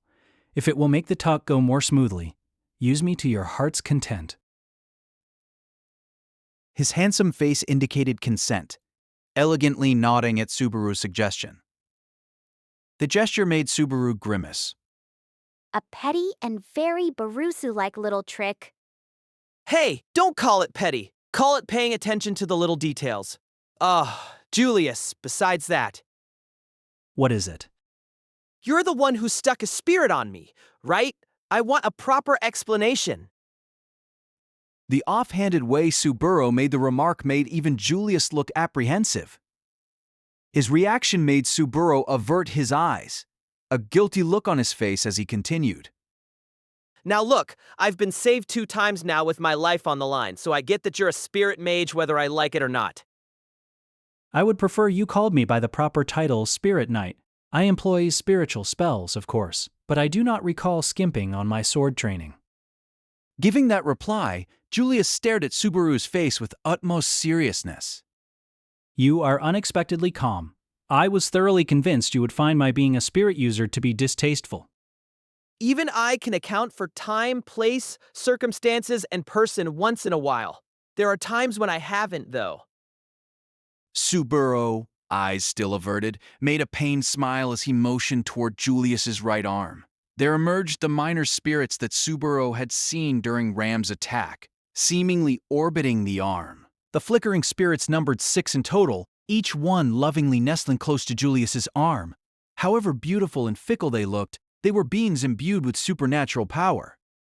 As you have surmised, these girls are spirits, known as common spirits, that I have formed a pact with. They are buds yet to bloom into distinct categories of spirits. I borrow their strength through my pledge to become a knight, worthy of the beautiful flowers they shall become.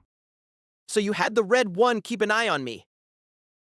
One of the minor spirits resting on Julius's palm was the red one that had leaped out of Subaru's hair during the illusion. When he thought back, it was that same scarlet minor spirit that had appeared when he had been captured by the crazed woman. All of it was Julius's doing. Twice, Subaru had been saved by him in his time of need. It is hurtful to hear you call it keeping an eye on you. She was protecting you from the shadows. Incidentally, what was that thing you used when you were breaking the illusion?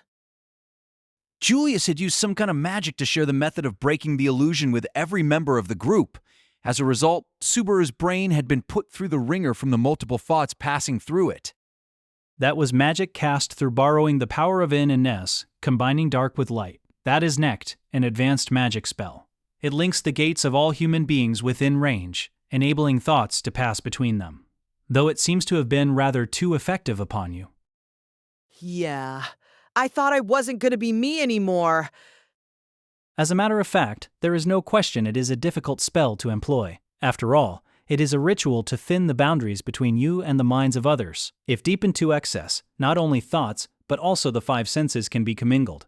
I'm sure you experience the fear of being consumed by others to a fair extent. That's walking one hell of a tightrope. Subaru was aghast at learning far too late that he had crossed a more precarious bridge than he had even imagined. Julius turned a look of deep interest toward him and said, "But it is rare for the buds to make a mistake when tuning it. Perhaps you possess an unusually high affinity for spirits. Does anything along those lines come to mind?" Sorry, the only spirit I get along with is a mouse-colored cat. On top of that, right then, he had no confidence that he could ever approach that cat in the same way as before. If you have an opportunity, you should try to learn the basics of spiritualism from Lady Emilia. If she is resistant to teaching you, I would be willing to aid you myself. I'm not sure what brought on this sudden outpouring of friendliness, but it doesn't sound like an instant process, so I'll pass for now. He didn't deny that the suggestion held its attractions, but Subaru reflexively declined the offer. His reaction made Julius pull back, seemingly disappointed when Subaru simultaneously remembered something Ferris had told him. Subaru was still subconsciously harboring enmity toward Julius, just as he had at that very moment. Can't I do something about that? The first time Ram had interrupted, but was it not the time to properly clear up the ill feelings between us? With such thoughts in Subaru's mind, his gaze caused Julius to incline his own head. Subaru narrowed his eyes at the handsome young man, fluent with words, anguished in the attempt to somehow spit out serious words of his own. But I understand that you don't feel like putting all your cards on the table, but right now you've got to put up with it. There'll be problems with our teamwork if we don't. Read Dero, Starting Life in Another World by Tapi Nagatsuki, casted six-tale novel. Please subscribe to our channel. Understood. If possible, I would like to put Aya on you again. Please grant your consent. In the end, hesitation clogged up Subaru's throat, and all he could manage was to keep his statement inoffensive. While Subaru's thoughts were elsewhere, the red minor spirit called Aya circled above his head. It proceeded to land on the crown of Subaru's head, asserting its existence with a faint emission of heat. Hey, this isn't gonna make me bald, is it? I'll have you know I'm trying to go through life without becoming bald or chubby. She's been nestled against you until now, without you even noticing. Yes? It is especially so for those with a high affinity for spirits. Your gait will acclimate quickly, and you will cease to notice her. In accordance with this lecture, Subaru immediately stopped feeling the heat on the crown of his head. The principles were unclear to him, but she had apparently slipped inside Subaru. That faint heat was the only thing he'd felt from it. What should I do to call it out? She responds to the name Aya. As she cannot respond to commands that are too complex or beyond her power, please do not forget to be as considerate as when approaching any lady. Apparently, in other words, read the mood, not Subaru's strong suit. Now then, Baruso, will you finally put your cowardice aside? Ram, looking tired of waiting, cut into the pair's conversation. She was leaning on a fence, and her jaw was firm as she indicated the road running from the village to the mansion. Or do you intend to let a defenseless girl, her mana all used up, walk such a dangerous mountain road alone? More like you ran out of gas doing friendly fire. To be honest, I didn't know you had that in you. He was genuinely surprised at her combat ability. She could even take Wilhelm on, if only for a short period. However, he could not wipe away his disappointment, including at how a crucial scene had gone up in smoke. Had Master Wilhelm been at full strength, I would not have lasted 10 seconds. After all, my power has fallen 2 steps, no, 4 steps from its peak. Why'd you make it double Wilhelm's? Stubbornness? Pride. It was an exceptionally Ram-like statement, and for that matter, it was likely the literal truth. Subaru couldn't even imagine how astounding Ram had been before she had lost her horn. That probably accounts for why Rem dwelled on it so much. Did you say something, Burisu? Nothing at all, big sis. If I spill the beans that much, it'll make for more scary people to deal with. Ram was suspicious about his demeanor, but Subaru avoided saying any more at that juncture. He was hesitating about Rem, her little sister, and all the feelings Subaru bore toward her. More than any other, it was thanks to Rem that Subaru had overcome his trials at the royal capital and was standing there. In that moment, the importance of Rem's existence rivaled that of Emilia's inside Subaru. But considering the time and place, explaining those difficult-to-describe emotions to her older sister just wasn't happening there and then. He could face that and all the other concerns after everyone had overcome the current state of affairs. We have to explain the alliance too, so we should grab Ferris and head to the mansion, huh? Someone from the Krush camp was required for smoothly clearing up the misunderstanding from the letter of goodwill incident. They'd leave most of the expeditionary force to guard the villagers, with several heavy hitters joining him on his way up to the mansion. So about Ferris, what's he up to anyway? Subaru, searching for any sight of the kitty-eared knight in the village, finally spotted him at a corner of the village square. There rested the merchants' dragon carriages in a line. Ferris was surrounded by their owners, engaged in some kind of argument. It is because the circumstances with the witch cult have come to light. They might be venting their frustrations about it. Gah! Well, I suppose they would. Sorry, I'll go mediate a little. Scowling at Julius's guests, Subaru headed toward them. Ram seemed beside herself as she watched him go. Ferris was clearly relieved when Subaru wedged himself into the center of the dispute. Ah, Subaru. Okay, that's enough. Can someone explain to me what this argument's about? They keep saying, this wasn't the deal, even though I told them again and again that Fairy doesn't represent the group. That's right, pal. You're the one we wanted to talk to. This time, instead of Ferris, whose cheeks swelled up in a huff, the angry voices poured onto Subaru. Breathing raggedly through his nose, the merchant's representative, an individual named Ketty, jabbed his finger into Subaru. The deal, well, I suppose not? Of course it's not. There's no mistaking what you told us. Help us evacuate people while we exterminate demon beasts. And when we open the lid, what's inside? Ketty, his face red with anger, pressed roughly against Subaru's chest and said, It turns out to be trouble involving the witch cult. This is quite a fraud, you know? What the hell are you up to? Dropping that kind of huge lie at our feet. Accosted in such a threatening manner, Subaru was of course taken aback by the sheer force of it. They were right to be angry about circumstances not corresponding to the explanation they'd been given beforehand. That said, Subaru was at a loss for how to apologize to Ketty, who was vehement to the point of incoherence. If that's the case, how about we make a more tangible apology by raising the reward? Meow. What? You sure got more sensible than earlier all of a sudden? Ketty smiled toward Ferris, hiding behind Subaru's back as he made the proposal, deepened further. Inside, Subaru breathed a sigh of relief that his demand was so straightforward. If they'd gotten bent out of shape, Subaru would be right back to square one. A little extra damage to Roswell's coffers was no great concern.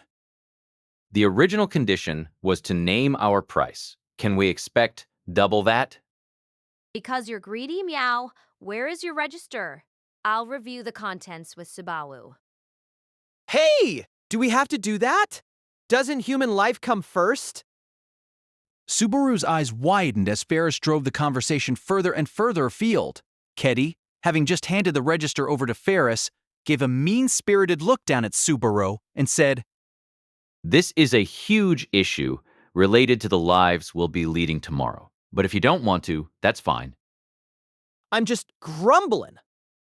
Cowed by Ketty's downward gaze, Subaru grudgingly climbed into the wagon of his dragon carriage. So far as he could tell, the register listed all the cargo the carriages hauled, as well as personal accessories and jewelry and the like, in an unexpectedly meticulous manner. Even though the owner's so violent, Meow? I had the same thought, but why are we doing this together? Go that-a-way or something. This'll be done faster if two people are checking, yes? And it's not like he minds Meow. Ferris snuggled against Subaru as they checked the cargo in the curtained wagon. Subaru raised his eyebrows at Ferris's pushy demeanor when Ferris narrowed his eyes and said, More importantly, making up with Julius? Did you do it? Concerning that issue, after much consideration and study, I wish to approach the matter with positivity and discretion. I thought so, Meow. I thought it's Subaru, so he'll mess it up for sure. And after you said all that cool stuff in front of the villagers, too. Ferris put a hand on his mouth and giggled, showing no sign of ceasing his teasing look. Subaru, feeling burned at the teasing over earlier events and his lingering resentment toward Julius, continued the inspection, comparing cargo to the register. Well, it wasn't a bad try. Meow? All you have to do is apologize to Julius with the same intensity. Why you little? Hey now, don't start a lover's quarrel inside someone else's dragon carriage. Get the work done already.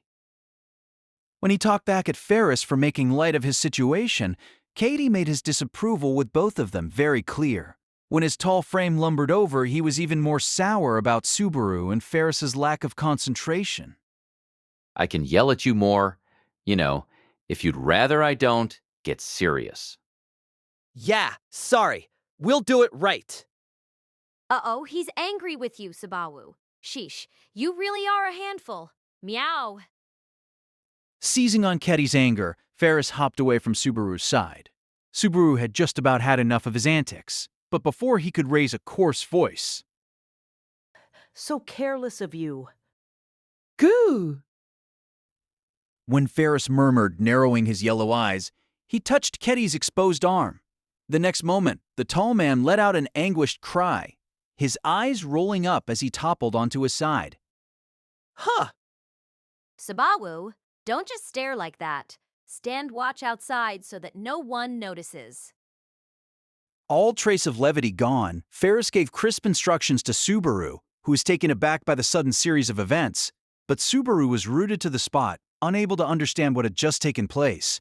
Seeing this, Ferris sighed and explained.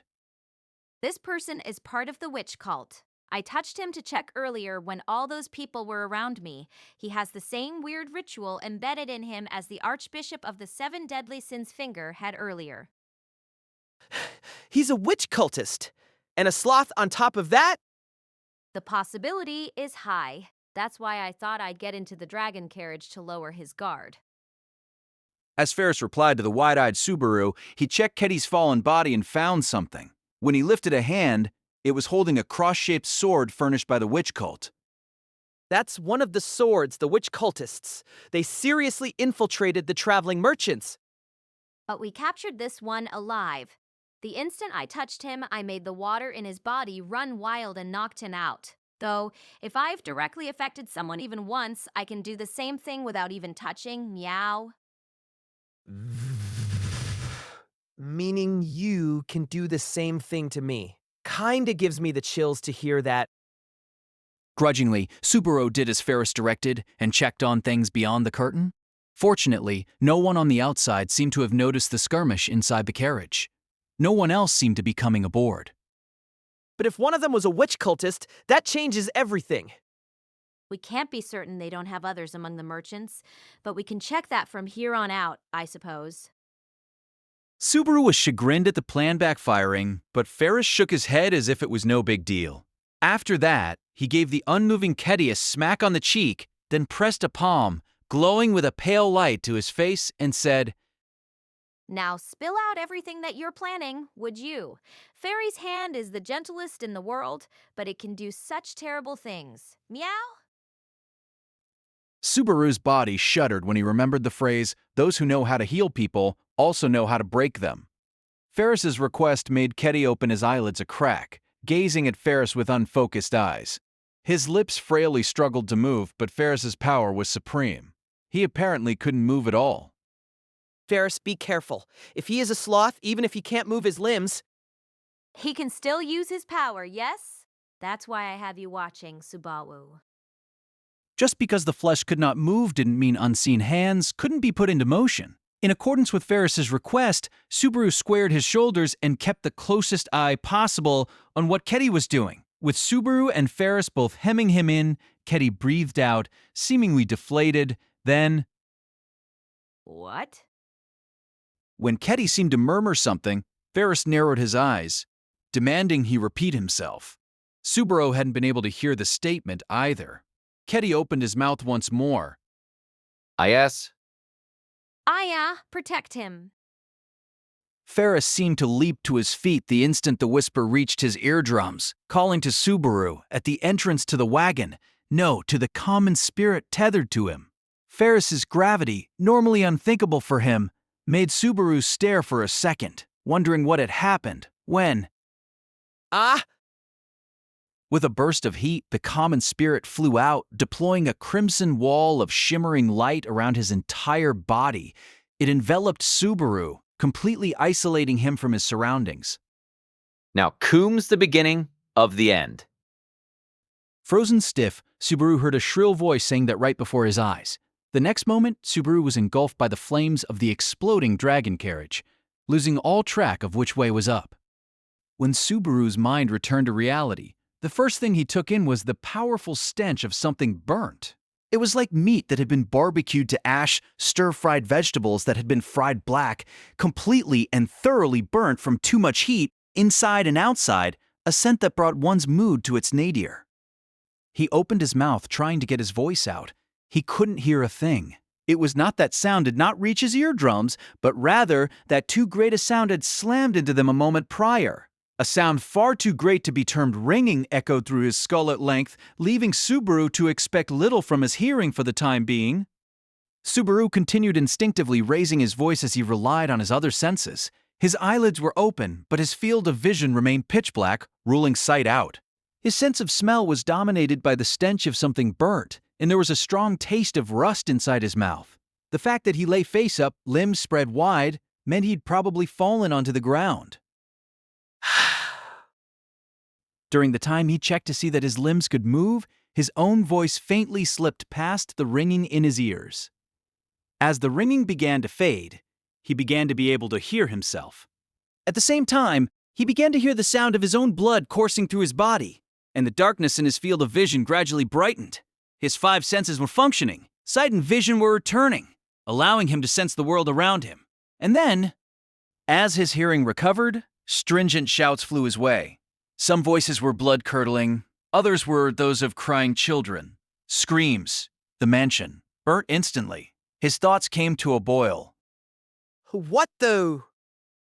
When his thinking processes recovered, bolstered by his 5 senses, Subaru sat up with a start and looked around the area. His entire body, covered in burns and scrapes, pleaded for mercy, but the spectacle before his eyes made him forget all that. Right before Subaru's eyes were the burning remains of a dragon carriage with several land dragon corpses scattered around it. Explosion!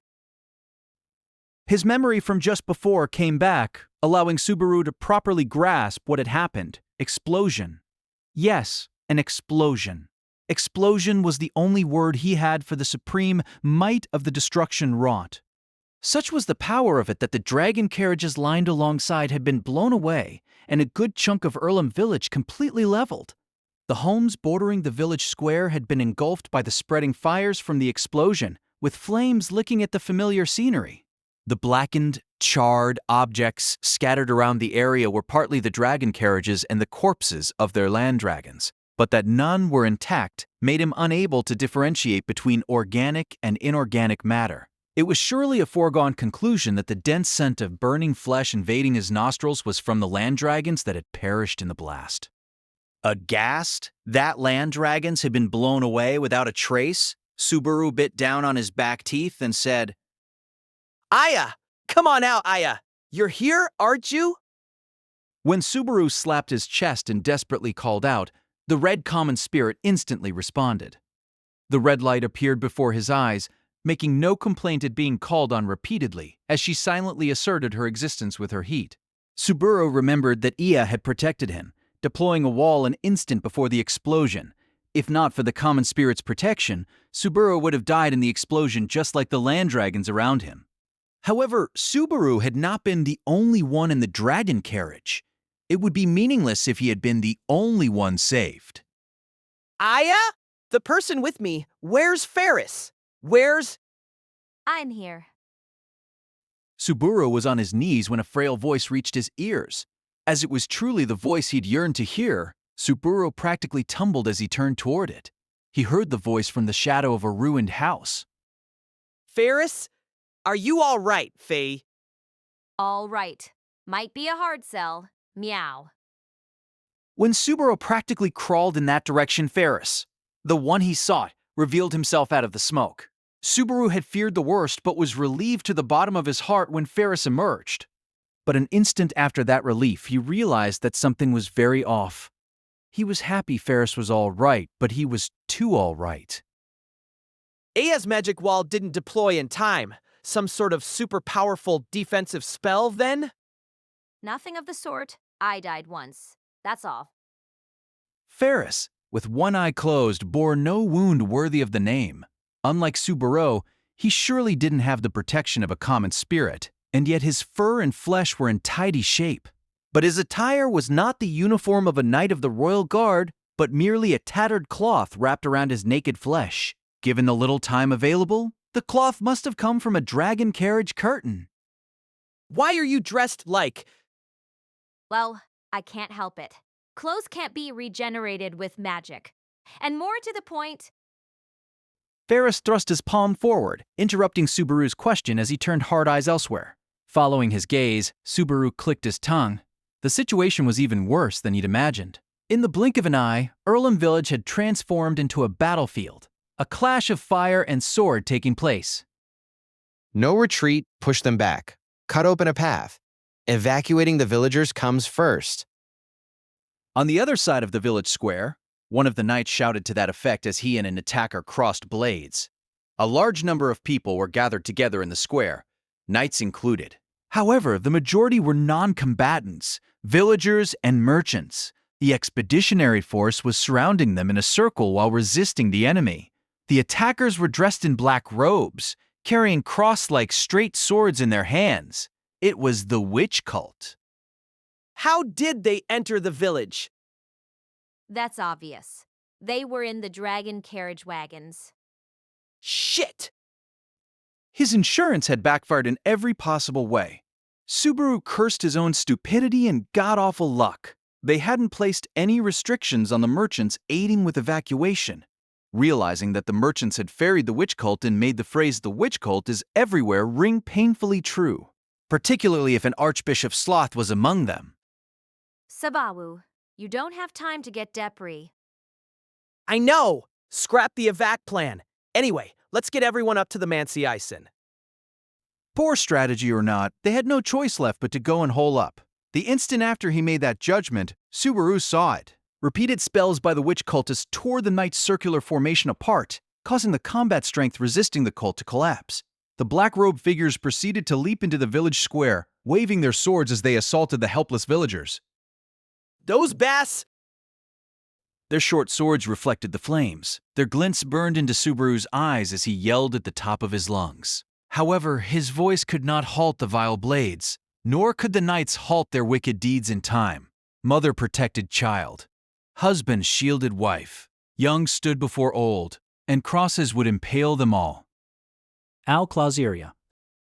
A brief moment before that tragic scene was to unfold, a chant resounded, and simultaneously, Subaru saw a light in the sky. Light spawned and swirled about in midair, swelling into a rainbow-colored aurora that poured down onto the village square.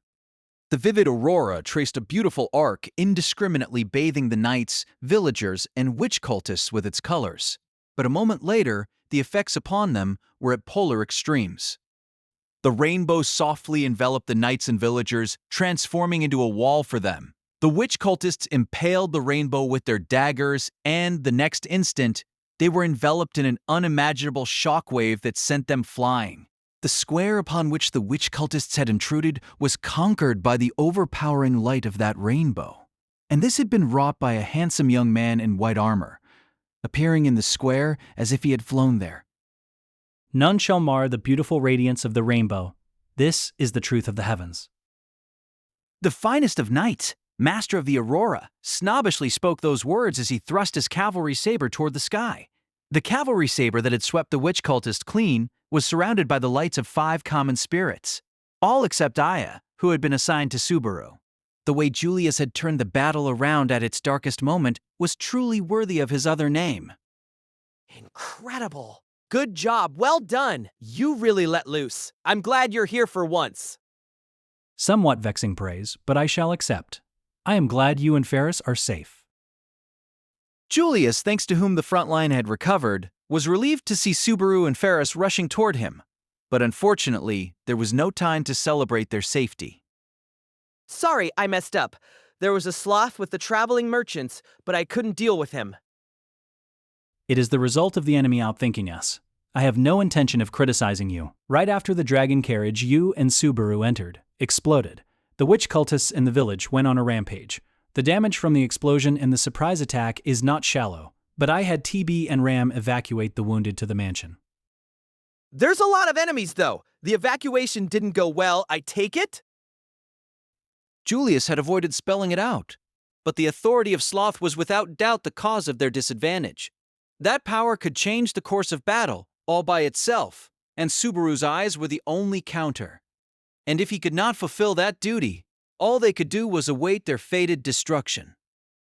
Anyway, we've got to smash all the sloths. I'll do the looking. Julius, lend me your strength. Of course, Ferris. Link up with the evacuees and treat them. You are our lifeline. Subaru clenched a fist, Julius nodded, and Ferris winked. Acknowledging their mutual roles, the three instantly separated.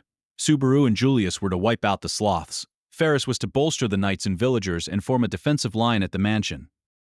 Now then, stand up. We'll head to the mansion and hold out there. Run, run!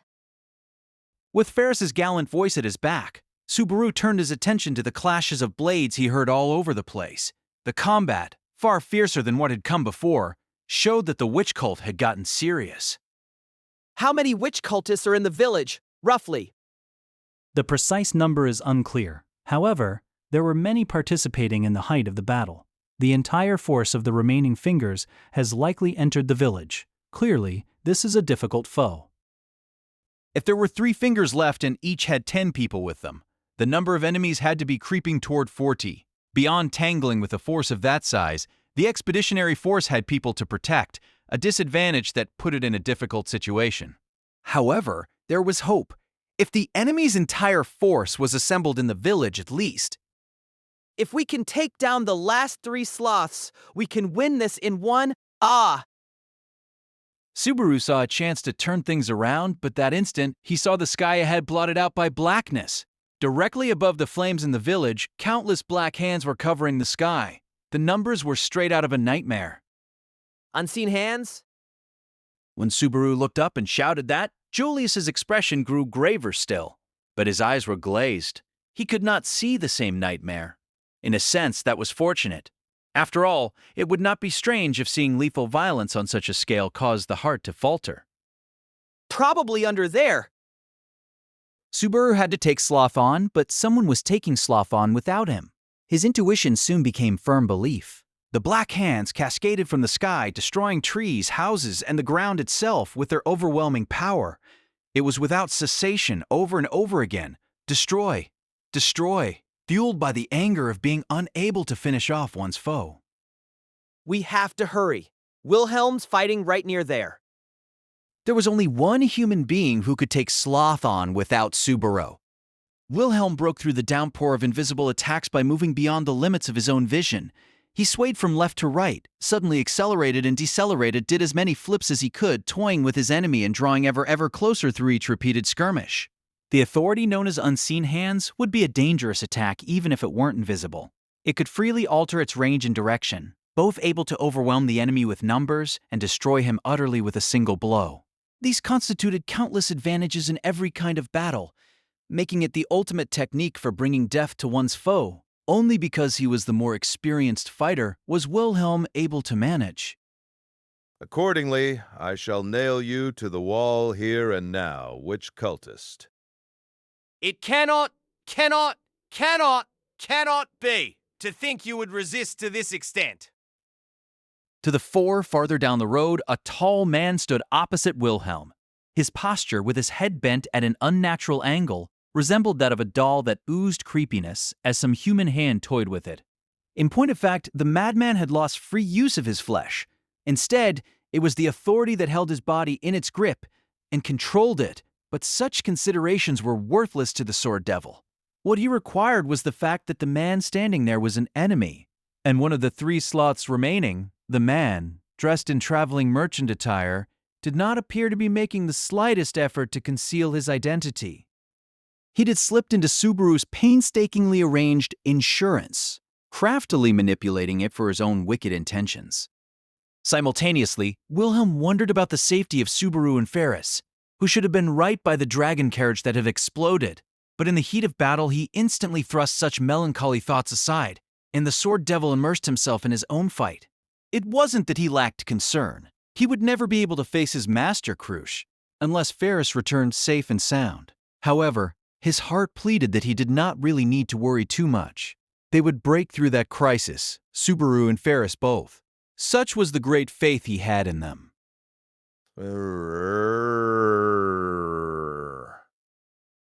He swung his sword, splitting the earth, kicking up a shower of dirt that allowed him to read the arcs of the invisible attacks. With superhuman evasiveness, Wilhelm broke through the wall of bloodlust, burying the path between him and his foe, and charged. He didn't need to concern himself with Subaru or Ferris. This had been the only thing he'd wanted to begin with. What he could accomplish was settled from the first moment he'd held the sword in his hand. Such favour to increase the numbers so. Such tenacity in the face of them. Such conviction. As a diligent disciple, I cannot praise it enough. Oh love, my brain is shaking. Different eyes, different face, different voice, even so, they shared the same madness-filled look. Though a different being with a different appearance, this sloth was obsessed with Wilhelm just the same. As he received the repulsive praise, Wilhelm moved farther from the battlefield, pursuing the Archbishop of the Seven Deadly Sins on his own. Given the current balance of forces, he was the only one who could take the madman on. He was the only one who could keep the damage to a minimum and strike the man down. Wilhelm glared at the insane man before him, increasing the speed of his steps. The invisible attacks slammed down, trying to pursue him, but the sword devil sprinted like an arrow, leaving them behind. Heedless of the shower of dirt, Sloth recklessly repeated the invisible attacks. It was as if not only was he insane, but his tactics were stupid as well. Of course, the duel would be settled just as stupidly. The madman made some kind of lament, but Wilhelm, running straight forward, did not hear. He stripped away all that was unnecessary, charging forward as he became a single blade, the steel that would rend wickedness asunder. Naturally, as he drew closer, the obstacles increased. The number of grazes grew greater, and the inside of Wilhelm's body was bathed in sharp heat as he poised his sword, lashing out. The earth split apart, and the madman's posture tilted. Wilhelm turned his sword tip toward the center of the body's mass, driving it home. I have you. There was not even slight resistance to the tip of his blade. The feeling of rending a life was won. The sword devil had off-tasted. His treasured sword impaled the madman through the left of his chest, completely destroying the beating heart within. Not even Ferris could have pulled him back from the brink of death. The merciless strike had brought his life to a conclusion. Yes, if it was you, then... Failing to die instantly with the blade running through his back, the madman spewed blood as he tried to say something. Wilhelm drew his sword back to cut his last words and testament short. It was then that the madman said into Wilhelm's ear, When you focus on fighting invisible arms, you lose sight of what you can see. Lazy, is it not? His thoughts contorted for a second. An unnecessary crack in the sword devil's belligerence was pried open as if he was trying to think of what the words could mean. An instant later, the madman lunged at Wilhelm, his shaking arm raising a dagger. Then, without hesitation, he employed the dagger to stab his own left eye. Through the eye socket, the tip of the blade invaded his skull, piercing his brain and cutting short his own life. What? The instant the blade robbed him of his eye, and his light surged out. The instant he rushed around a demolished house and onto the broken road, the earth shook. The shockwave coursed underfoot. The shudder in the air made it hard to breathe. Then, as Subaru sprinted forward, the delayed flames and wind from the blast followed suit, mowing down everything in front of him. Hooah! Don't move. Aro, Iku. With Subaru frozen in place, Julius raised an arm before him, calling out to the spirits glowing green and yellow. A green blade came to be, and a bulwark of earth and stone rose before them. The wave of heat rushing from ahead was sliced apart before bouncing off the stout wall, protecting the pair from its wrath. What happened?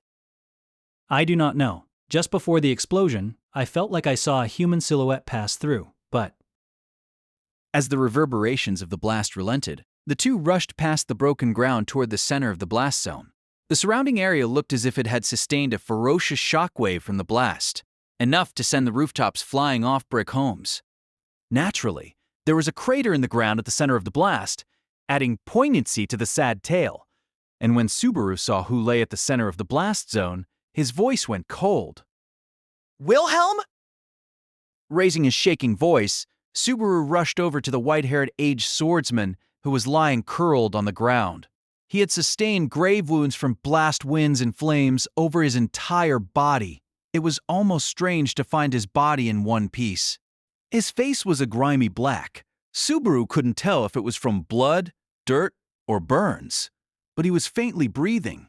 Knowing at least that was true, he let out a long, long breath.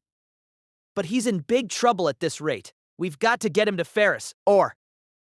It does not seem things will be quite that simple. Sensing the urgent warning embedded in those words, Subaru lifted his head.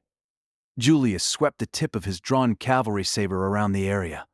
His reason for doing so was simple. The enemies he was holding in check hailed from several directions, not just one.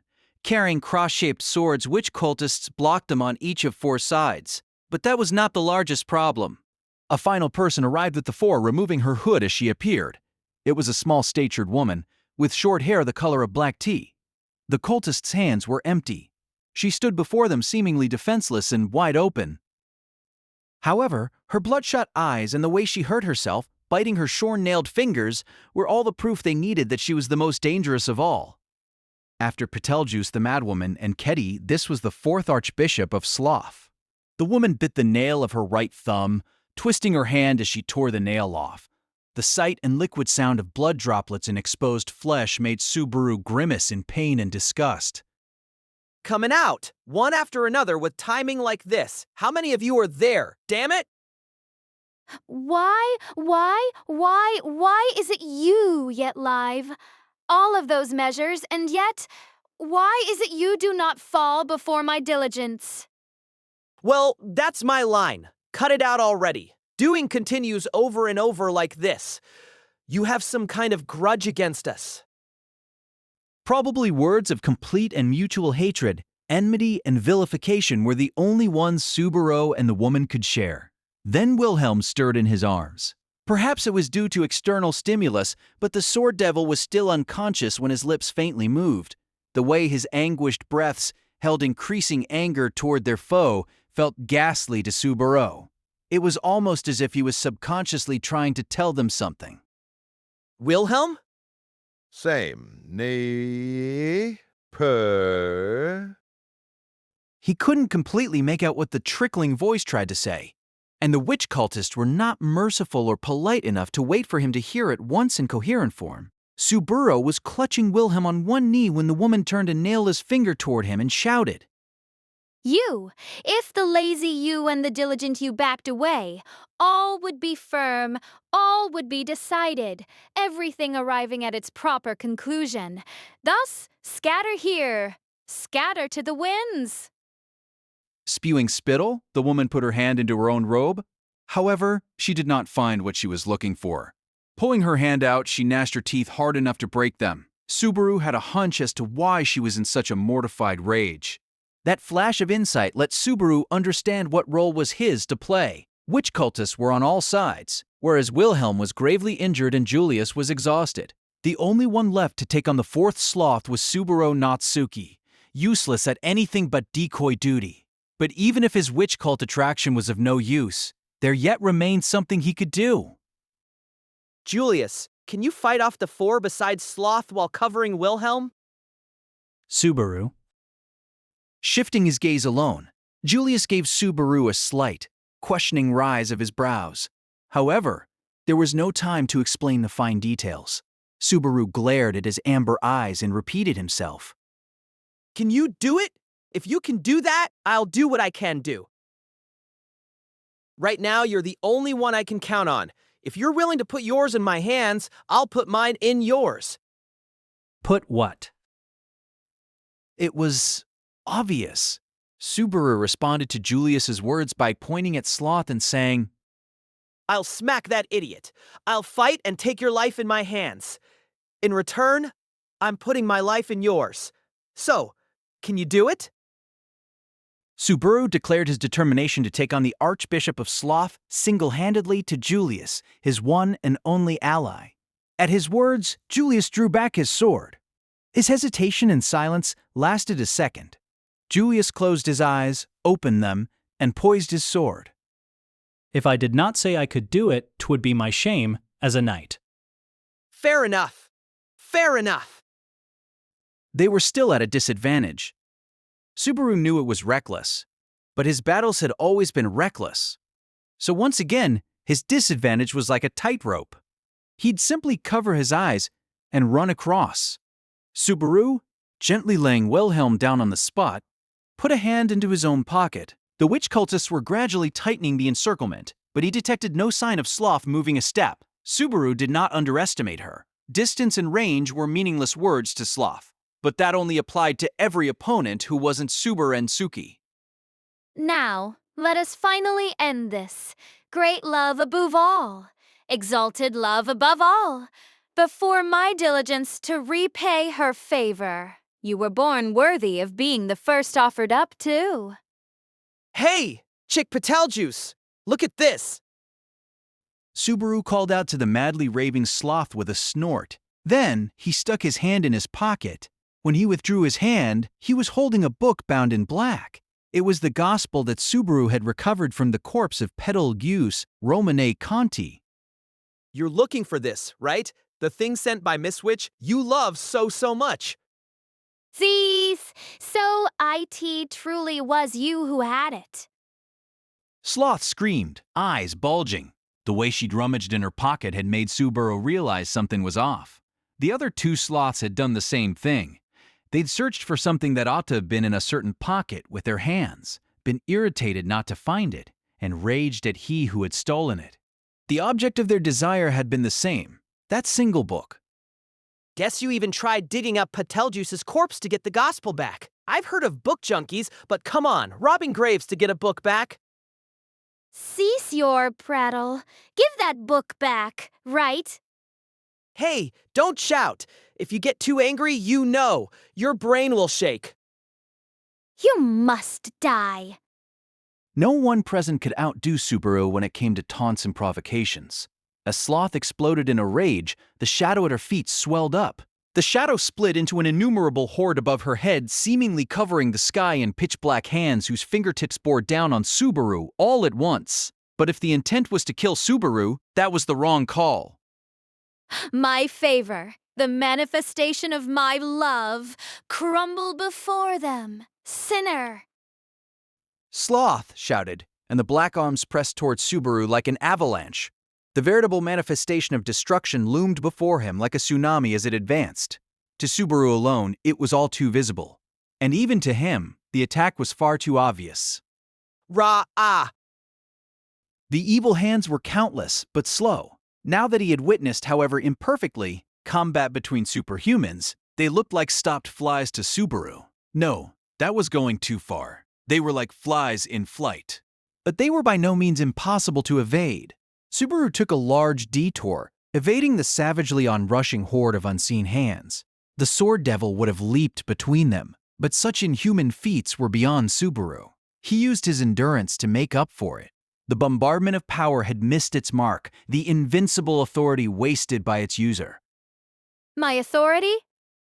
Unfortunately, I have been tasked with denying you that option. By the time the woman, realizing her failure, regained her composure and commanded her underlings, it was too late. Sword in hand, Julius assaulted the witch cultists, vividly hindering them from pursuing Subaru. On top of that, the cultist in the direction in which Subaru had fled had been tragically caught in the wave of evil hands and dismembered. You took out your own guy. What kind of a sorry villain are you? Gee, gah! How dare you! Dare you, dare you! My disciple of love. Don't gimme that. You're the one who mixed us up. Tunnel vision. What? Are you lazy? Subaru raised his middle finger as he rearranged the trademark phrase of Sloth. Just as intended, the woman was incandescent with voiceless rage, savagely running after Subaru as he fled. Julius! Manage your end somehow. I'll handle mine. A most vague command, but understood. To Subaru, thrusting a fist and raising his voice, Julius raised his cavalry saber aloft. Now that they had divided the battlefield between them, Subaru's and Julius's battle lines were wholly separate. On Julius's side were the wounded Wilhelm and 3 witch cultists. For his part, Subaru had one Sloth, mad with rage. The right person for the right fight. After all, Subaru had no chance against the witch cultists, and had the best chances of anyone against the Archbishop of Sloth. See you later. Fight valiantly. Vowing to meet again, Subaru left Julius behind and darted across the battlefield.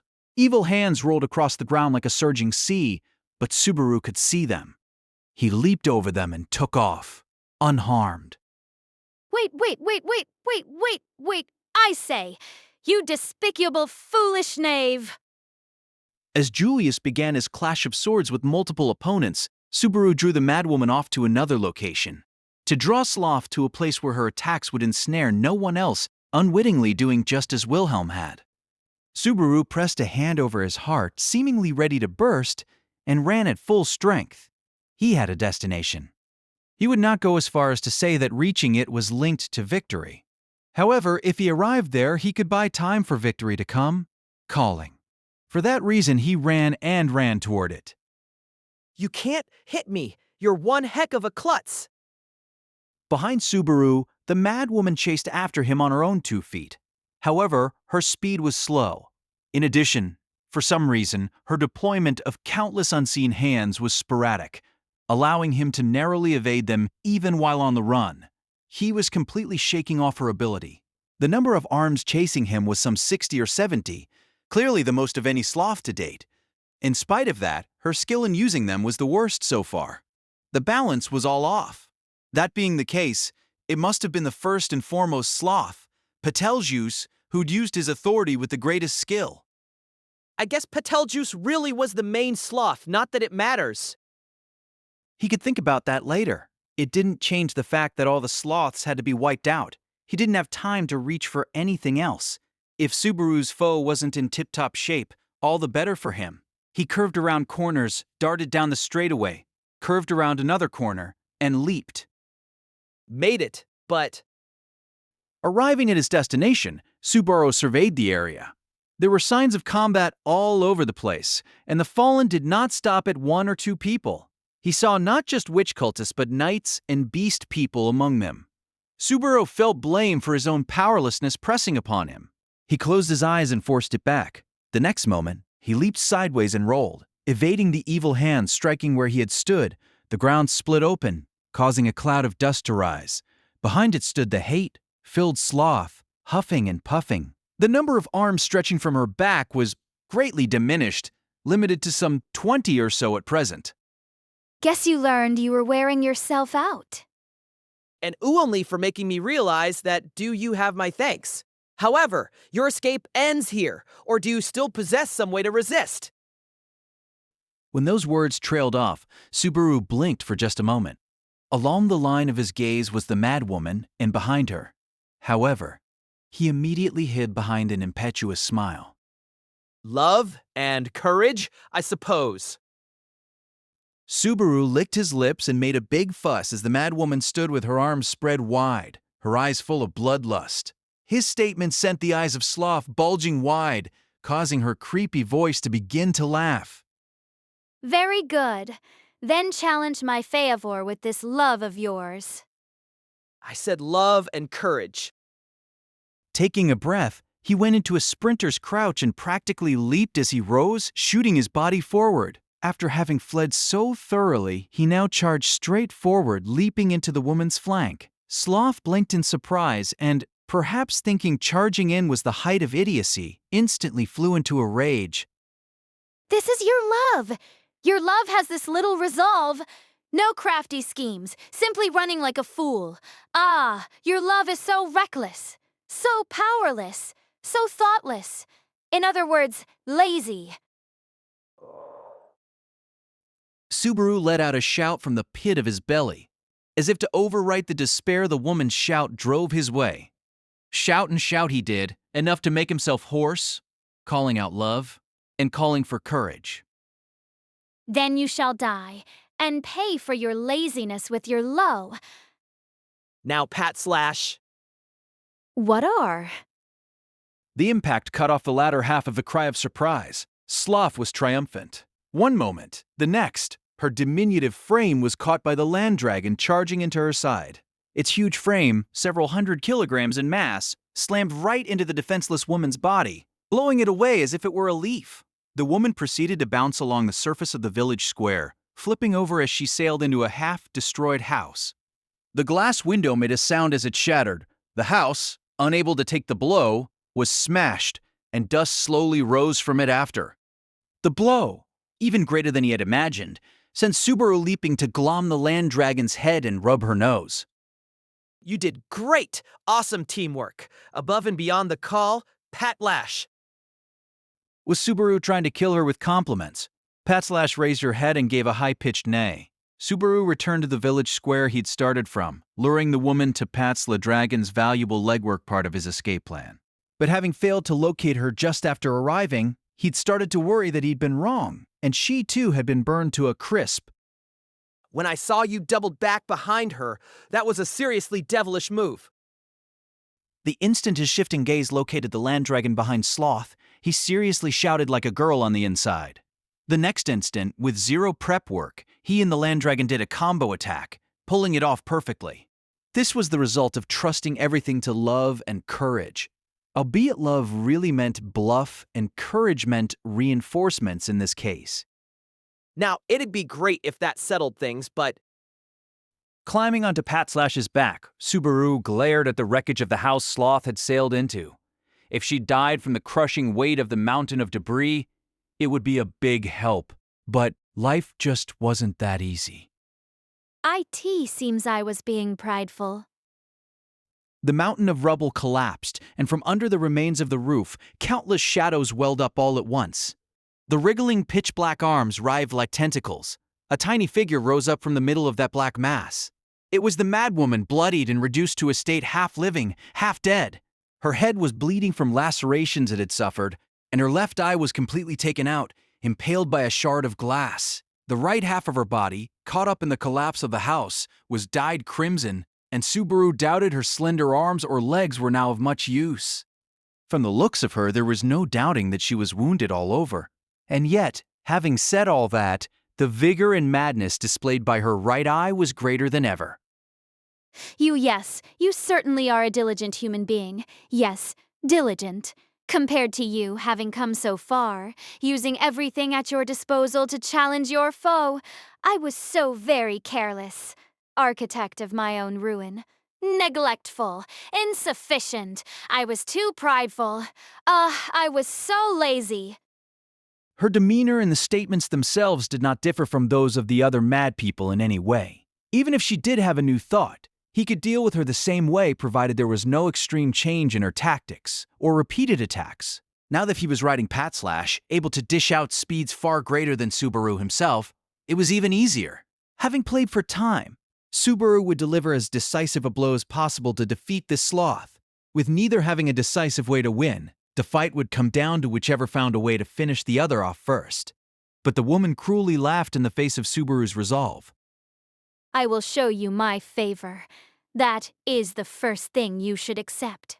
If you do not acknowledge it, adhering to the only love you know, and as a result sinking into laziness, that, to me, would be the greatest and vilest as acts, and furthermore, one I shall correct. Shit. As the madwoman continued her murmurs, the countless evil hands moved toward the sky. Watching the spectacle, Subaru cursed, suppressing the shudder in his creaking heart. Before his eyes, each of the many arms took hold of the wreckage of the collapsed house. That's her best option, damn it. An instant after his rueful declaration, the rampage began. She hurled the wreckage of the house at them, the building becoming shrapnel that poured onto Subaru and Patslash all at once. The means Sloth had chosen was her best option against Subaru because it did not use unseen hands. In other words, put briefly, all she had to do was stop unseen hands from attacking directly, using the evil hands to attack indirectly instead. The attack speed of unseen hands itself was less than that of a punch from a normal arm. If you didn't panic, they could be dodged, even in great numbers. But if the evil hands grasped things and threw them, the speed was incomparable. The pure physical might they possessed went far beyond human norms. The missiles they threw traveled with a speed rivaling that of a major league fastball. On top of that, what she launched at them was at minimum, the size of a human head. A single solid hit would be fatal. Patlash! Out of the village into the forest. Without cover, we're dead! Subaru clung as tightly to Patch's head as he could. She accelerated at the same time he gave the order. She'd probably come to the same conclusion before hearing his command, but either way, charging into the forest was the right call. In the hands of those pitch-black limbs, broken pieces of the brick house served as fine weapons of murder. Fortunately, thanks to the thrower's lack of technique, the control was awful. In spite of that, the flying rubble unleashed showered down like rain. As with a poorly aimed firearm, a few hits and you were just as dead. A ferocious sound arose as flying rubble mowed down trees right beside them, exploding into the ground just behind them as they galloped forward. Bounding over the earth, they wove about as the entrance to the forest into which they had leaped turned to charred plains in the blink of an eye. Impact, destruction, they alternated over and over. Goo! Subaru lowered his head to narrow his profile even a little. All he could do at the moment was cling to Patslash. A piece of flying rubble grazed the land dragon's black hide, gouging the hard scales and causing blood to spurt out. But Patslash's speed did not lessen, nor did she raise any outcry. Though they sprinted over poor footing, she galloped with the ease he'd been told about. Patslash's contributions, which were beyond Subaru's expectations, had saved him. But letting her literally shoulder all the burden wasn't a solution. When he looked behind him, the actions of the madwoman pursuing them were burned into his eyes. Even if he regrouped and found a way to fight, it meant nothing if he couldn't predict her actions. At the very least, if she couldn't keep up with Patslash, that'd make things go a lot smoother. So much for Patslash's speed. Yes. As Subaru made a disparaging shout, it was overridden by the hateful voice repeating itself. The mad voice was launched from a height surpassing that of the trees of the forest, literally right above him. The woman was now far overhead.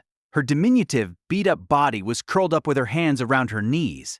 Put crudely, a somersault pose. She remained in that pose as she used unseen hands to grab her own body, hurling herself through the sky. As in a game of catch, she tossed herself from one hand to another as she chased after Subaru and Patslash. Whatever it looked like, it was disturbingly fast. Sprinting through the forest, Patlash was breaking 60 kilometers an hour. However, if you disregarded her moving only in straight lines at low accuracy, the speed of Sloth, flying like a human cannonball, was butting against 100. It wasn't much of a difference, but Subaru couldn't shake her off at that range. At that rate, with her looking down at them, they'd be wonderful targets for her sniping. Furthermore, Subaru lacked the means to reach the madwoman as she moved far overhead. Can't go back to the village.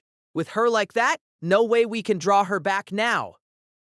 Besides, Subaru would be at an even greater disadvantage if she linked up with the witch cultists. Subaru was the only one who was still a good matchup against Sloth after being backed this far into a corner. But at this rate, I'll be hit sooner or... As soon as he said it, sooner came calling. A flying clump of brick hurled at them squarely connected with Patlash's head, sending the leather helmet covering the top of the land dragon's head flying. Her posture heavily tilted as blood poured from her head. Subaru bit back an anguished cry, earnestly pulling on the reins to keep them from bowling over. Patlash! There was no way shouting to her would give her strength. It could not be so.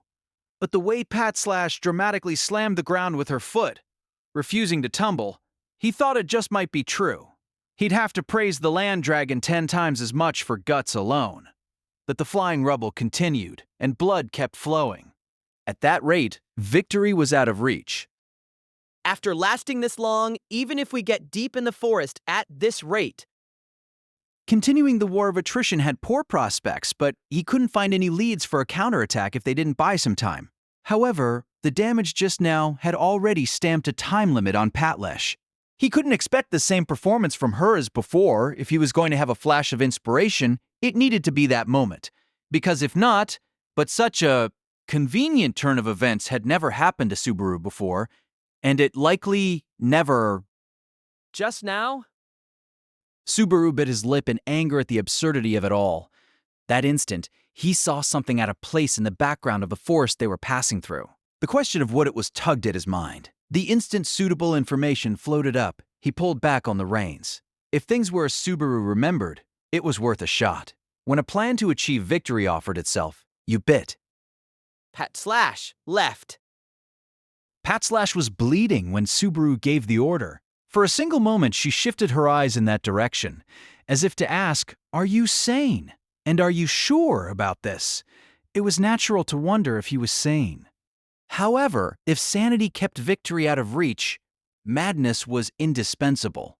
Subaru answered his favorite dragon's silent question as he stood straight, giving the reins a heavy flick. That's right, Pat/, head for the light in the woods. He shouted, repeating and emphasizing the command. Pat/, glared forward, and hesitation vanished from her eyes and gait. Apparently, she greatly esteemed Subaru's judgment. She had put her life in his hands. The land dragon's feet seemed to scrape the earth as they drove into the forest floor, braking hard as they changed course. The wind-repelled blessing cut out, and Subaru gritted his teeth to endure the momentum threatening to throw him off. Right after he held on for dear life, they accelerated, running down to the left at a steep angle. No matter where you run, there is nowhere to hide.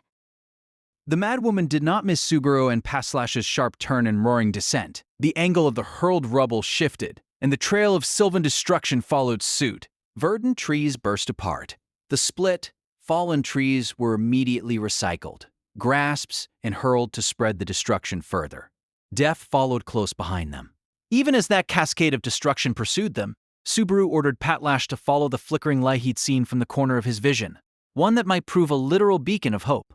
The land dragon zigzagged left and right as she ran, making herself a difficult target even without pulling farther ahead. Subaru wondered how arduous it must have been for his steed to go at high speed down a steep incline with a wounded body. But no matter how much his head might ponder, an answer would not be forthcoming. Do you not know when to give in? What is all this running? And where does it all lead? Your actions only prolong the inevitable. No, I will not. Sloth looked straight down at Subaru and Pat/, as they continued fleeing at full tilt. However, the woman's words were cut off at that point as she jabbed a finger into her crushed left eye in apparent self-rebuke. She proceeded to gouge out the flesh, causing blood to flow once more, her voice shrill with bitter resentment and delight. I must be neither careless nor prideful. My task unfulfilled, brought to death for the first time. I must part ways with my doubts, my fate, my distracted thoughts. Killing carelessness with self-mutilation, Sloth continued her attacks, hurling relentlessly. The ground exploded, and flying rubble ripped through the air. A fragment clipped Subaru's shoulder, making his bones creak. He threw his head back, bit down a cry of pain, and groaned as he endured. He would not cry out before Pat/. But their chase scene was finally coming to an end. A blow conveyed through the earth made the ground beneath Pat/'s feet disappear. A moment later, the land dragon's huge frame floated skyward. By the time Subaru noticed, he didn't even have time to scream as he rotated hard in midair, holding onto the reins as he thrashed about and fell hard toward the ground, his entire body slamming fiercely into it. They vigorously rolled downhill. When they stopped, Subaru had lost track of which way was up. He was hurting all over, but miraculously, he couldn't see any sign of mortal injury. No matter how much his limbs were torn up, his head was still attached to his body. But that good fortune seemed only to have managed to push his death a tiny bit into the future. It seems that finally the time to end this has arrived. Subaru lay face up, watching Sloth descending from the sky. When she landed, the woman dismissed the evil hand that had carried her, standing beside Subaru, still unable to move. Then she gave a bloody smile full of satisfaction and tendered a hand down to him. Now, return my gospel. It is not for the likes of you to possess. Gospel! Murmuring in a broken voice, Subaru obeyed the woman's demand, putting his hand into his pocket. His fingers found the cover they sought. Fortuitously, it had not fallen from his pocket during all the time they'd been chased. If you want it, take it! Grasping the book, Subaru pulled it out and mischievously tossed it into a thicket. The woman's hand reached out, grasping nothing but air. She opened and shut her fist as she let out a sigh. It would seem your attitude regarding my favor and the things of others has not improved. The woman shook her head. Her apparent lament had an echo of disappointment. Subaru coughed. He'd never imagined that the madwoman would make an appeal to reason and common sense. The woman went over to pick up the book Subaru had thrown. Meanwhile, Subaru moved his head in an attempt to locate the fallen Patslash. He found her. Her breaths were labored, but she was all right, and ideally positioned. Ah, guide for my love, proof of my favor. Finally within my hands, I am deeply moved. The woman clutched the recovered gospel to her chest as she shed tears, holding the written word, her crazed love in tangible form. The woman shifted her head, turning a mad smile toward the barely alive Subaru. You fought bravely. You fought well, worthy of such praise. You and your land dragon resisted so well, so diligently. In praise of your actions, I shall grant thee mercy. Mercy? Yes, mercy. If you have any last words, I shall burn your words into my very soul, never to forget them for eternity. Now, say what you will. He was surprised that the madwoman would show her opponent compassion after a hard-fought battle. She only made room for it because she'd recovered the book and had victory right before her eyes. But it was an unexpected side of her even so. Then Subaru, taking the madwoman up on her offer, lifted up a hand. It was his left hand opposite of that which had thrown the gospel. He was holding something in it. Do you know what this is? The question made a suspicious look come over Sloth. The words were different from those she had sought, but the woman peered into Subaru's hand. It held a magic crystal, small enough to rest in a palm. Giving off a white light, it was not a one-shot, one-kill trump card. By itself, it held no power to turn the battle around. In the first place, there were things like this all over the forest, and properly speaking, it belonged among the others, not in his palm. A barrier magic crystal. They're stuck on trees all over the forest. You didn't notice? Subaru wondered if her silence meant that she hadn't noticed, or that she didn't understand what he was saying. He didn't really care which. The plan was already in motion.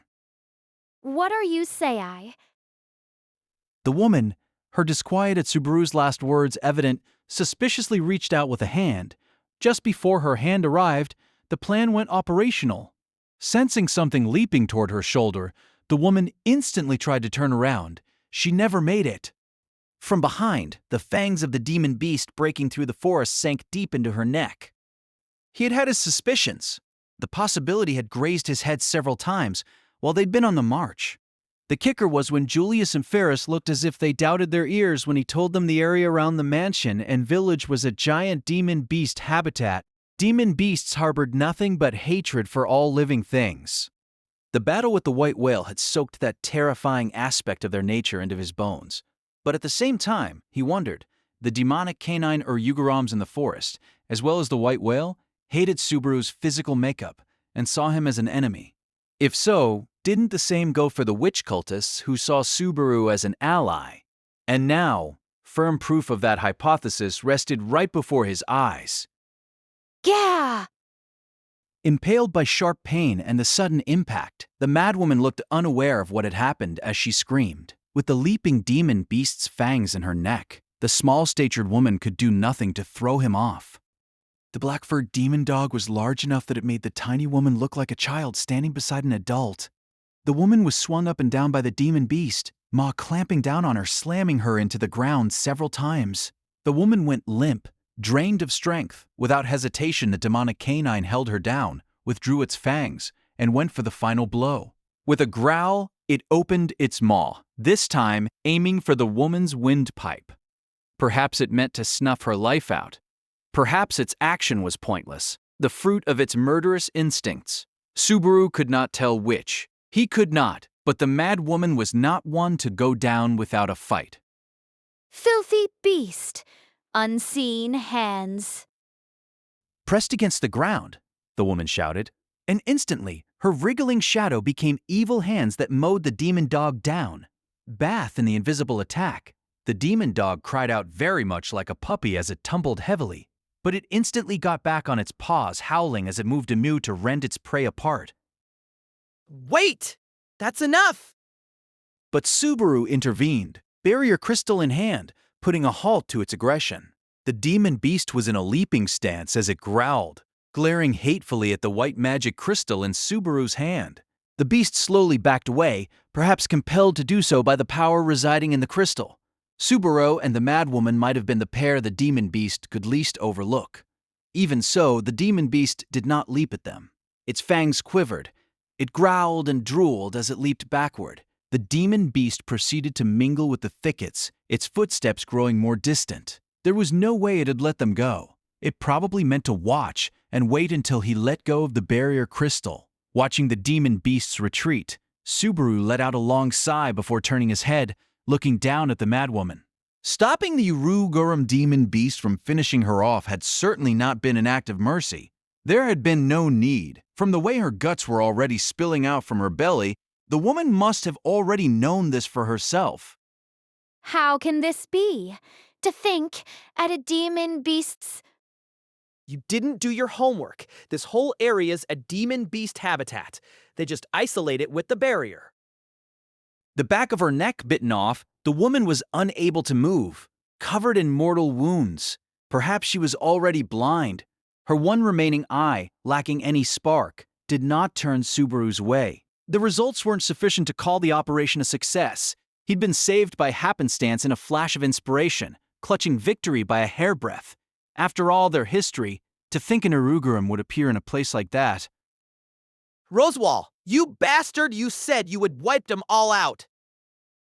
Cursing his all-too-secretive supporter, Subaru knelt on one knee at the woman's side. He picked up the gospel that lay right beside the woman, bloody and on death's door. Even if Subaru couldn't play decoy himself, the book could still be used as bait in scenes to come.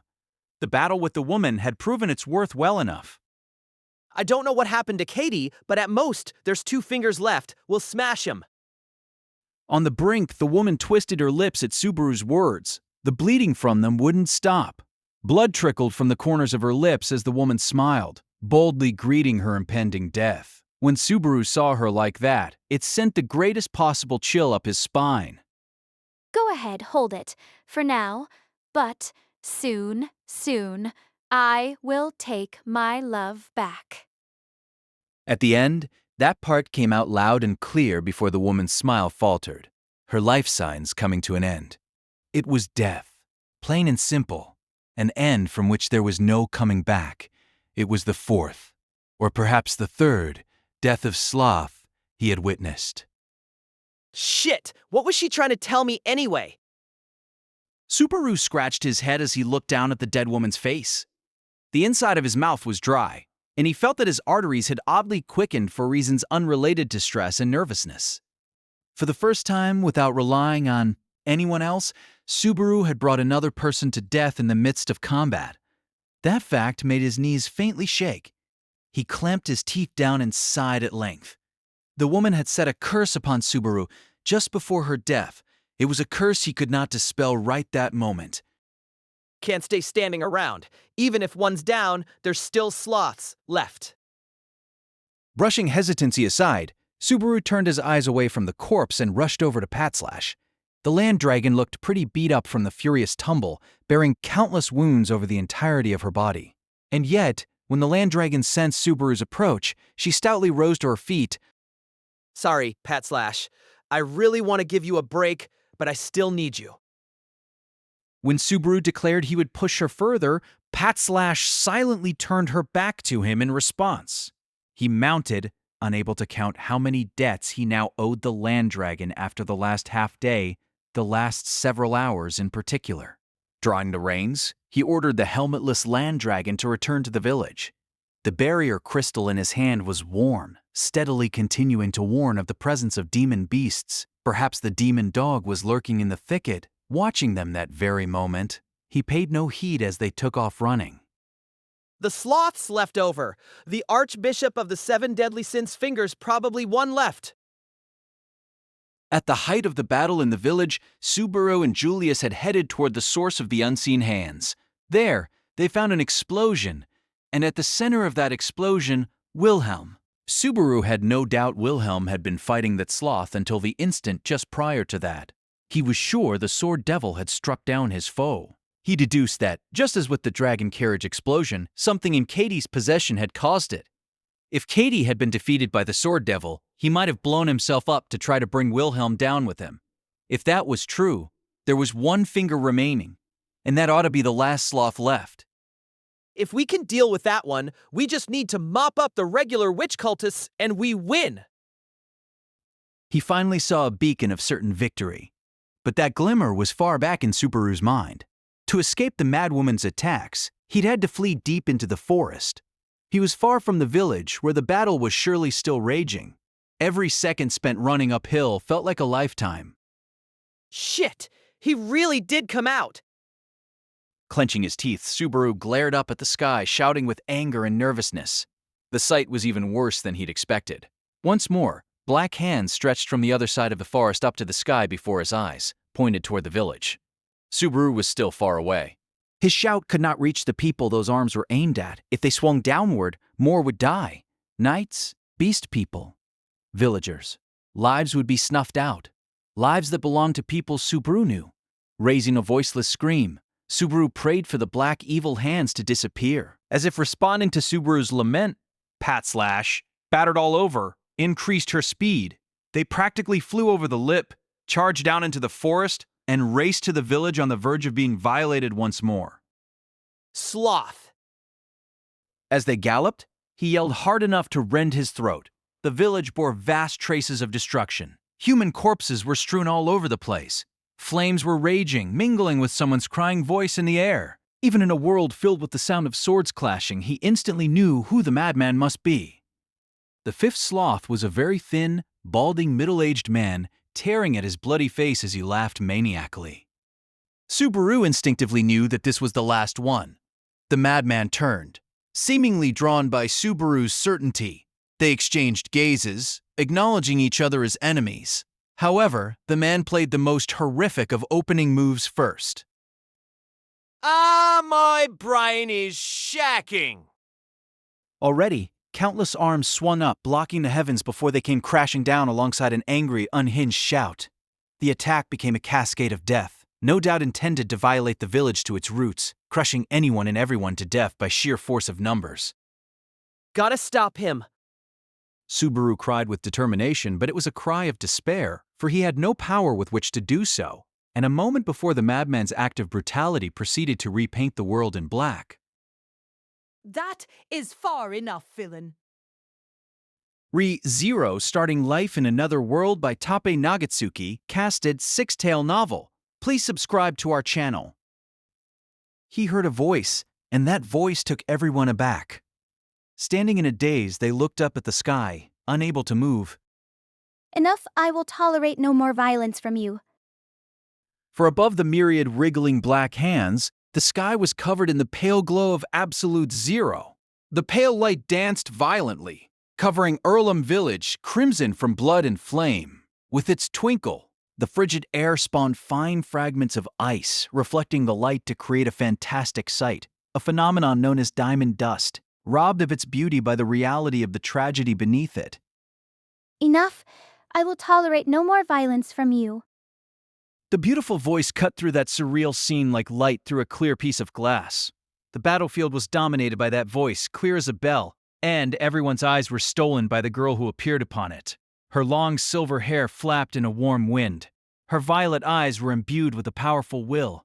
Her beauty was so great that none who witnessed it could ever forget. Her outward appearance was enough to draw the eyes of others several times over. However, in that instant, her appearance was not why she had stolen the gazes of all present. Everyone's eyes had been stolen for no reason beyond the overwhelming awe of her presence. The sound of steel against steel, the cries of anger and sadness, and even the flames burning homes fell into silence, seemingly holding their breath. In such a world, the silver-haired girl, Emilia, quietly gazed at her foe. Emilia! When Subaru put her name on his lips, all of his complicated feelings enveloped him. Of course it had come to this. There was a battle raging on the mansion's doorstep. Villagers were evacuating to the mansion one after another. Someone was fighting to protect her. There was no way she would stay quietly shut in. Emilia's eyes contained sorrow, and enmity toward the witch cult that had created the field of battle. Step back, villain, I won't let you do such terrible things. Ah, how can this be? Identifying the madman standing in the square as her enemy, Emilia pricked him with a stern tone of voice. However, the madman was hardly thrown off by that voice. His blood-smeared face registered surprise before beaming with delight. Sloth twisted his body, stretched both hands toward Emilia, and continued to smile as he shouted. Ah! Ha ha! What a fortuitous, wonderful day! Such marvelous fate to think such a wondrous opportunity would come to fruition! Truly the living image, never, amid these repeated trials, did I believe I would have the chance to come across a vessel of such magnitude. What are you saying? So deeply moved was the fifth sloth that he wept, a flood of tears pouring out of him.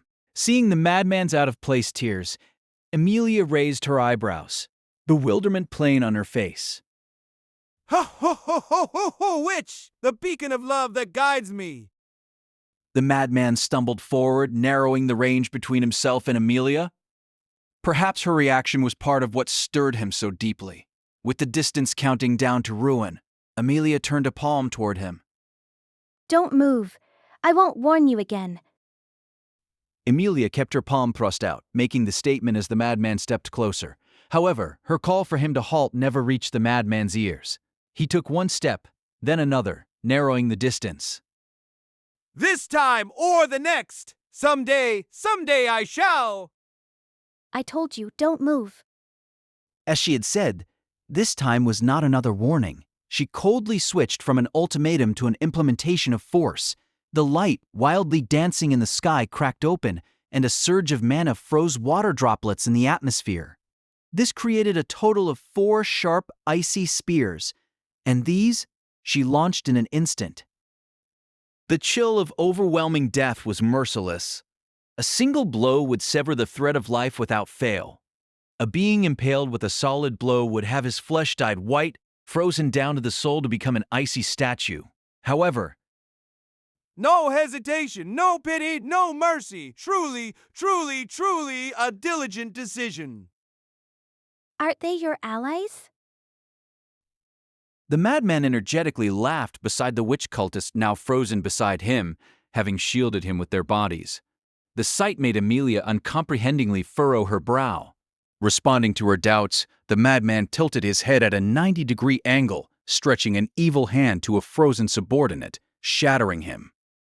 They are disciples. Furthermore, my fingers. However, before the vessel, these things bear no meaning. It is the same even for me. Right now,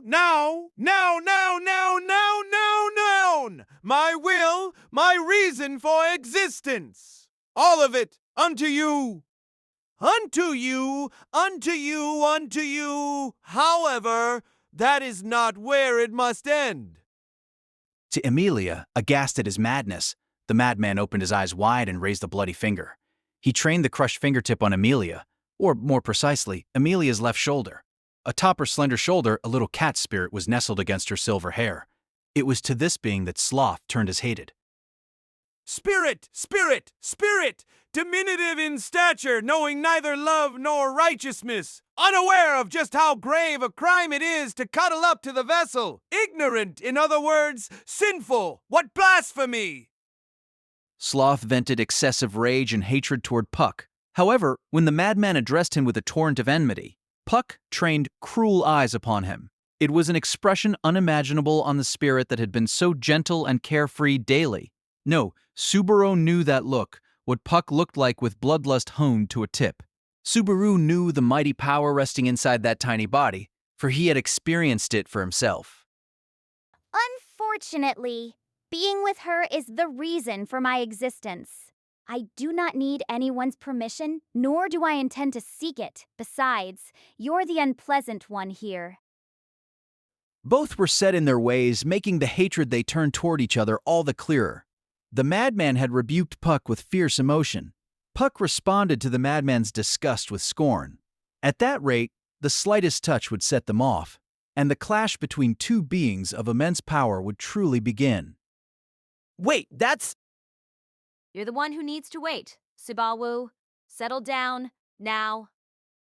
When Subaru tried to intervene on the brink of hostilities, someone suddenly tugged him back by his sleeve.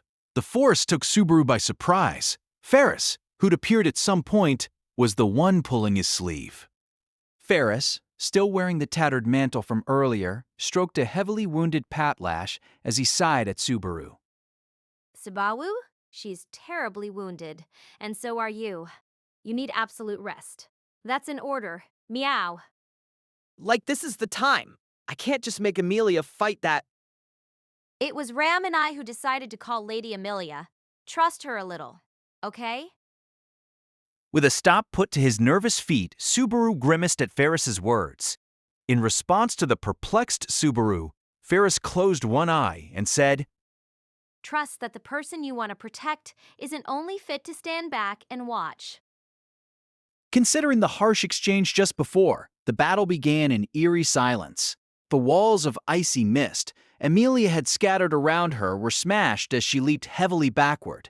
Just then, the ground where she had stood until a moment before exploded. She blinked at the clumps of excavated dirt. So you really can't see them at all. This needs extra attention.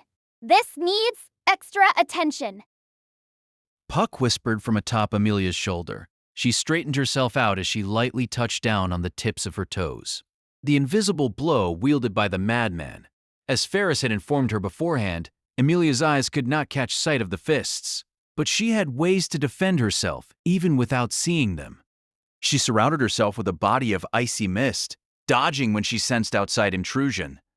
Puck had suggested the method, and with his capabilities, it was far from impossible to pull off. I'll get close and hit him right away. As Emilia murmured, the ground tapped by her tiptoes was being dyed white. Centered on Emilia, the frost covering the ground spread farther, turning it into frozen earth for a 20-yard radius around her in the blink of an eye. It was a familiar sensation under her soles. Influenced as she was by the forest she had been born and raised in, gliding on ice was second nature to her. Before my love, such petty moves, tricks, shames, merely futile resistance.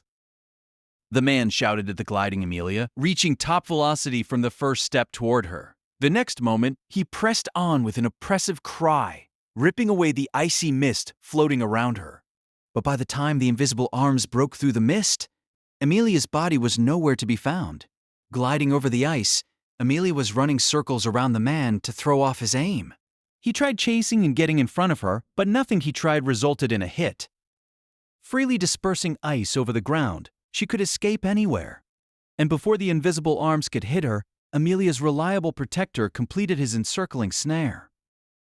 I understand you falling for my beloved daughter. I'm very proud of her, but no pests allowed.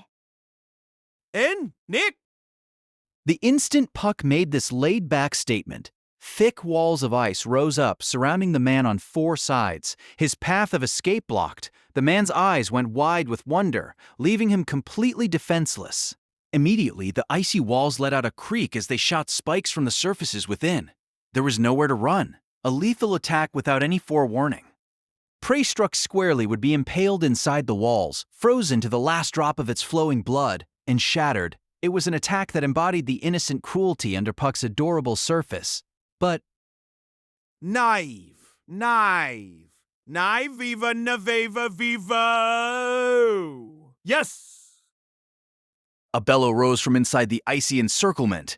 The next instant, the icy walls broke into smithereens with a high-pitched sound. The ice-turned shards twinkled as the man leaped out of them, unharmed. The instant he was showered in spikes, he'd created a wall of invisible force against the interior of the walls of ice. Unable to withstand the pressure from within, the icy walls had been smashed to pieces. That mere tricks could defeat me is absurd!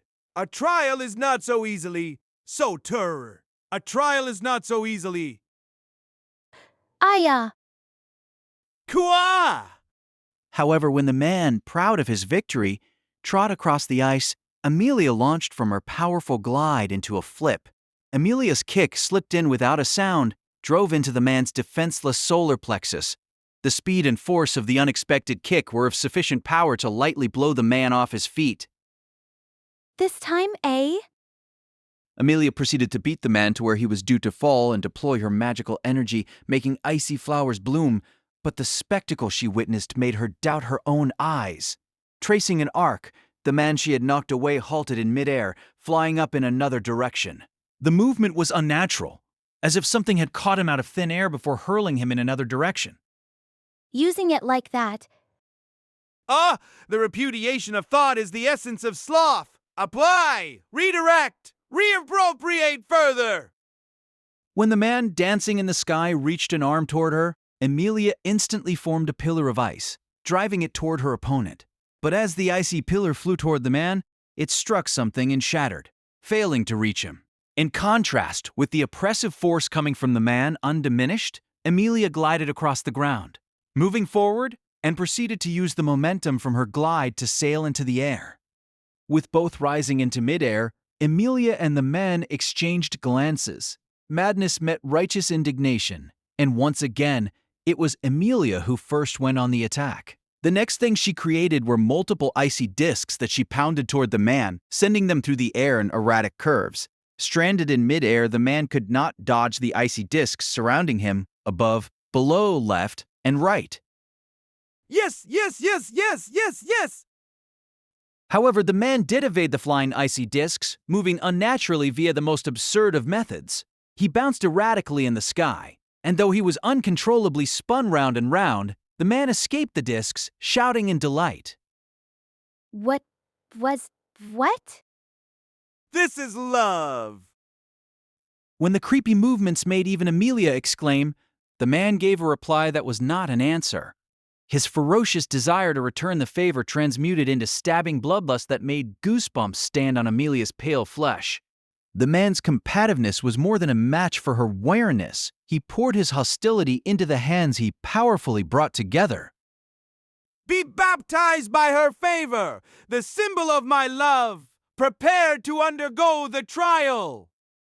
When Emilia felt the icy mist being destroyed, her face stiffened for the first time in the battle. That was the result of detecting the invisible menace unleashed upon her from all sides, denying her any avenue of escape.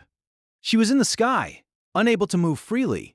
The difficult two-edged blow was truly retribution for the earlier attack, and then the center of Emilia's chest was impaled, brutally run through.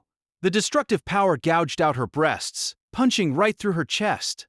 The man's eyes bulged at the results, the wound so deep that he could see through to the other side. This is the result of her favor, the fruit of my love, the proof that the witch responds to my love. But there is no cause for despair. Even if what is within is lost, the vessel is ours to... Aya. Cure! The man's declaration of victory was interrupted by a kick. The blow from behind sent his body flying. Beyond the sheer force of the kick to the man's blind spot, completely unexpected from his point of view, he had no idea what had happened. Before him was Emilia, with Puck riding on her shoulder, clapping his paws with no hint of sarcasm. That instant, the ice statue of Emilia pierced through the chest, shattered into dust. Even the light had been fine, tuned to create a false Emilia that looked just like the real thing. That's no good. Looking away in the middle of a fight. You'll get sucker punched, you know. The man she had kicked into the sky, spinning round and round, had no time to get his bearings. He'd fallen for Puck's fake Emilia hook, line, and sinker, exposing his defenseless back. And with that setting the stage, Emilia couldn't miss. You won't get away this time. The man was hurtling downward from the kick when his arms and legs were buried in manacles of ice. He was no longer able to move, no longer able to resist, and Emilia's blow was already prepared in full. The man slammed into the ground. His frozen limbs pinned his body there. From midair, Emilia proceeded to fall straight down, aimed right at the man's torso. The man's eyes widened as the distance narrowed. Then he laughed at the fast-approaching Emilia. Ah, this is truly diligent. Thank you. Now die properly. Descending straight down, Emilia thrust the heel of her palm into the laughing man's torso. The force made his bones creak. The man let out a painful cry, stunned by the blow. But the cry lasted for only an instant. The next instant, the place touched by her palm began to freeze over. Not only his limbs, but the man's entire body was dyed white, freezing to its core. Unable to even raise a death cry, the man became part of an ice flower in full bloom and perished. That was how the battle between Emilia and the man was decided. Watching the outcome of the battle, Subaru was rooted to the spot, unable to make a sound. Overwhelming was insufficient to express it. From start to finish, Emilia had soundly engaged the enemy, splendidly succeeding in striking down the final sloth. You see? It's just like I said, meow. In place of the dumbstruck Subaru, Ferris, standing beside him, expressed admiration for Emilia's battle. His basic healing magic had closed up the land dragon's wounds. Now he reached a hand out to heal Subaru's. The touch of his slender fingers made Subaru aware of the pain of his own wounds once more. He had countless bumps and scrapes all over his body. In particular, the right side of his body really hurt. He'd taken a hard hit when he and Patslash had been bowled over in the forest. Ah, Subaru, doesn't this really hurt? Your ankle, your shoulder? Where's your bedside manner? Put my mind on the parts that don't hurt or something. This might be pretty bad. You might die from it, meow. When Subaru made a grandiose show of pain, Ferris teasingly poked his ribs. When his teasing hand withdrew, Subaru sighed as he looked toward Emilia once more. It was unclear what Emilia felt concerning the madman's death, but there was a trickle on her pale cheek. Subaru saw a shining tear rolling down it. It must have pained her spirit to take another person's life. If so, that was Subaru Natsuki's sin. It was his powerlessness that had drawn Emilia and the cult together. However, Emilia looked surprised at the rolling tear on her face, quickly wiping it off. Perhaps the spirit on her shoulder had said something to her, for Emilia knit her brows with a conflicted look. She didn't even know why she'd shed a tear. That was how it looked to Subaru. As Subaru watched Emilia, he suddenly noticed deep emotions strangely stirring in his chest. The multiple thoughts toward her somehow seemed like separate, foreign emotions. For some mysterious reason, he had a deep urge to scratch his brain. It was almost as if, My, they're all so hasty. Ferris, hearing battle cries in the distance from all over the village, gave a slightly pained smile as he spoke. Now that Emilia had struck down the final sloth, the battle was nearing its conclusion. The witch cultists being fought in every corner of the village had largely been slain, and cries of victory filled the sky. The Iron Fangs were particularly boisterous, but it was not only in the beast people that victory bubbled to the surface. The knights who had fought and survived raised their swords, letting up shouts of their own. To Ferris, a healer, the real battle had now begun, for the number of casualties and the number of casualties who could be returned to health rested upon his skill. Of course, pouring cold water on his comrades when they boiled with victory was the one thing he could not do, but... Ferris. Yes, fairy at your service. Old man Will? When addressed, Ferris turned around with a light-hearted greeting, but was taken aback at who the speaker was. Behind him was Wilhelm, breathing raggedly as he dragged his half-bloodied body around. The heavy burns and countless lacerations on him truly justified the word half alive. Wait, you can't walk around with those wounds. If I don't lay you down and heal you right now... I can wait. More importantly, there is something crucial I must say. You might die. You know. Don't tell me it's more important than your lit. Even so, I must speak it now. Where is Sir Subaru? In contrast to his level of injury, Wilhelm's voice was filled with vigor and drive. He would have fallen on the spot, save for sheer will. Both surprised and exasperated at the fact, Ferris immediately looked back and said, Subaru? He's right. Hit. He ought to have been rooted to the spot, hemming and hawing over what to say to Emilia, and yet... Subaru. When Ferris looked back, Subaru Natsuki was nowhere his eyes could see. Clutching his head, he barreled through the thickets, running deeper and deeper into the forest. He had to get as far as he could manage, as far as was humanly possible, far from the village, far from the square, far from his friends, and far from Emilia. Hugh, ha, who, ha. Short of breath, he earnestly, desperately ran across the poor footing of the forest. Sweat was in his eyes, and his heart hurt as if it would leap out of his mouth, but he couldn't be bothered to care. The image of a silver-haired girl turned away from him was burned into the back of his eyelids. She would turn, their eyes would meet, and they would speak words of reunion. But that was a moment he could accept no longer. It was not that he was ashamed to meet her face, nor was it timidity of any kind. He had a different reason. A terrible, abominable reason.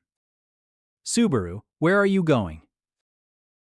Subaru had headed toward the uninhabited depths of the forest, and yet someone had called out to him even so. He stopped. His eyes turned back, watching the slender figure with wonder. He was a handsome young man with short, light purple hair and a look of elegance and refinement. Julius Juculius. Julius, wiping his blood-stained uniform with a sleeve, put a hand against a large tree beside him as he gazed at Subaru. I am glad that you are safe. But what happened? I hear cries of victory from the village. If you are here like this, that sloth must have been slain. And yet, why are you here? If something troubles you, please, speak of it. After all that, we are comrades through thick and thin. Hand-combing his disheveled hair, Julius spoke patiently to the stiff-faced Subaru. Just as he'd said, Subaru could still hear their comrades' voices from the direction of the village. They were still close enough that he could hear them, even though he needed to be farther, much farther away. After all, if he didn't get farther away. Subaru? Julius knit his brows at Subaru's persisting silence, saying nothing. Sensing that something was off, the knight took a step forward, approaching with concern in his eyes. It was the look of concern one gave the ill or wounded. However, it was not his body that was the problem. Ferris's no-frills healing let him move without any difficulty. That was why he was using that flesh to the fullest. Suba? Julius, get away, Fro! But it is too late! Desperately, Subaru resisted with all his body and soul, managing to partially hold it back. But even the fragmented, cut-off words made the knight instantly put distance between them to avoid the risk. Subaru raised an arm, swinging it in the air, and tilted his head in dissatisfaction. At a knee-degree angle, straight to the side.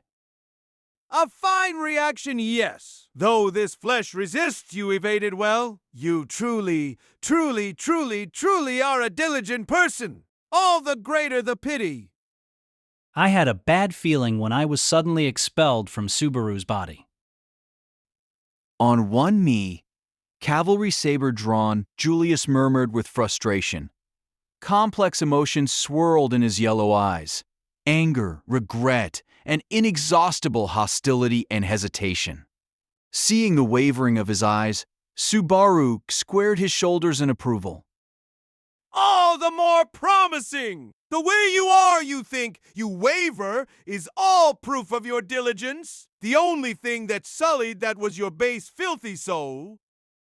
Truly, it is he who has been sullied by something base and filthy, namely, you.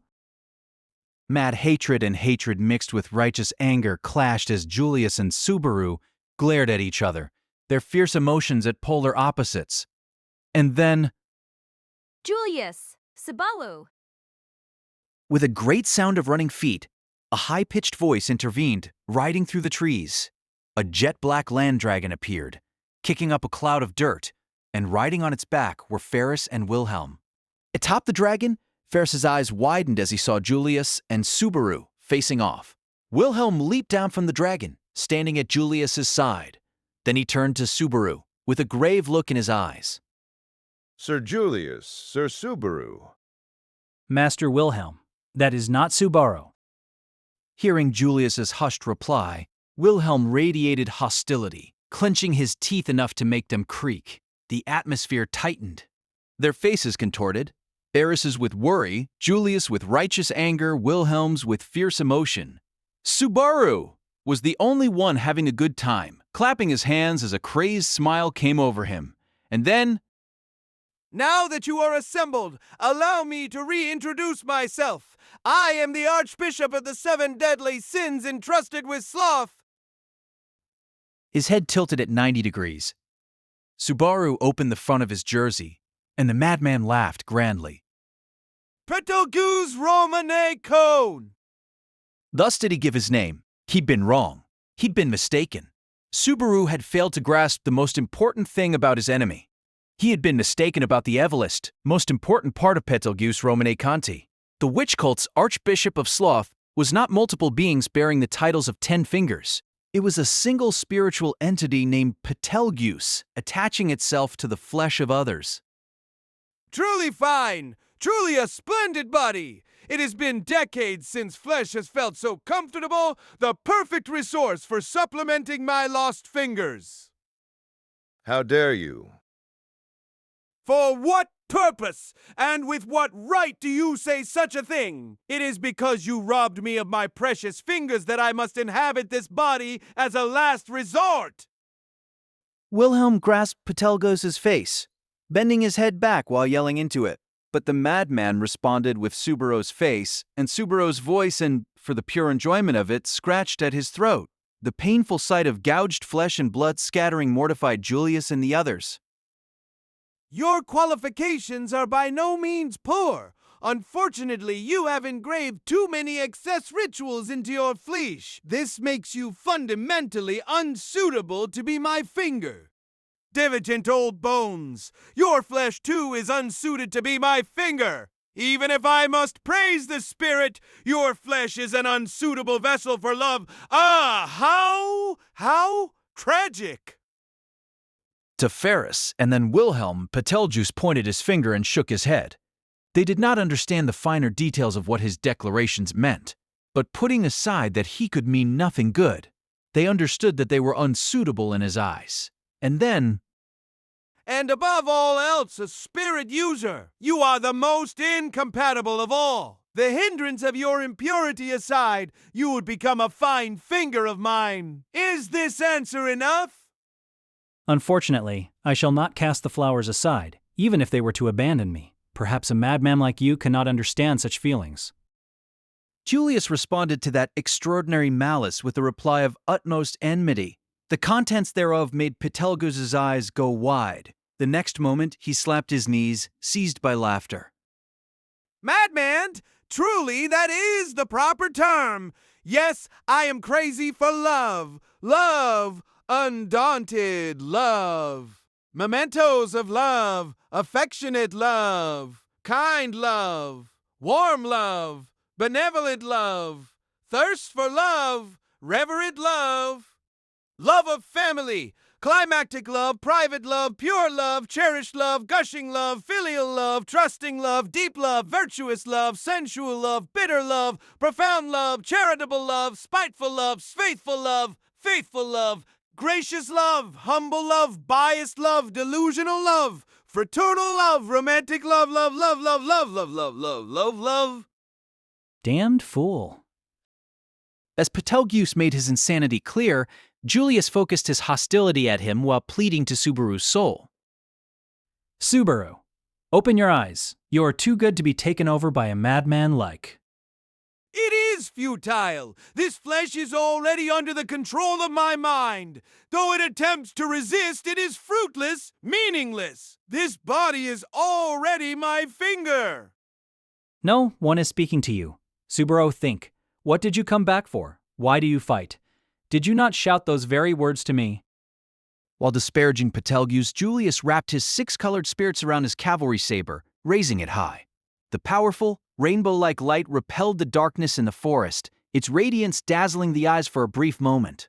This created a faint gap in Petelgeuse's thoughts which had completely smothered Subaru's to that point. And then... What is this? What are... As if you need it spelled out, you stupid jerk! The madman opened his eyes in shock, rocked back by the torrent of emotions surging up from within. Halting as they were, the words that trickled out of his mouth were a glimpse of the mind of the owner of that flesh. In short order, Petelgeuse's look of shock was forced back, replaced from beneath by the look of Subaru breathing painfully. The transformation made Julius and the others raise their voices, seeing a glimmer of hope.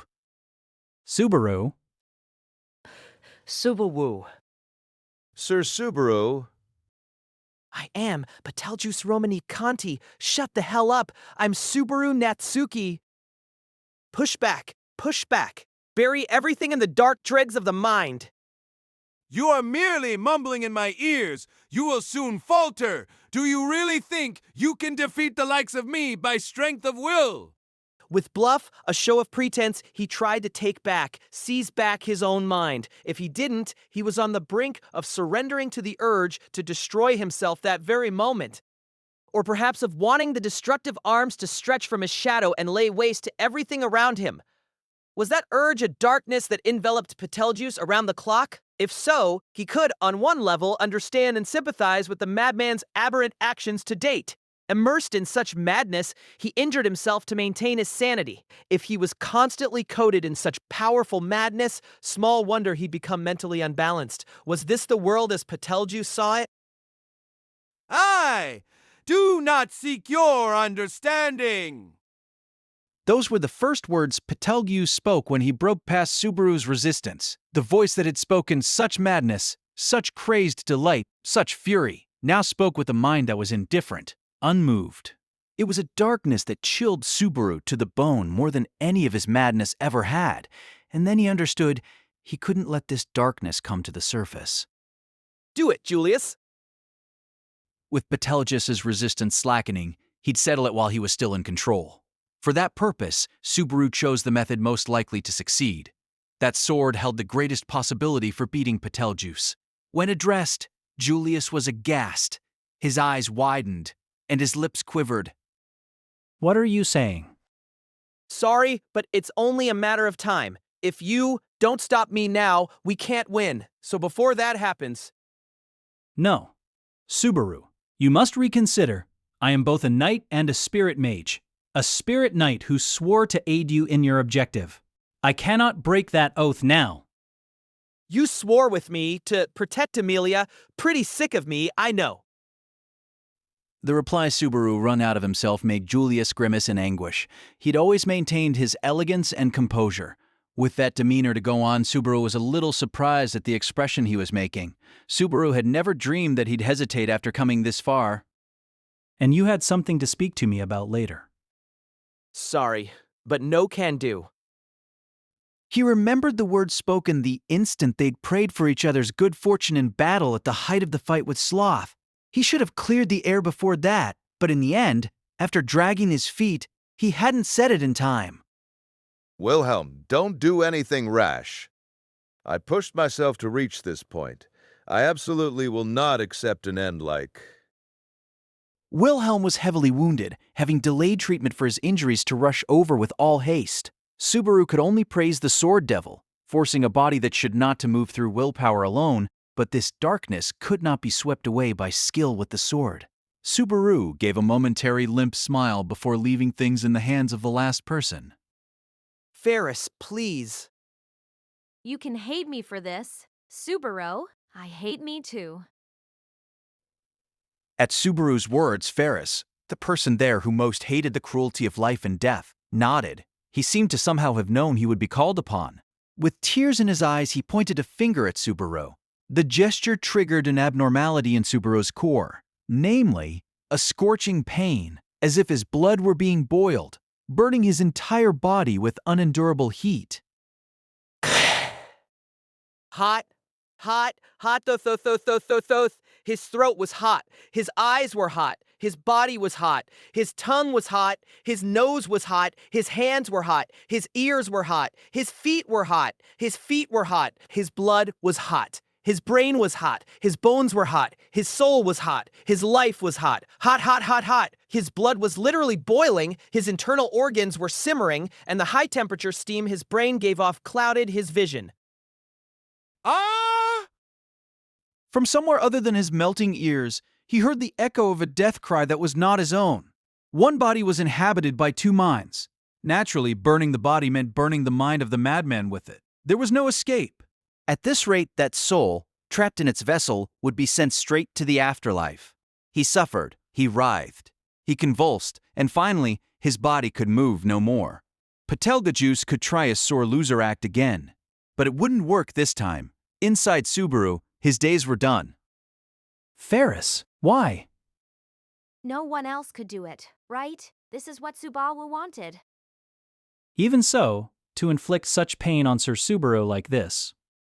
Do you think I wanted to? To use this power I have for Lady Cruchet's sake that I promised to use to put her on the throne. Like this.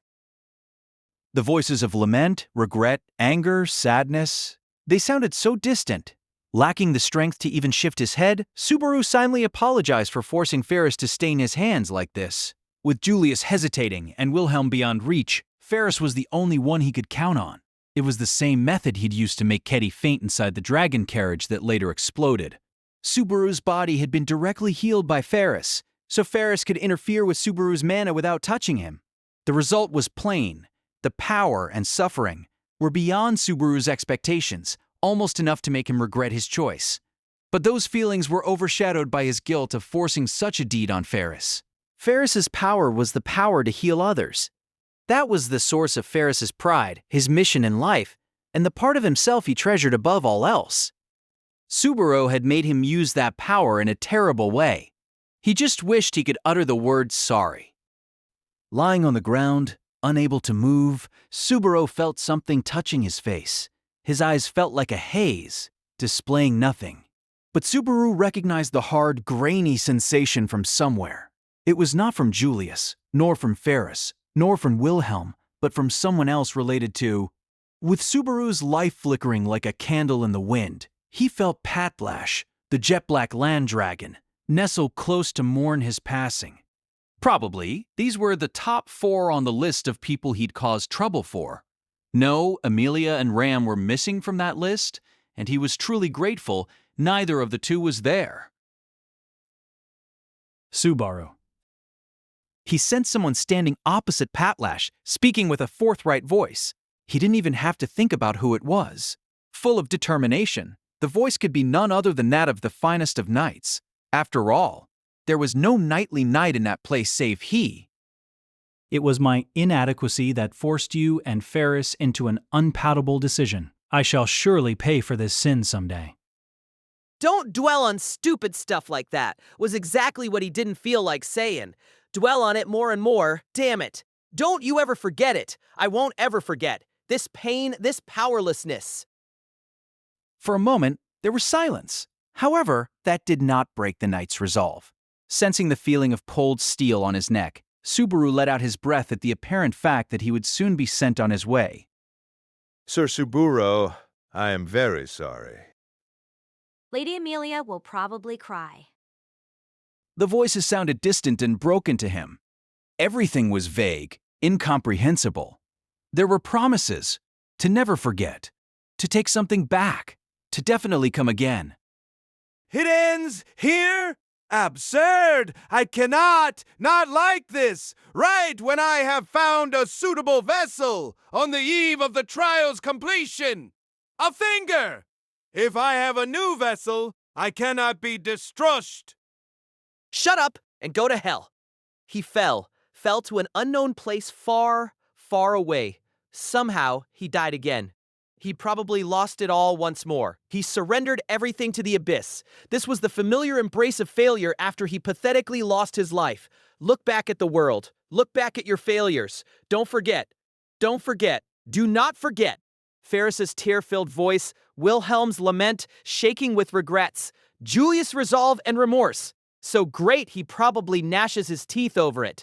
Don't forget, ever. No matter how low you are, don't ever let go. Thus, another life came to an end. However, nonetheless, even so, Subaru continued, whatever happened, no matter where he came back, no matter how much suffering he carried with him, his struggle would not cease. He would repeat and do over, for that was what he swore.